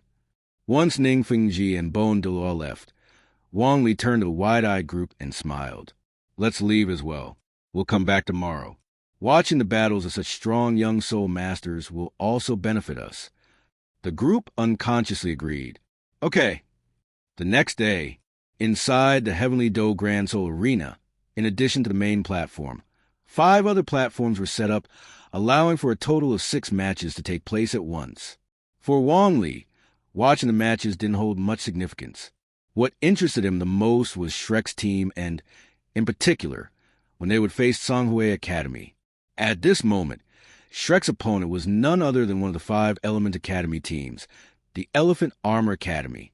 Elephant Armor Academy was an affiliated school of the Elephant Armor sect. The representatives for this match were all direct descendants of the sect, possessing the Diamond Mammoth Martial Soul, granting them exceptional defensive capabilities. With 3 Soul Emperors and 4 Soul Sages, this team was more than capable of competing in the top-tier leagues. On the other hand, Shrek's team was mostly made up of the same 7 from yesterday's match. However, Ningfongji had replaced the fuller-figured girl, and aside from Xiaowu, all of Shrek's 7 devils were participating. As the match began, both sides summoned their martial souls. The 7 members of Elephant Armor Sect transformed into 2-meter-tall giants, with bulging muscles and tough, armor-like skin. At this point, Shrek's 2 Soul Emperors seemed outmatched. Wong Lee was just as curious as everyone else about how they would handle this. Before the battle began, however, the 7 devils of Shrek sprouted wings and ascended into the air. Oscar and Ningfongji supported the team, Oscar providing a variety of sausages, while Ningfongji enhanced the others' abilities with her amplifications. This allowed the other 5 members to maximize their battle strength. Dai Mubai and Zhu Zhuqing used their martial soul fusion technique, the Hell White Tiger, to take the lead in the attack. Ma Hongjun and another tall, slender youth provided support. Finally, there was Tang San. He used his 4th soul skill to transform his blue-silver grass into the form of spider legs. However, even these barbed spider-legged blue-silver grass couldn't pierce through the Diamond Mammoth's defense. Tang San was forced to go on the offensive himself. Using the 8 spider lances, he blended them with his blue-silver grass, and with the cover of the Hell White Tiger, he pierced through the Diamond Mammoth's defense one by one, injecting toxins into their bodies. This caused the Hell White Tiger to endure heavy damage and eventually dissipate, leaving Dai Mubai and Zhu Zhuqing severely injured and unconscious. Ma Hongjun and the other youth became the primary targets, and before long, they were also severely wounded and fell. Ningfongji withdrew from the match, and after passing the last flying mushroom ring to Tang San, Oscar also withdrew. Tang San continued to fight, enduring until the members of Elephant Armor Academy fell to the poison. By the skin of his teeth, Shrek's team claimed victory, defeating one of the 5 Elements Academy teams, Elephant Armor Academy. Their next opponents were none other than Songhui Academy. Wong Lee knew that it was his time to step in. As a friend, he would check on Shrek's 7 devils, and at the same time, he would be ready for whatever surprises might arise. Shrek Team Area. Although Shrek Academy emerged victorious, the atmosphere here was anything but cheerful. Ningfongji and Oscar were merely drained of their spirit power, which wasn't too severe. However, Dai Mubai, Zhu Zhuqing, Ma Hongjun, and others were in far worse shape. Their injuries were severe, one worse than the other. Unlike Tang San, they hadn't consumed immortal herbs to strengthen their physiques. Coupled with a disadvantage in spirit power, their head-on clash with Elephant Armor Academy led to predictable results. When Wang Li arrived, he saw a well-built girl holding a healing staff high as she treated the injured. However, as a spirit elder with only 3 spirit rings, she seemed to be struggling. Wang Li remarked, "Defeating Elephant Armor Academy despite lacking a spirit ancestor. Truly impressive." The group looked at Wang Li, but quickly averted their gazes. Oscar, his face pale, lowered his head and muttered helplessly, "So what? Now we're battered and broken. In the next matches, we'll probably have to forfeit." Wang Li stepped closer, surveying the group with injuries ranging from minor to severe. He shook his head and smiled as he said, "Miss, step aside for a moment. Leave this to me. After all, we're all friends." The well-built girl, whose name was Jiangzhu, was stunned for a moment but eventually moved aside. Amid the group's puzzled gazes, Wang Li extended his right hand, palm facing downward. Several strands of blue-silver grass sprouted and wrapped around the injured individuals with precision. Blue wisps of energy flowed through the blue-silver grass into their bodies. The previously unconscious and weak group began recovering at a visible pace. Broken bones and torn muscles healed swiftly, with internal and external wounds closing rapidly. Jiangzhu exclaimed in disbelief. Their injuries, they've all healed. What incredible healing power. Flender, Lu Erlong, Zhao Wuji, and the others looked at the recovering students, then at Wang Li, all visibly moved. Yu Xiaojiang was utterly shocked. Wang Li's spirit was the blue-silver grass, but how could a blue-silver grass spirit possess such formidable healing abilities? Tang San stared intently at the blue energy threads, feeling an inexplicable desire. It seemed that if he could absorb these threads, his strength would increase far more than if he devoured spirit beasts. A faint red glimmer began to appear in his eyes. Before long, Wang Li retracted the blue-silver grass, exhaled deeply, and said, "Eat more nutritious food to recover faster. This is all I can do for now." Healing their injuries was already a significant contribution. Wang Li didn't go so far as to counteract their overall weakness as well. As his words fell, Dai Mubai, Zhu Zhuqing, Ma Hongjun, and the others gradually regained consciousness. Though they appeared somewhat listless, their injuries were mostly healed. Still in a daze, Ma Hongjun mumbled. What just happened? I felt this warm sensation, and suddenly I was much better. Dai Mubai and Zhu Zhuqing shared similar feelings, their expressions reflecting lingering astonishment. Flender's face lit up with excitement as he spoke to the group. Why aren't you thanking Wang Li already? Without him just now, you wouldn't have recovered like this. The group, full of gratitude, responded in unison. Thank you. Wang Li waved his hand and gave a calm smile. We're all friends. No need to be so formal. Be cautious in the upcoming matches. Fight if you can, but if you can't, it's better to forfeit. You still haven't fully recovered and need some time to recuperate. Flender nodded repeatedly. Yes. We'll be careful. Wong Lee, we're truly grateful to you. If you ever need Shrek's help, we'll spare no effort to support you. Wong Lee simply smiled without saying a word. His true goal was Tang San's mysterious Heaven treasure record. Even though Tang San wouldn't willingly give it up, Wong Lee intended to take it for himself. At this moment, a staff member from the Spirit Master Tournament arrived and directly announced, to the leader of the Shrek Academy team, the leader of the Elephant Armor Academy team has filed a complaint with the committee. They are accusing Shrek Academy of maliciously injuring their team members. Their team is now in a weakened state and unable to continue the tournament. They are requesting that your team be disqualified. Please come with us to provide an explanation. Lu Erlong, with her fiery temper, immediately exploded. Disqualify us? We fought fair and square. If they lost, they lost. Stop trying to deny it. If they want to fight, I'll gladly oblige. Flender quickly stepped in to stop her. The shrewd businessman in him saw an opportunity as his eyes darted around with a cunning glint. Adopting an aggrieved expression, he declared loudly, maliciously injuring them? I like to file a complaint about them maliciously injuring us. Look at the state of our students. Even with a healing spirit master, they haven't fully recovered. How are we supposed to participate in the next matches? He turned to Lu Erlong and Yu Xiaojang. Erlong, Xiaojang, let's go settle this properly and see how this matter should be handled. Yu Xiaojang understood Flender's intentions and turned to Tang San. Xiao San, you should leave and return to the academy for now. Leave this to us. You were the key figure in injuring the Elephant Armor Academy team members, so it's best you avoid being seen right now. Mubai, Zhuqing, Hongjun, they'll stay here to explain the situation. Tang San nodded. Understood, teacher. Wang Li saw his chance and casually remarked, I'll leave as well, then. By the way, Tang San, I haven't seen Xiao Wu around. Hasn't she been participating in the tournament? Tang San glanced at Wang Li, suppressing his inner restlessness, and replied in a concerned tone.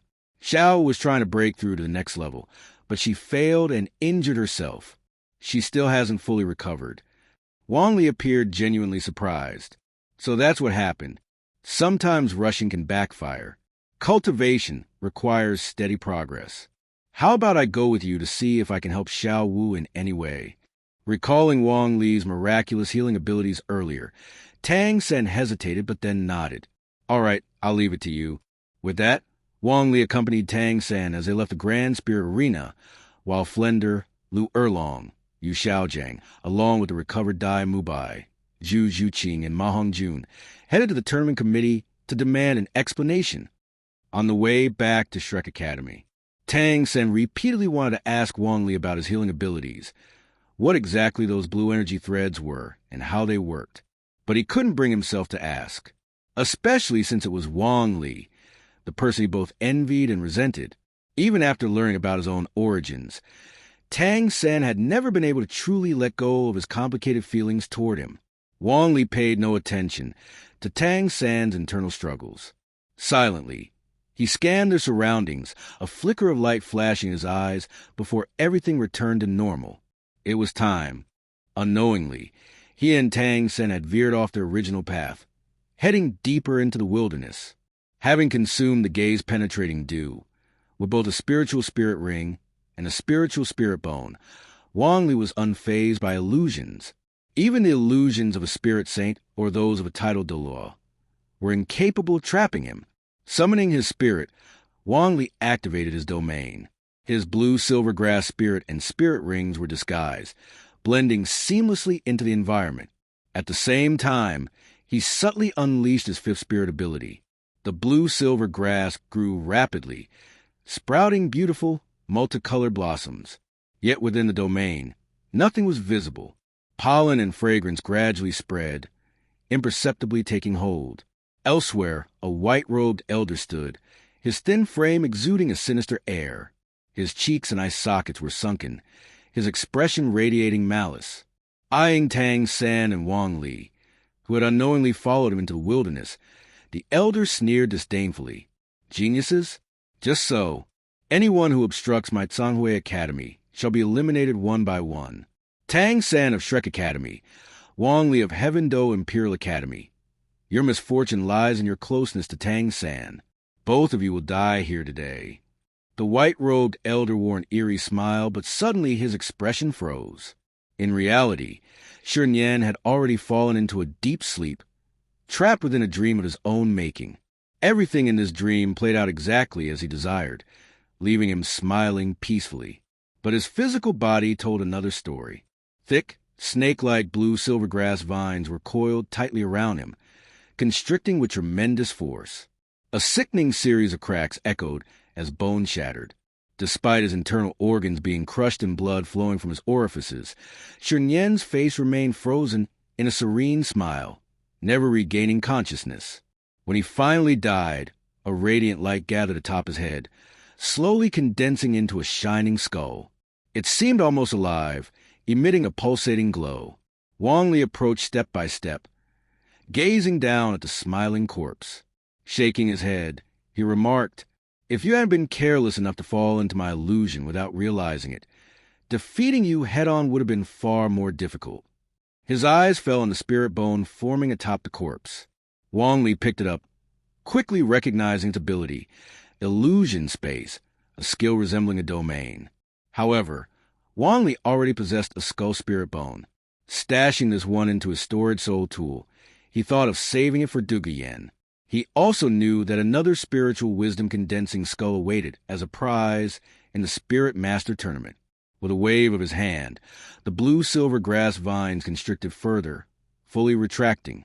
What remained was only a twisted corpse, its bones and internal organs entirely shattered. Wong Lee collected the corpse into his storage soul tool before turning to check on Tangan's condition. Finding that he was merely unconscious, Wong Lee smiled and said, "Good. He's only asleep. Tangan, I'll take you back to Shrek Academy first."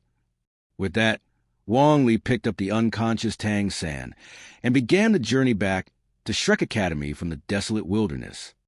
Meanwhile, Tangan was trapped in what felt like an endless, boundless dream. Memories flooded his mind like a rising tide. Memories of ghostly cliff, of the Tang sect, of the excitement when he first stole the mysterious Heaven treasure record, and the thrill of studying it. Each word and phrase etched itself vividly in his heart, as clear as if it had happened yesterday. As dusk fell at Shrek Academy, Flender, Lu Erlong, Yu Xiaojang, Zhao Wuji, and the Shrek Seven Devils anxiously waited by the main gate. When they saw Wong Lee approaching with Tangan in his arms, they were first overwhelmed with joy, then quickly alarmed. They rushed forward in unison, taking Tangan from Wong Lee's arms while casting puzzled and questioning looks at him. Wong Lee shook his head, his expression somber. "We need to head back to the academy. Today has been far too dangerous." Once they returned to the backwoods of the academy and settled Tangan down, Wong Lee retrieved a corpse from his storage soul tool and said, "This person was the one who slowly lured us out into the wilderness. But he was careless. He thought we had no means of resistance. But in reality, my fifth spirit ability also creates a hypnosis illusion. I saw through his illusion and dragged him into it. Though it only lasted a few seconds, it gave me the chance to strike back." The corpse was in a tragic state, contorted and disfigured. It was clear that all of the bones and internal organs had been shattered. The most unsettling part was that, even in death, the man's face still wore a smile, disturbing and eerie. When the others recognized the face, Flender was taken aback. "Sure, he's from Douluo Academy. He must be a soul saint at the very least, and his spirit broken dream, is particularly troublesome. You killed a soul saint. Upon hearing this, the others turned to Wong Lee, their expressions a mix of awe and confusion. They never imagined that the usually cheerful Wong Lee, who was always laughing and joking, possessed the power to kill a soul saint. Wong Lee waved his hand, letting out a helpless smile. This isn't the time to discuss that. The truth is, he was too careless. If he had gone all out from the beginning, I probably wouldn't have had a chance to turn things around. Though I broke free from the illusion, Tang said he wasn't injured. His breathing is steady. He should be fine. Yu Xiaojiang's face grew grim. He had momentarily set aside thoughts of Wong Lee's strength, now focused entirely on his disciple. Although Tang Sen hadn't been physically harmed, the eerie and tricky nature of Shi Nian's broken dream spirit left Yu Xiaojiang worried. If Tang San's mind had been damaged, he would be beyond saving. The pale-faced Xiao Wu, having deliberately injured herself to avoid the tournament, stepped over to Tang San's bedside. She gently called out, "Big brother." The Shrek's 7 devils also spoke in unison. Xiao San, "Third brother." Perhaps hearing their calls, Tang Sen slowly began to wake up, sitting up with a dazed look on his face. Everyone breathed a sigh of relief. Yu Xiaojiang hurriedly asked, "Xiao San, how do you feel?" Tang Sen came to his senses, his eyes lighting up with renewed clarity. I think I just had a really long dream." As his mind cleared, Tang Sen recalled the dream. He had dreamed of his past life, of the time he had stolen the mysterious Heaven treasure record, but only managed to obtain fragments. The true top-tier inheritance of the record seemed to be hidden elsewhere. Flender, relieved, began recounting the events. "Xiao San, it's all thanks to Wong Lee that you avoided Shi Nian's assassination. But we won't let this go.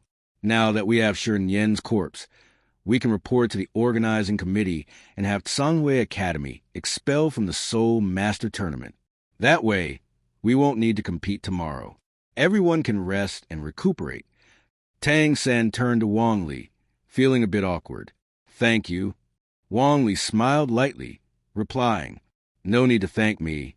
He had already acquired what he wanted, securing a part of the inheritance while sealing away the rest. When Wong Lee left, he took Shi Nian's storage soul tool with him. The people from Shrek Academy solemnly saw him off to the academy gates. He had disguised himself so perfectly. His persona and image were all extremely positive. No one would consider him an enemy. Instead, they viewed him as a close, trustworthy friend. Back home, Dugubo was quite happy to see him, but she scolded him playfully as she spoke. "What's going on today? You're so late. If you hadn't come back soon, I would have dragged Grandpa to go looking for you." Wong Lee smiled faintly at her words and mysteriously replied, "Of course something good happened. Let's go see Grandpa." As he spoke, Wong Lee grabbed Dugubo's hand and led her inside. Her curiosity piqued. They entered the main room, where Dugubo, sitting in the main seat, saw them and smiled warmly. "Yen, I told you, with Shaoli in Heaveno City, how could anything go wrong? He's back, after all." Once inside and making sure there were no outsiders, Wong Lee took the skull he had obtained from Shi Nian out of his storage soul tool and said, "Grandpa, Yen, take a look." A brilliant, glowing head soul bone appeared in Wong Lee's hand. Both Dugubo and Dugubo stared at it, mesmerized. Wong Lee then explained, "This is a gem-type head soul bone, most suitable for support-type soul masters or illusion-type soul masters. Therefore, it's better suited as a spare soul bone for Yen. We won't absorb it for now. After the Soul Master Tournament, if we find a better fit, we'll absorb that one. If not, this will be the one to absorb." Dugubo reluctantly averted her gaze from the soul bone and looked at Wong Lee, deeply moved. Shaoli, Dugubo remained calm, but his voice darkened as he asked, "Shaoli, soul bones are absolutely precious to soul masters. Where did you get this head soul bone?" Wong Lee smiled and recounted the events of the day, omitting the fact that he had intentionally set things up. He finished with a chuckle. "This soul bone came from Shi Nian of Tsanhui Academy. It's a gem-type head soul bone, inclined toward illusions. Unfortunately, It's not entirely compatible with Yin Yen. Grandpa, you can keep it here for now. If, in the future, we don't find a more suitable soul bone, then Yin Yen can absorb this one. Dugubo took the soul bone from Wang Li, and a murderous aura radiated from him as he said coldly, Shanhui Academy, and that reckless Shern Yen, if he weren't already dead, I'd go over and make sure he wishes he were. Dugu Yen felt a shiver run down her spine, tightly gripping Wong Lee's hand, as though afraid she might never be able to hold it again if she let go. Wong Lee smiled lightly, knowing he had taken every precaution. If not, he wouldn't have risked his own life in such a way. This person probably thought his strength was enough to ensure no evidence would remain, but in the end, he lost his life, leaving me with a soul bone. Besides that, I have another gain. At this point, Wong Lee slowly began to recount the entire mysterious heaven skill. Dugubo occasionally furrowed his brows, then relaxed, and by the end, he was visibly excited. This meditation method, its profoundness far surpasses our family's meditation method.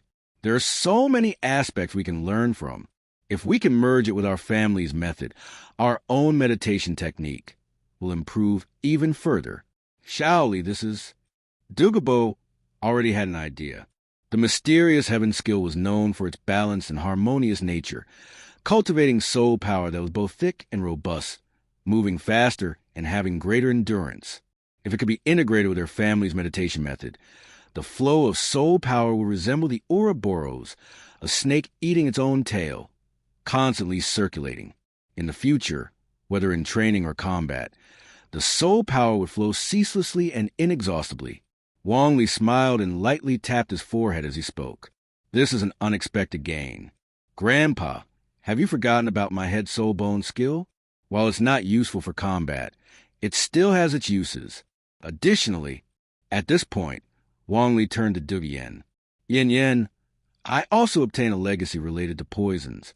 Once I organize it and compile it into a book with the poison inheritance from the Dugu family, the Break family, and this new poison legacy, you'll surely become one of the continent's top poison masters. Dugu Yen smiled gently, extending a hand to poke Wong Lee's forehead playfully. With concerned, yet reproachful tone, she said, I don't care about being the top poison master in the continent. I just want you to stay safe. You've been out too much lately. During the Soul Master Tournament, it's chaotic with all kinds of people around, and no one can guarantee that something like today won't happen again. Today it was Shern Yen. Tomorrow it could be Zhao Yen or any other person. Wong Lee's heart warmed at her words. Now that he had obtained what he wanted, he didn't feel the need to return to Shrek Academy and continue playing games with the Shrek's 7 devils. He smiled and reassured her. All right, I won't go out recklessly anymore. Dugubo, having stored the soul bone away, looked at Wong Lee and Dugu Yen with a genuine smile.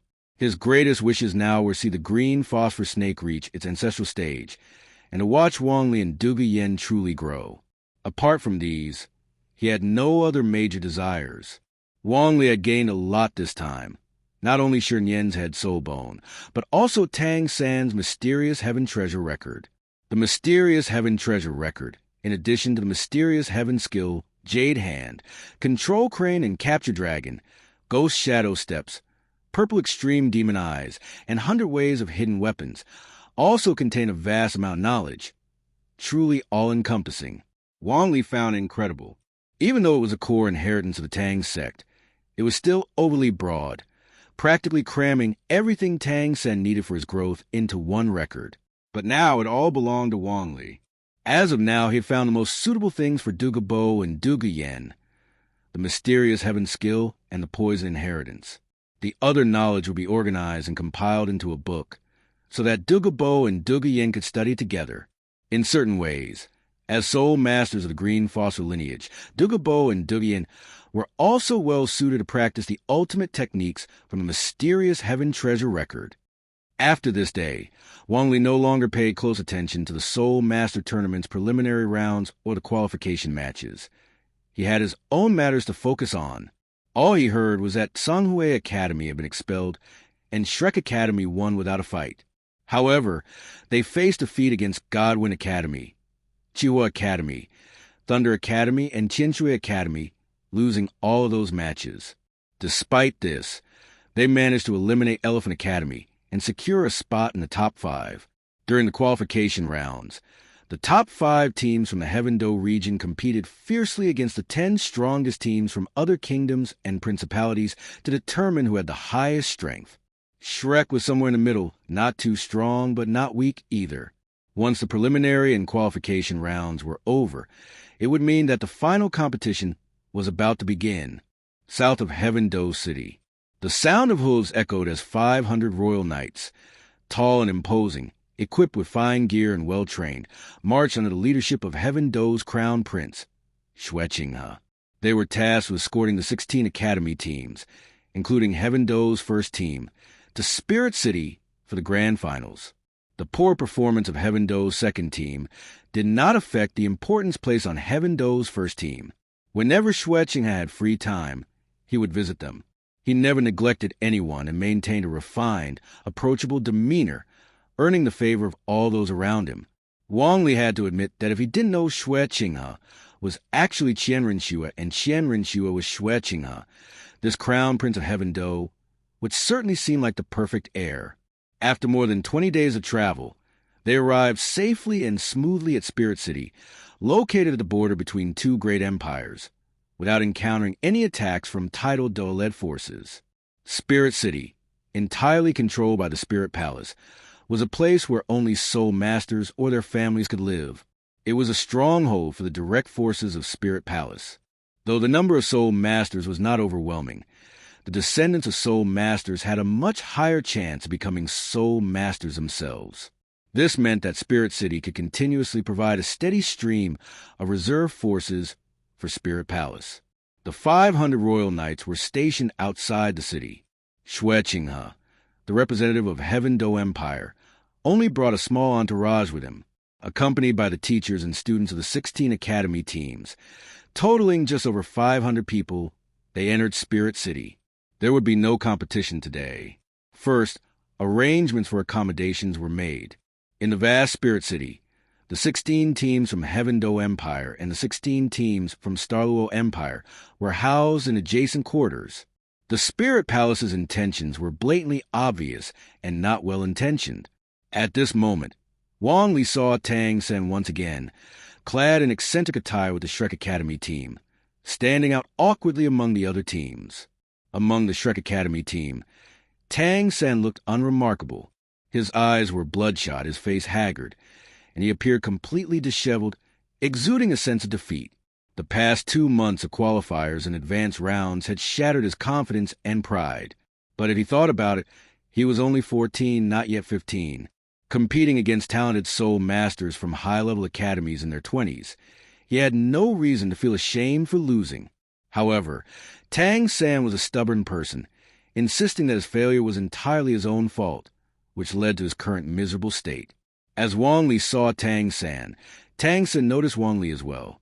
Wong Lee, dressed in luxurious clothing, was surrounded by attention, shining like a star, while Tangan, feeling humiliated, Tangan lowered his head. The jealousy in his heart grew like wild grass, uncontrollably surging forward. Since I left Ningfongji Academy, I felt like I've always been living in Wong Lee's shadow. Damn, where did I go wrong? Tangan questioned himself frantically in his mind. And now, I've even lost Xiaowu. Over the past 2 months, Xiaowu had successfully broken through to level 40 of her soul power. Lu Erlong had taken her to the Star Dove Forest to hunt for the soul beast needed for her 4th soul ring. But then, the Titan giant ape appeared, and once again it captured Xiaowu. This time, she never returned.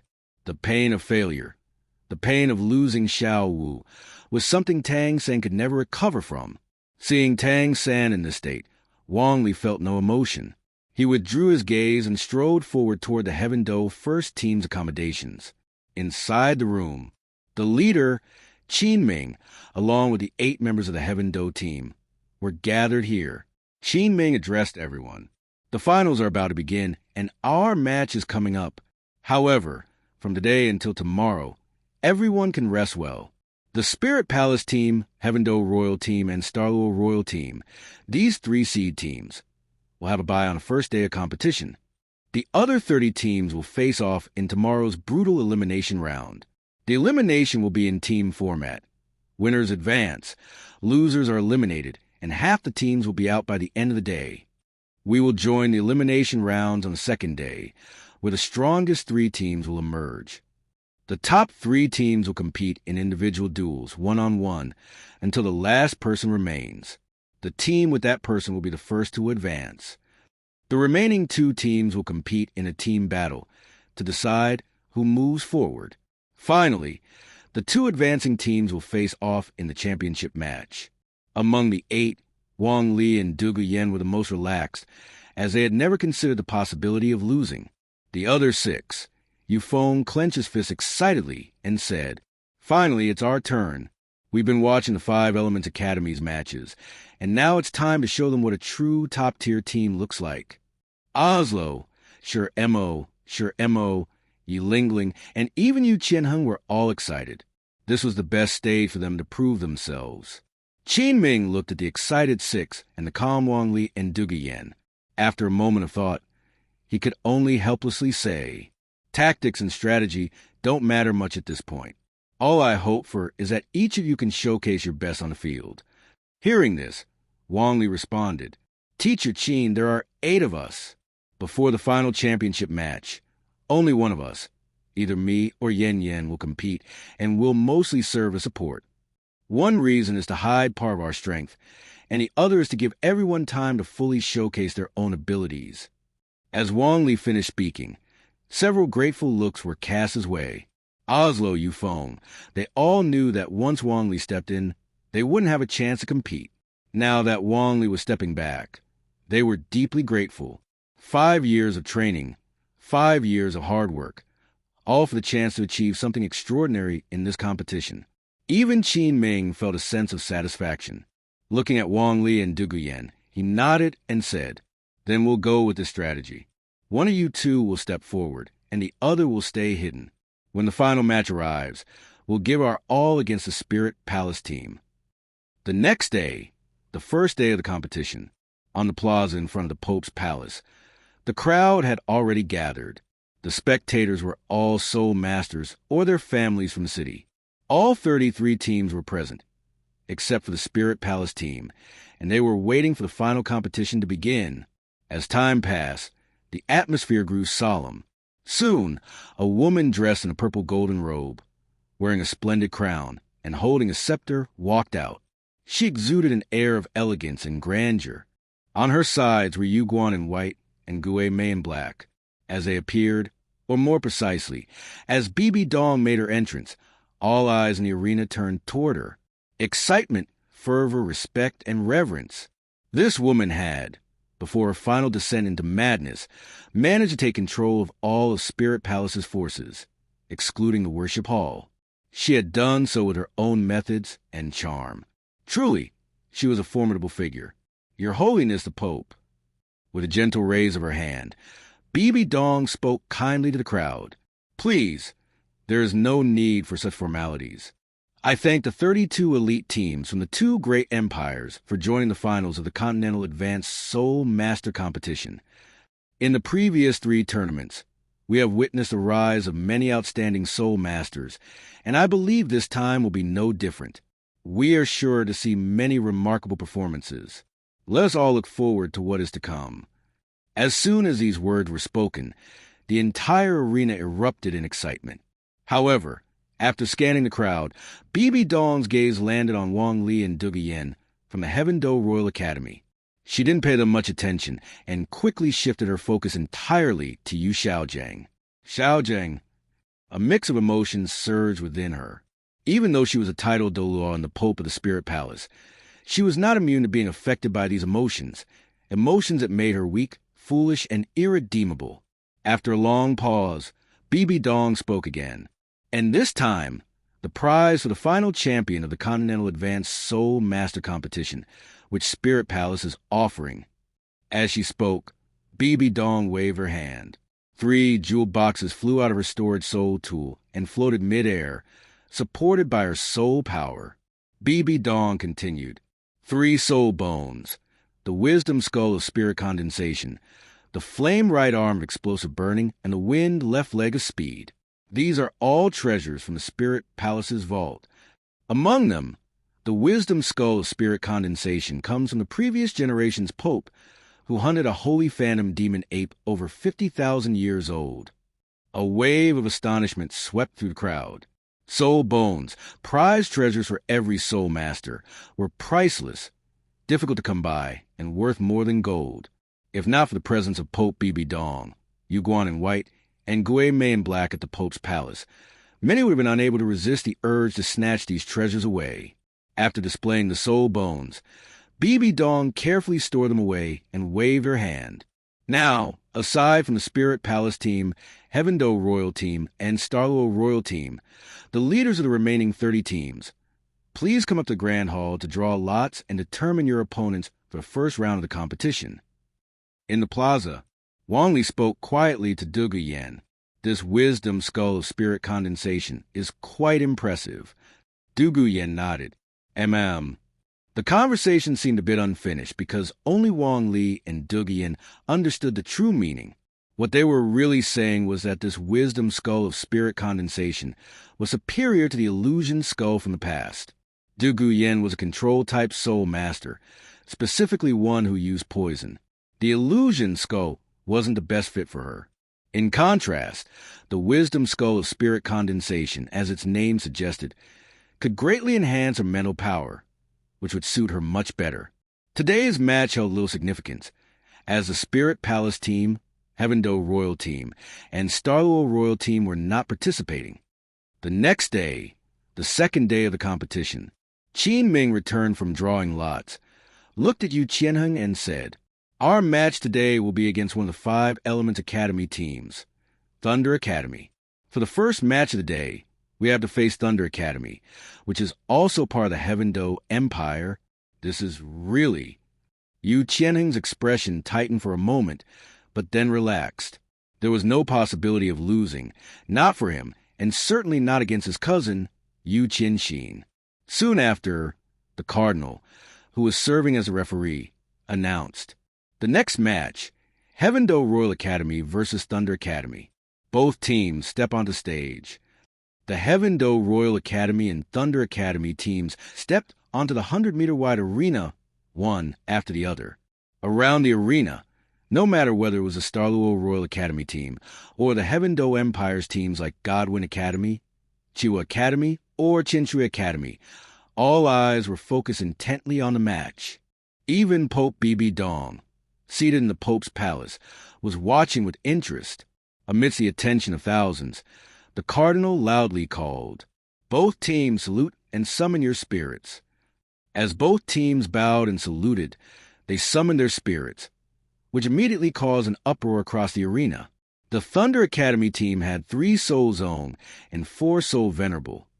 This was a composition of a top-tier academy team. However, the Heaveno Royal Academy team was even more formidable.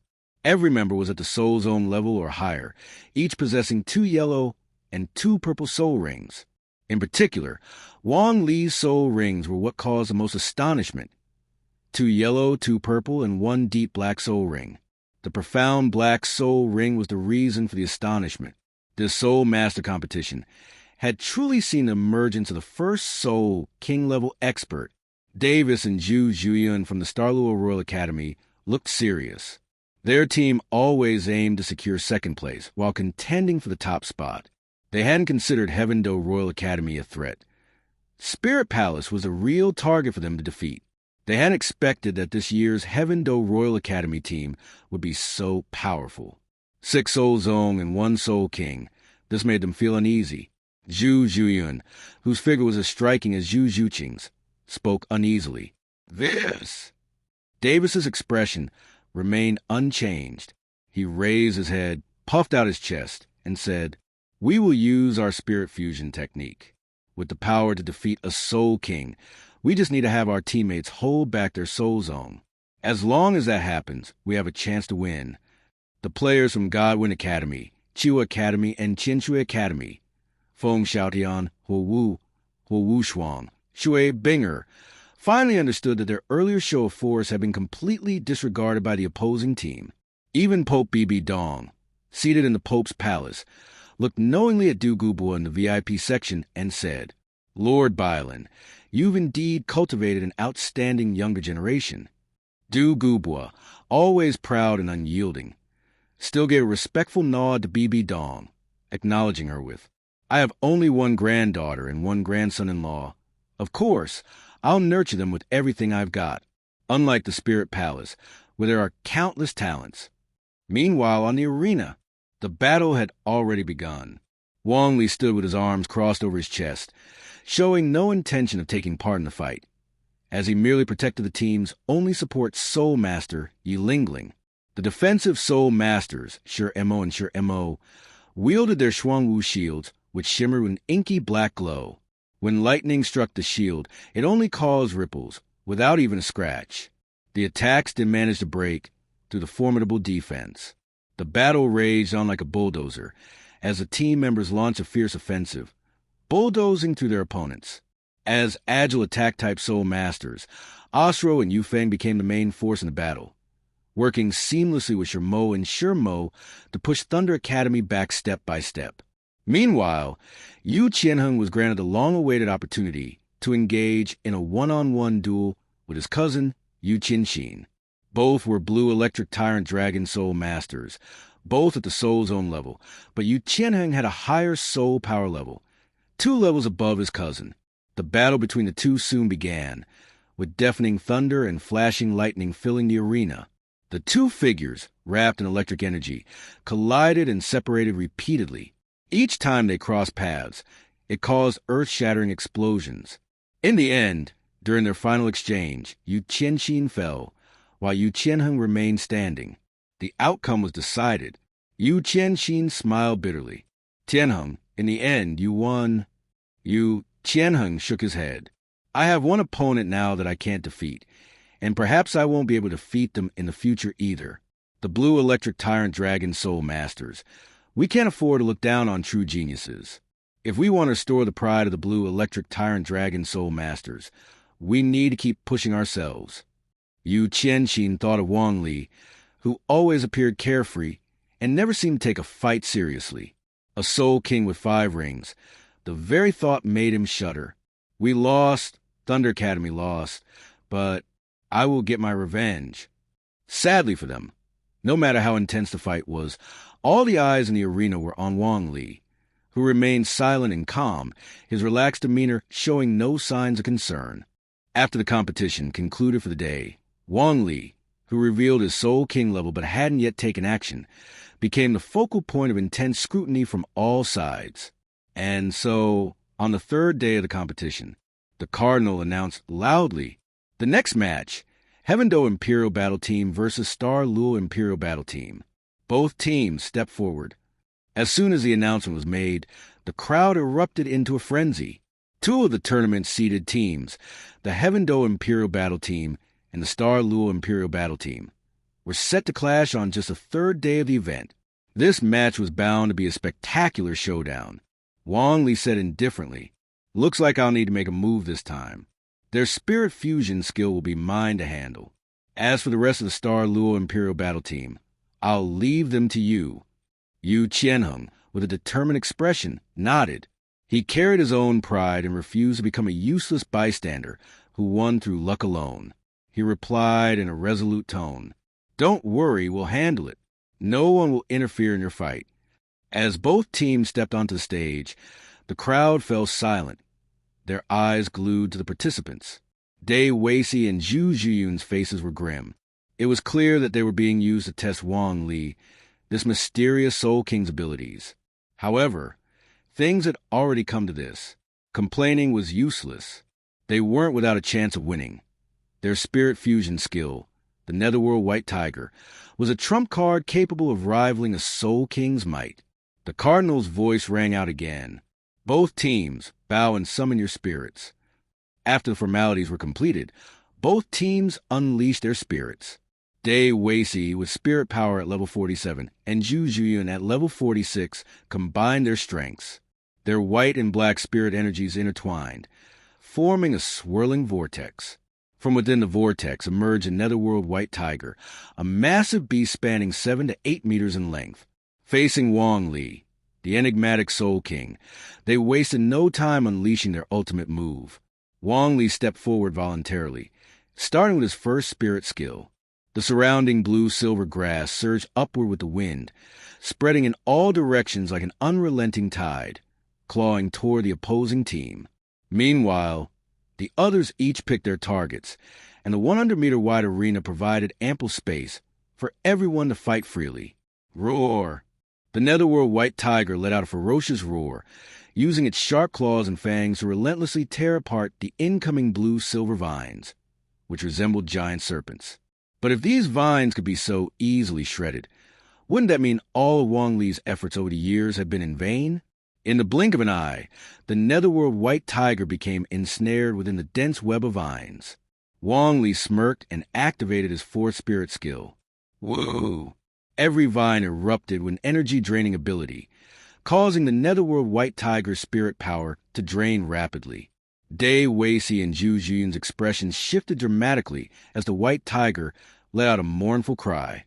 However, the two were seasoned fighters with extensive battle experience.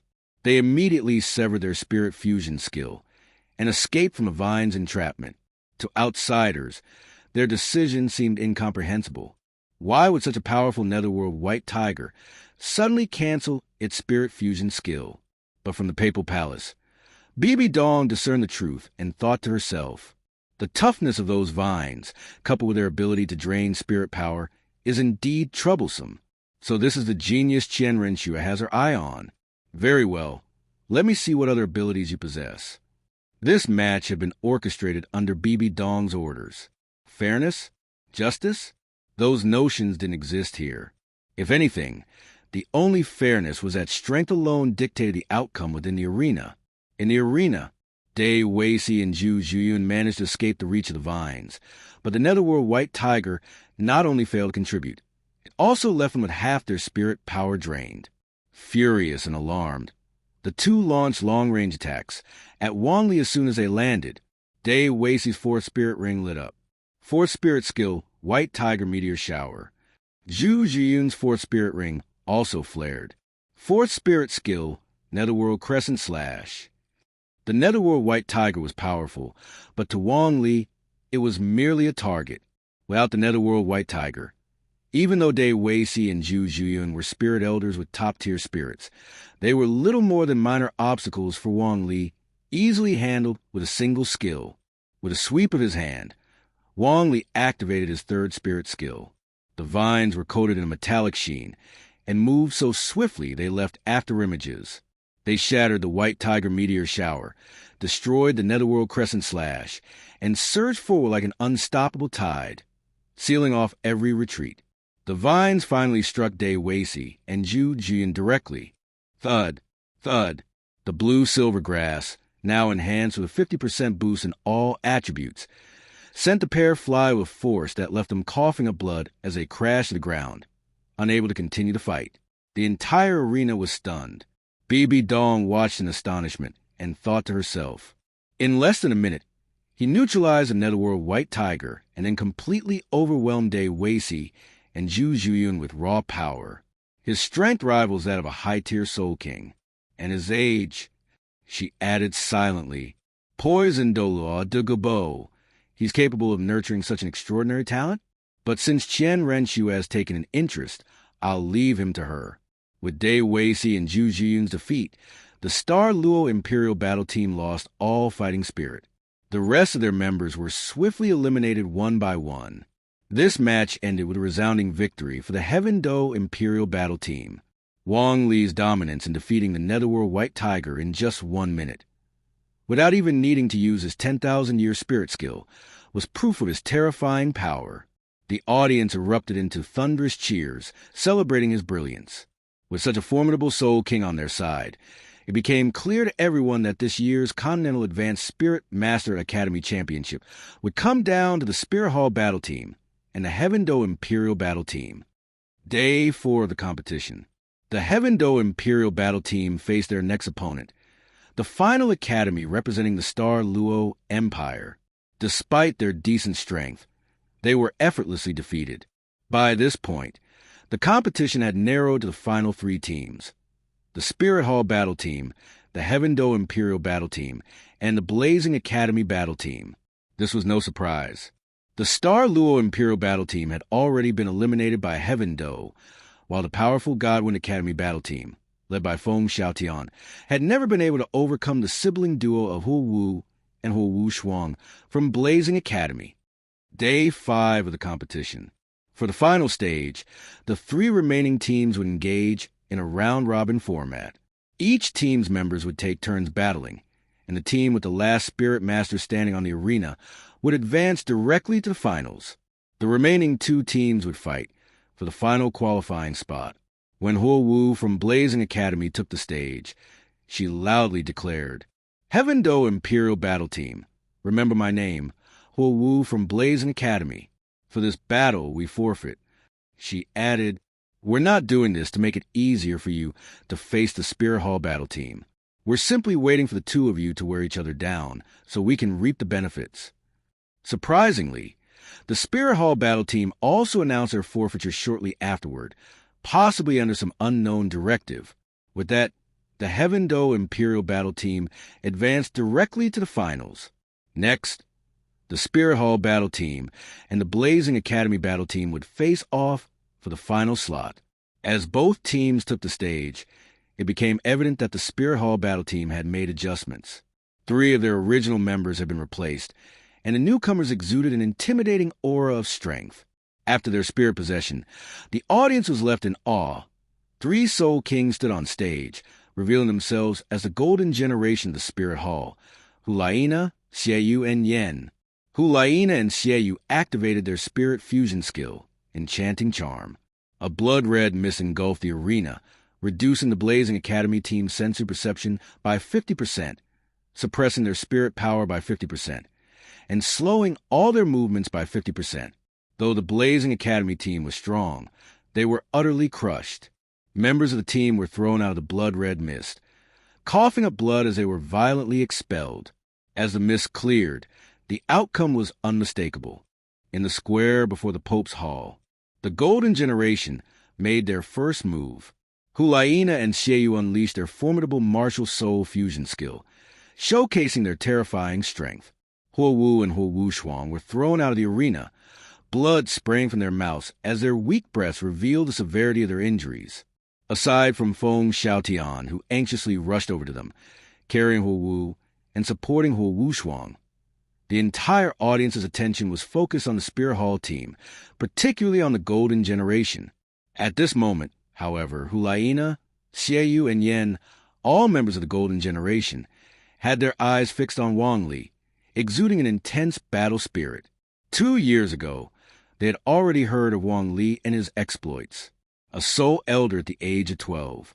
Because of him, their training workload had doubled in the past 2 years, leaving them tormented to the brink of collapse. But now, as they face him, the soul elder of 2 years ago had become a soul king. Nevertheless, their goal remained crystal clear: to defeat Wong Lee, crush him utterly. Xieyu, standing tall at 1.9 meters with neatly trimmed hair, stared coldly at Wong Lee, a smirk on his face as he made a provocative throat-slashing gesture, a blatant taunt. Wong Lee, however, remained calm and unbothered, unfazed by the provocation.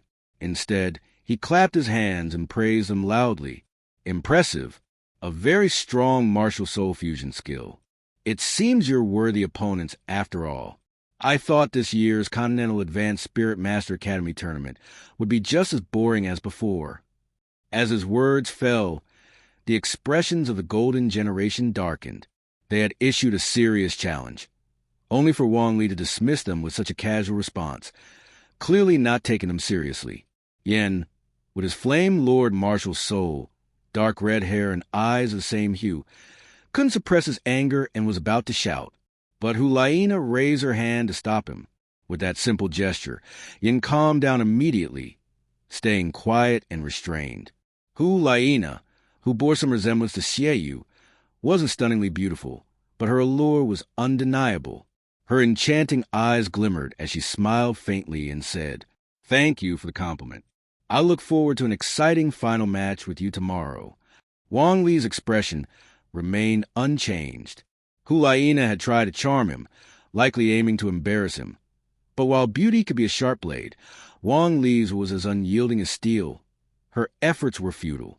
He responded with a smile. "I look forward to it as well." Few people in the crowd truly understood the subtle exchanges just now. At this moment, in the VIP stands, Ningfongji remarked enviously, "Your Excellency Dugubo, the child you've nurtured is exceptional. Facing 3 soul kings from the golden generation without fear, he exudes confidence and composure."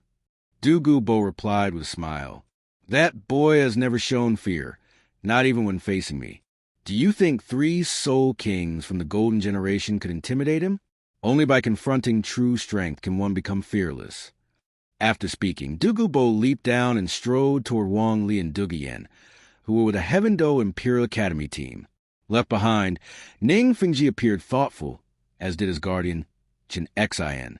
After a long silence, Ningfongji let out a deep breath and said, "Uncle Sword, Your Excellency Dugubo truly deserves a title of a master capable of raising someone like Wong Lee. His insight into cultivation is unparalleled.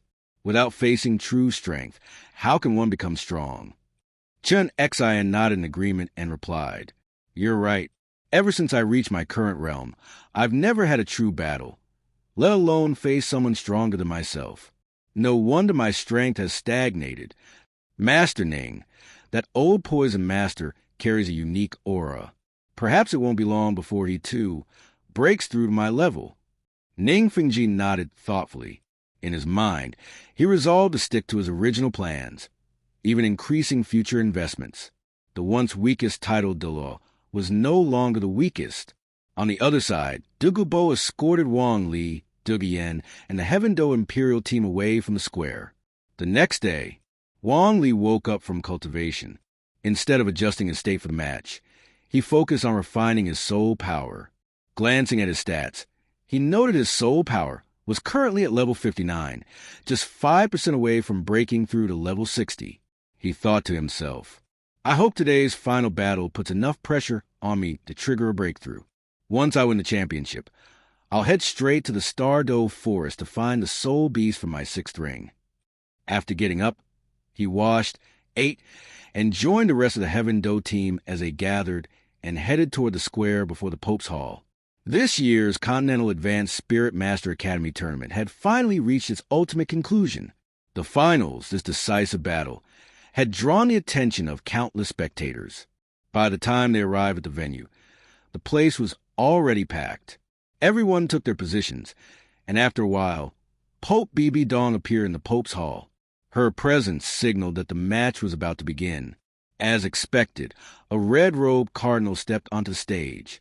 His gaze swept across the arena as he loudly announced, "The final match, Spirit Hall team versus Heaveno Imperial team. Both sides take the stage. Heaveno Imperial team's rest area." Wong Lee glanced at Duguyan, who returned his look with a smile.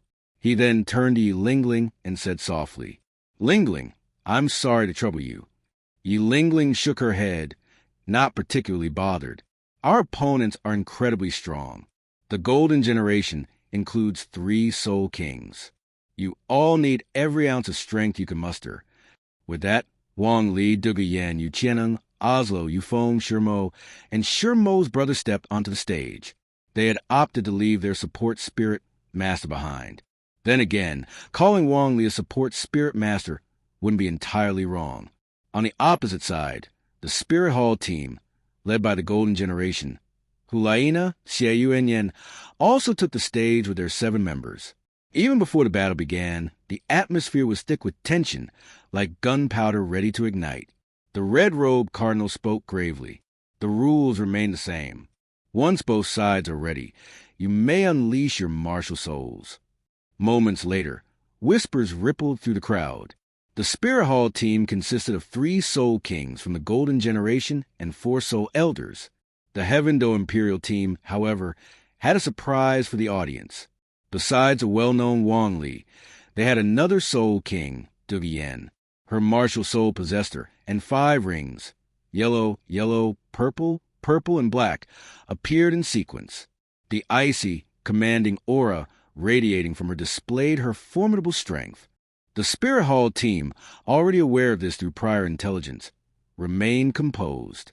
However, other teams watching today, like the Star Luo Imperial team, could not hide their displeasure.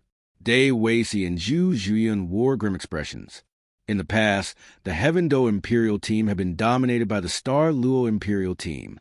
This time, Heaveno hadn't even revealed their full strength, but still defeated them with just one Soul King on the battlefield. It was likely that upon their return, their families would express dissatisfaction. Though it wouldn't threaten their status, it would take much longer to prove they were worthy of being the Empire's heirs. On Heaveno's side, the other teams, Godwind, Blazing Fire, Thunderclap, Qinshui, and even Shrek, felt a mix of complex emotions. Comparing themselves to Wang Li and Dugubo, they couldn't ignore the immense gap in power. The sheer disparity was enough to leave them breathless. Back on the stage, Hulaina, Xieyu, and Yen once again used their martial soul fusion technique, while Yen, eager to buy them time, struck first. Hell Lava Surge. With his dual-element top-tier beast martial soul, the Flame Lord, Yan's strength was indeed formidable.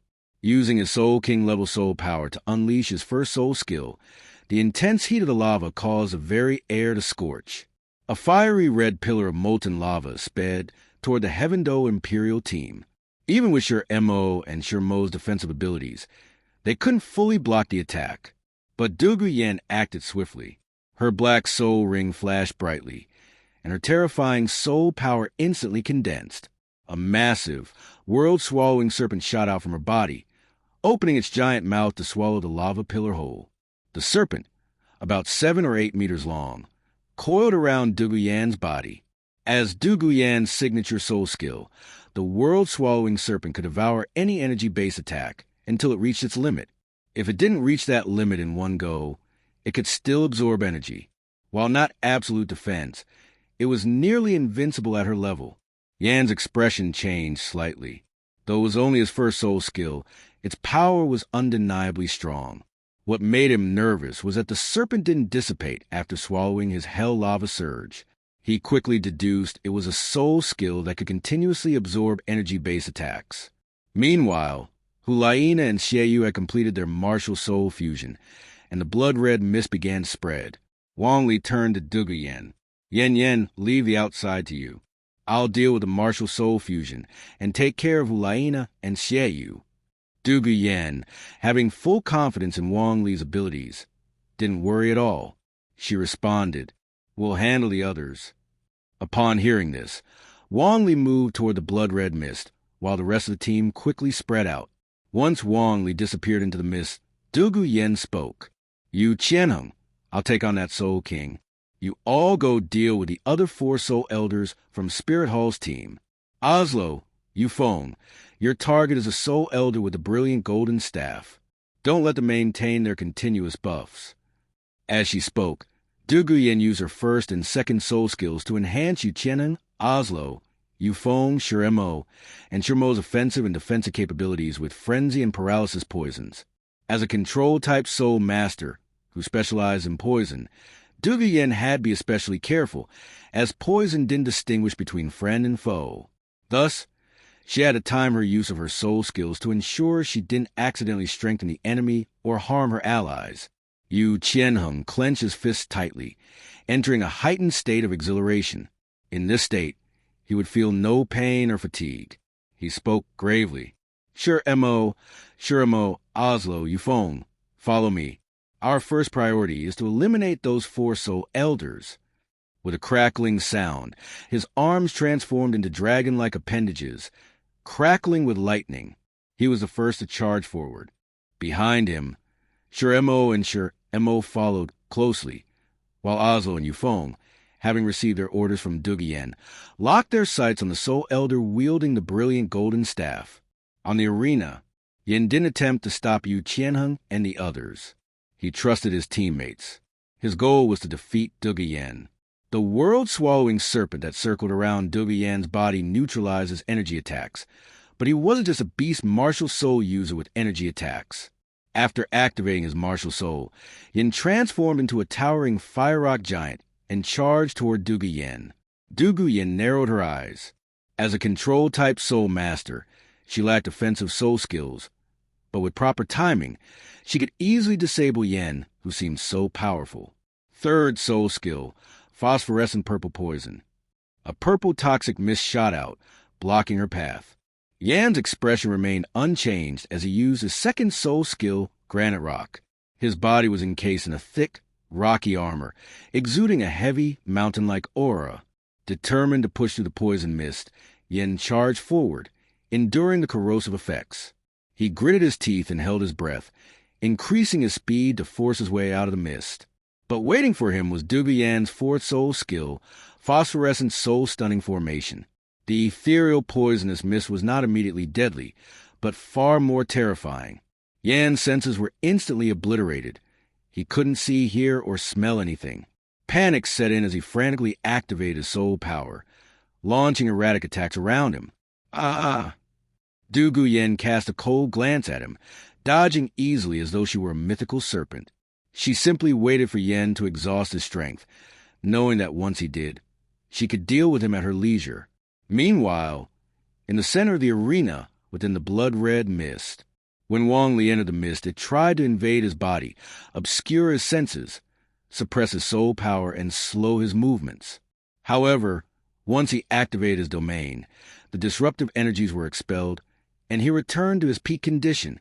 Then, from within the blood-colored mist, a voice, both male and female, spoke. "Wong Lee, your strength is undeniable, but once you step into this blood-red mist, you will never escape."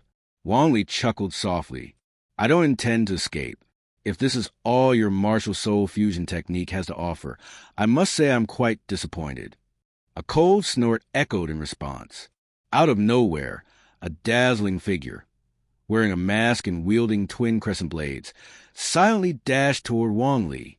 There was no overwhelming force, but the chilling aura emanating from the figure was enough to make even a normal soul king tremble and a soul emperor take it seriously. But Wong Lee was not normal. Soul power surged through his body, golden light flashing from within. With his gaze quickly scanning the surroundings, he anticipated the attack, striking with empty hands to intercept the crescent blades. As he faced the figure's true form, he smiled and said, "Got you." Before his words could even finish, he landed a punch squarely on the masked face of the figure. The force of the impact sent a shockwave that made both Xieyu and Hulaina's head spin, and their consciousness briefly faltered. With a powerful leap, Wong Lee propelled himself into the air. Swift step, a knee strike collided with the figure's chest, producing a muffled grunt of pain. The figure was sent flying. Without touching the ground, Wong Lee used his momentum to launch another attack. Explosive kick. Wong Lee caught up to the figure again, whipping out his leg like a whip. A series of sharp cracks sounded as the figure's right arm twisted unnaturally, causing the crescent blades to slip from its grip and crash to the ground. At that moment, Wong Lee landed lightly on his feet. The masked figure was sent flying, crashing hard onto the ground. Wong Lee had the courage to absorb a 30,000-year-old soul ring at the Soul King level and a 50,000-year-old soul ring at the Soul Emperor level. Thanks to his powerful and resilient body, augmented by his passive talent, toughness, personal training, and the refinement of immortal herbs, his soul rings and their upgrades enabled him to overpower soul kings and soul emperors with his physical strength alone, without the need for his martial soul. Wong Lee said with disappointment, "Is this all? I was hoping you could put some pressure on me, but you've truly let me down." Taking advantage of the cover provided by the blood-red mist, the demonist's true form managed to recover. Struggling to rise from the ground, she clutched her right arm with her left hand and almost screamed. "Why weren't you affected by the red mist domain? This is impossible." Wong Lee casually responded, "I was indeed affected, just like now. You haven't appeared in front of me yet, so it's really difficult to pinpoint your location. As for the other effects, who knows what else could happen." The demonist's true form, Hulaina, and Xieyu quickly exchanged thoughts, deciding that they must finish this quickly. She then pressed her left hand against her right arm, applying force until a cracking sound echoed, and her dislocated arm was set back into place. Though she could move again, her strength was significantly reduced. She was far from her peak condition. She pulled out a moonblade from nearby and extended her right hand. Another moonblade swiftly flew into her grasp, landing precisely in her hand. Full moon. The demoness' true form moved once more, her long hair flowing and her armor swishing. Wielding the two moonblades, she moved faster and faster, summoning a wild wind and scattering powerful energy. It was as if a bright, beautiful full moon had appeared, but it concealed endless lethal intent. Whipping the violent wind and releasing energy, the demoness' true form attacked Wong Lee with no hesitation. This was a lethal move they had used to defeat their former teacher, a 68th-ranked Soul Emperor, and they believed it would also be enough to defeat Wong Lee. Wong Lee activated the enhanced eyesight granted by the Eye of the Moon, scanning through the red mist. Through it, he saw the full moon, and as the seconds passed, the movement of the demoness' true form seemed to slow. Every action became clearer, and Wong Lee felt confident that with his MOJ Divine Bamboo Spear, he could shatter the full moon. With the first soul skill activated, blue-silver grass rapidly spread across the area. Then, in his mind, Wong Lee muttered, MOJ Divine Bamboo Spear. All the blue-silver grass quickly turned to deep green and hardened, becoming straight instead of flexible. With a thought, Wong Lee directed the grass to swiftly pierce forward. 6 MOJ Divine Bamboo Spears appeared in an instant, breaking through the seemingly flawless full moon and attacking the demoness' true form.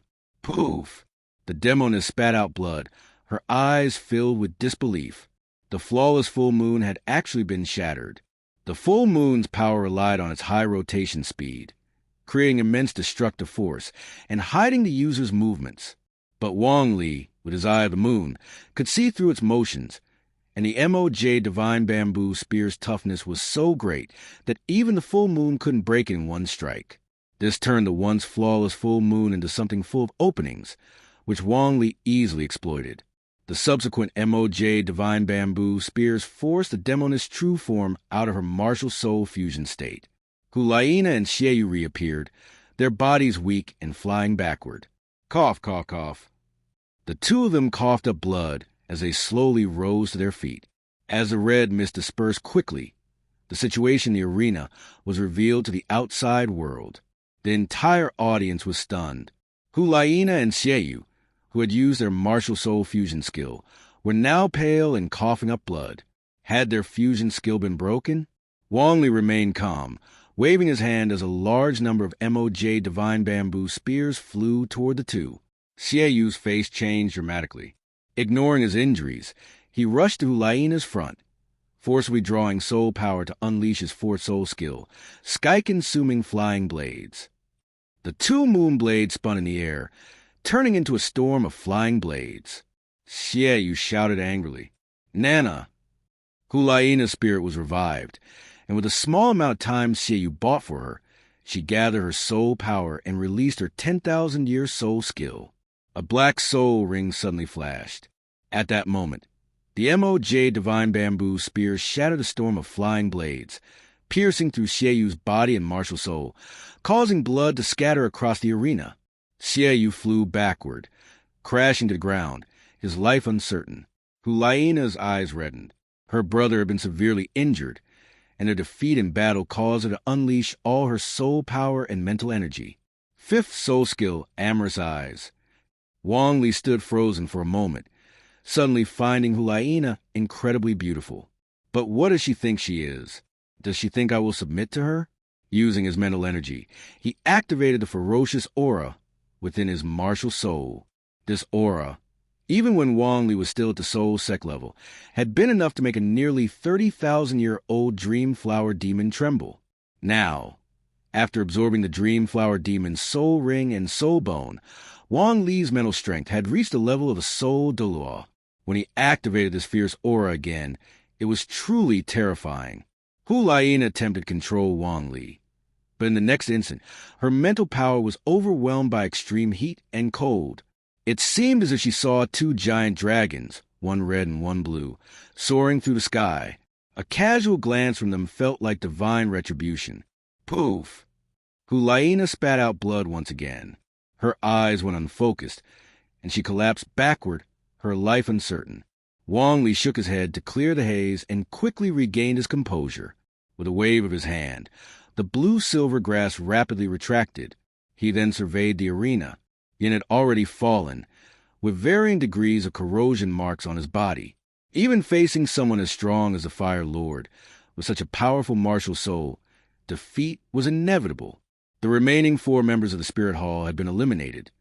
The support Soul Master with the Golden Staff was out, and only 3 remained, still resisting desperately.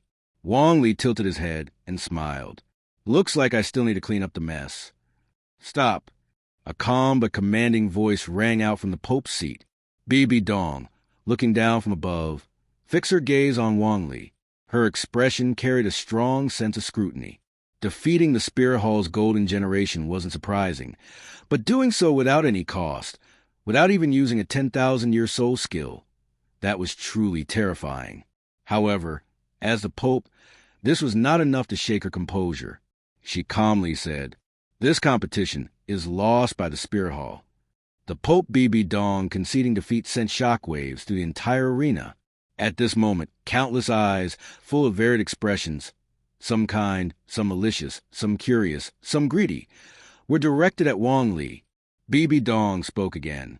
"Lord Ning, please do me the favor of stabilizing the injuries of a few of my Spirit Hall's unworthy children." Ningfongji, also recovering from his shock, smiled gracefully and replied, "Not a problem."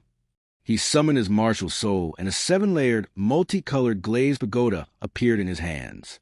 7 soul rings, yellow, yellow, purple, purple, black, black, and black, floated around him, perfectly aligned. As the continent's foremost support soul master, Ningfongji activated a healing light, directing it at Hulaina, Xiaoyu, and Yen. Their conditions visibly improved at a rapid pace. At this moment, Bibi Dong spoke again. "The Heaveno Royal Team, congratulations. You have defeated the Spirit Hall team and are now the champions of the Continental Advanced Soul Master Competition.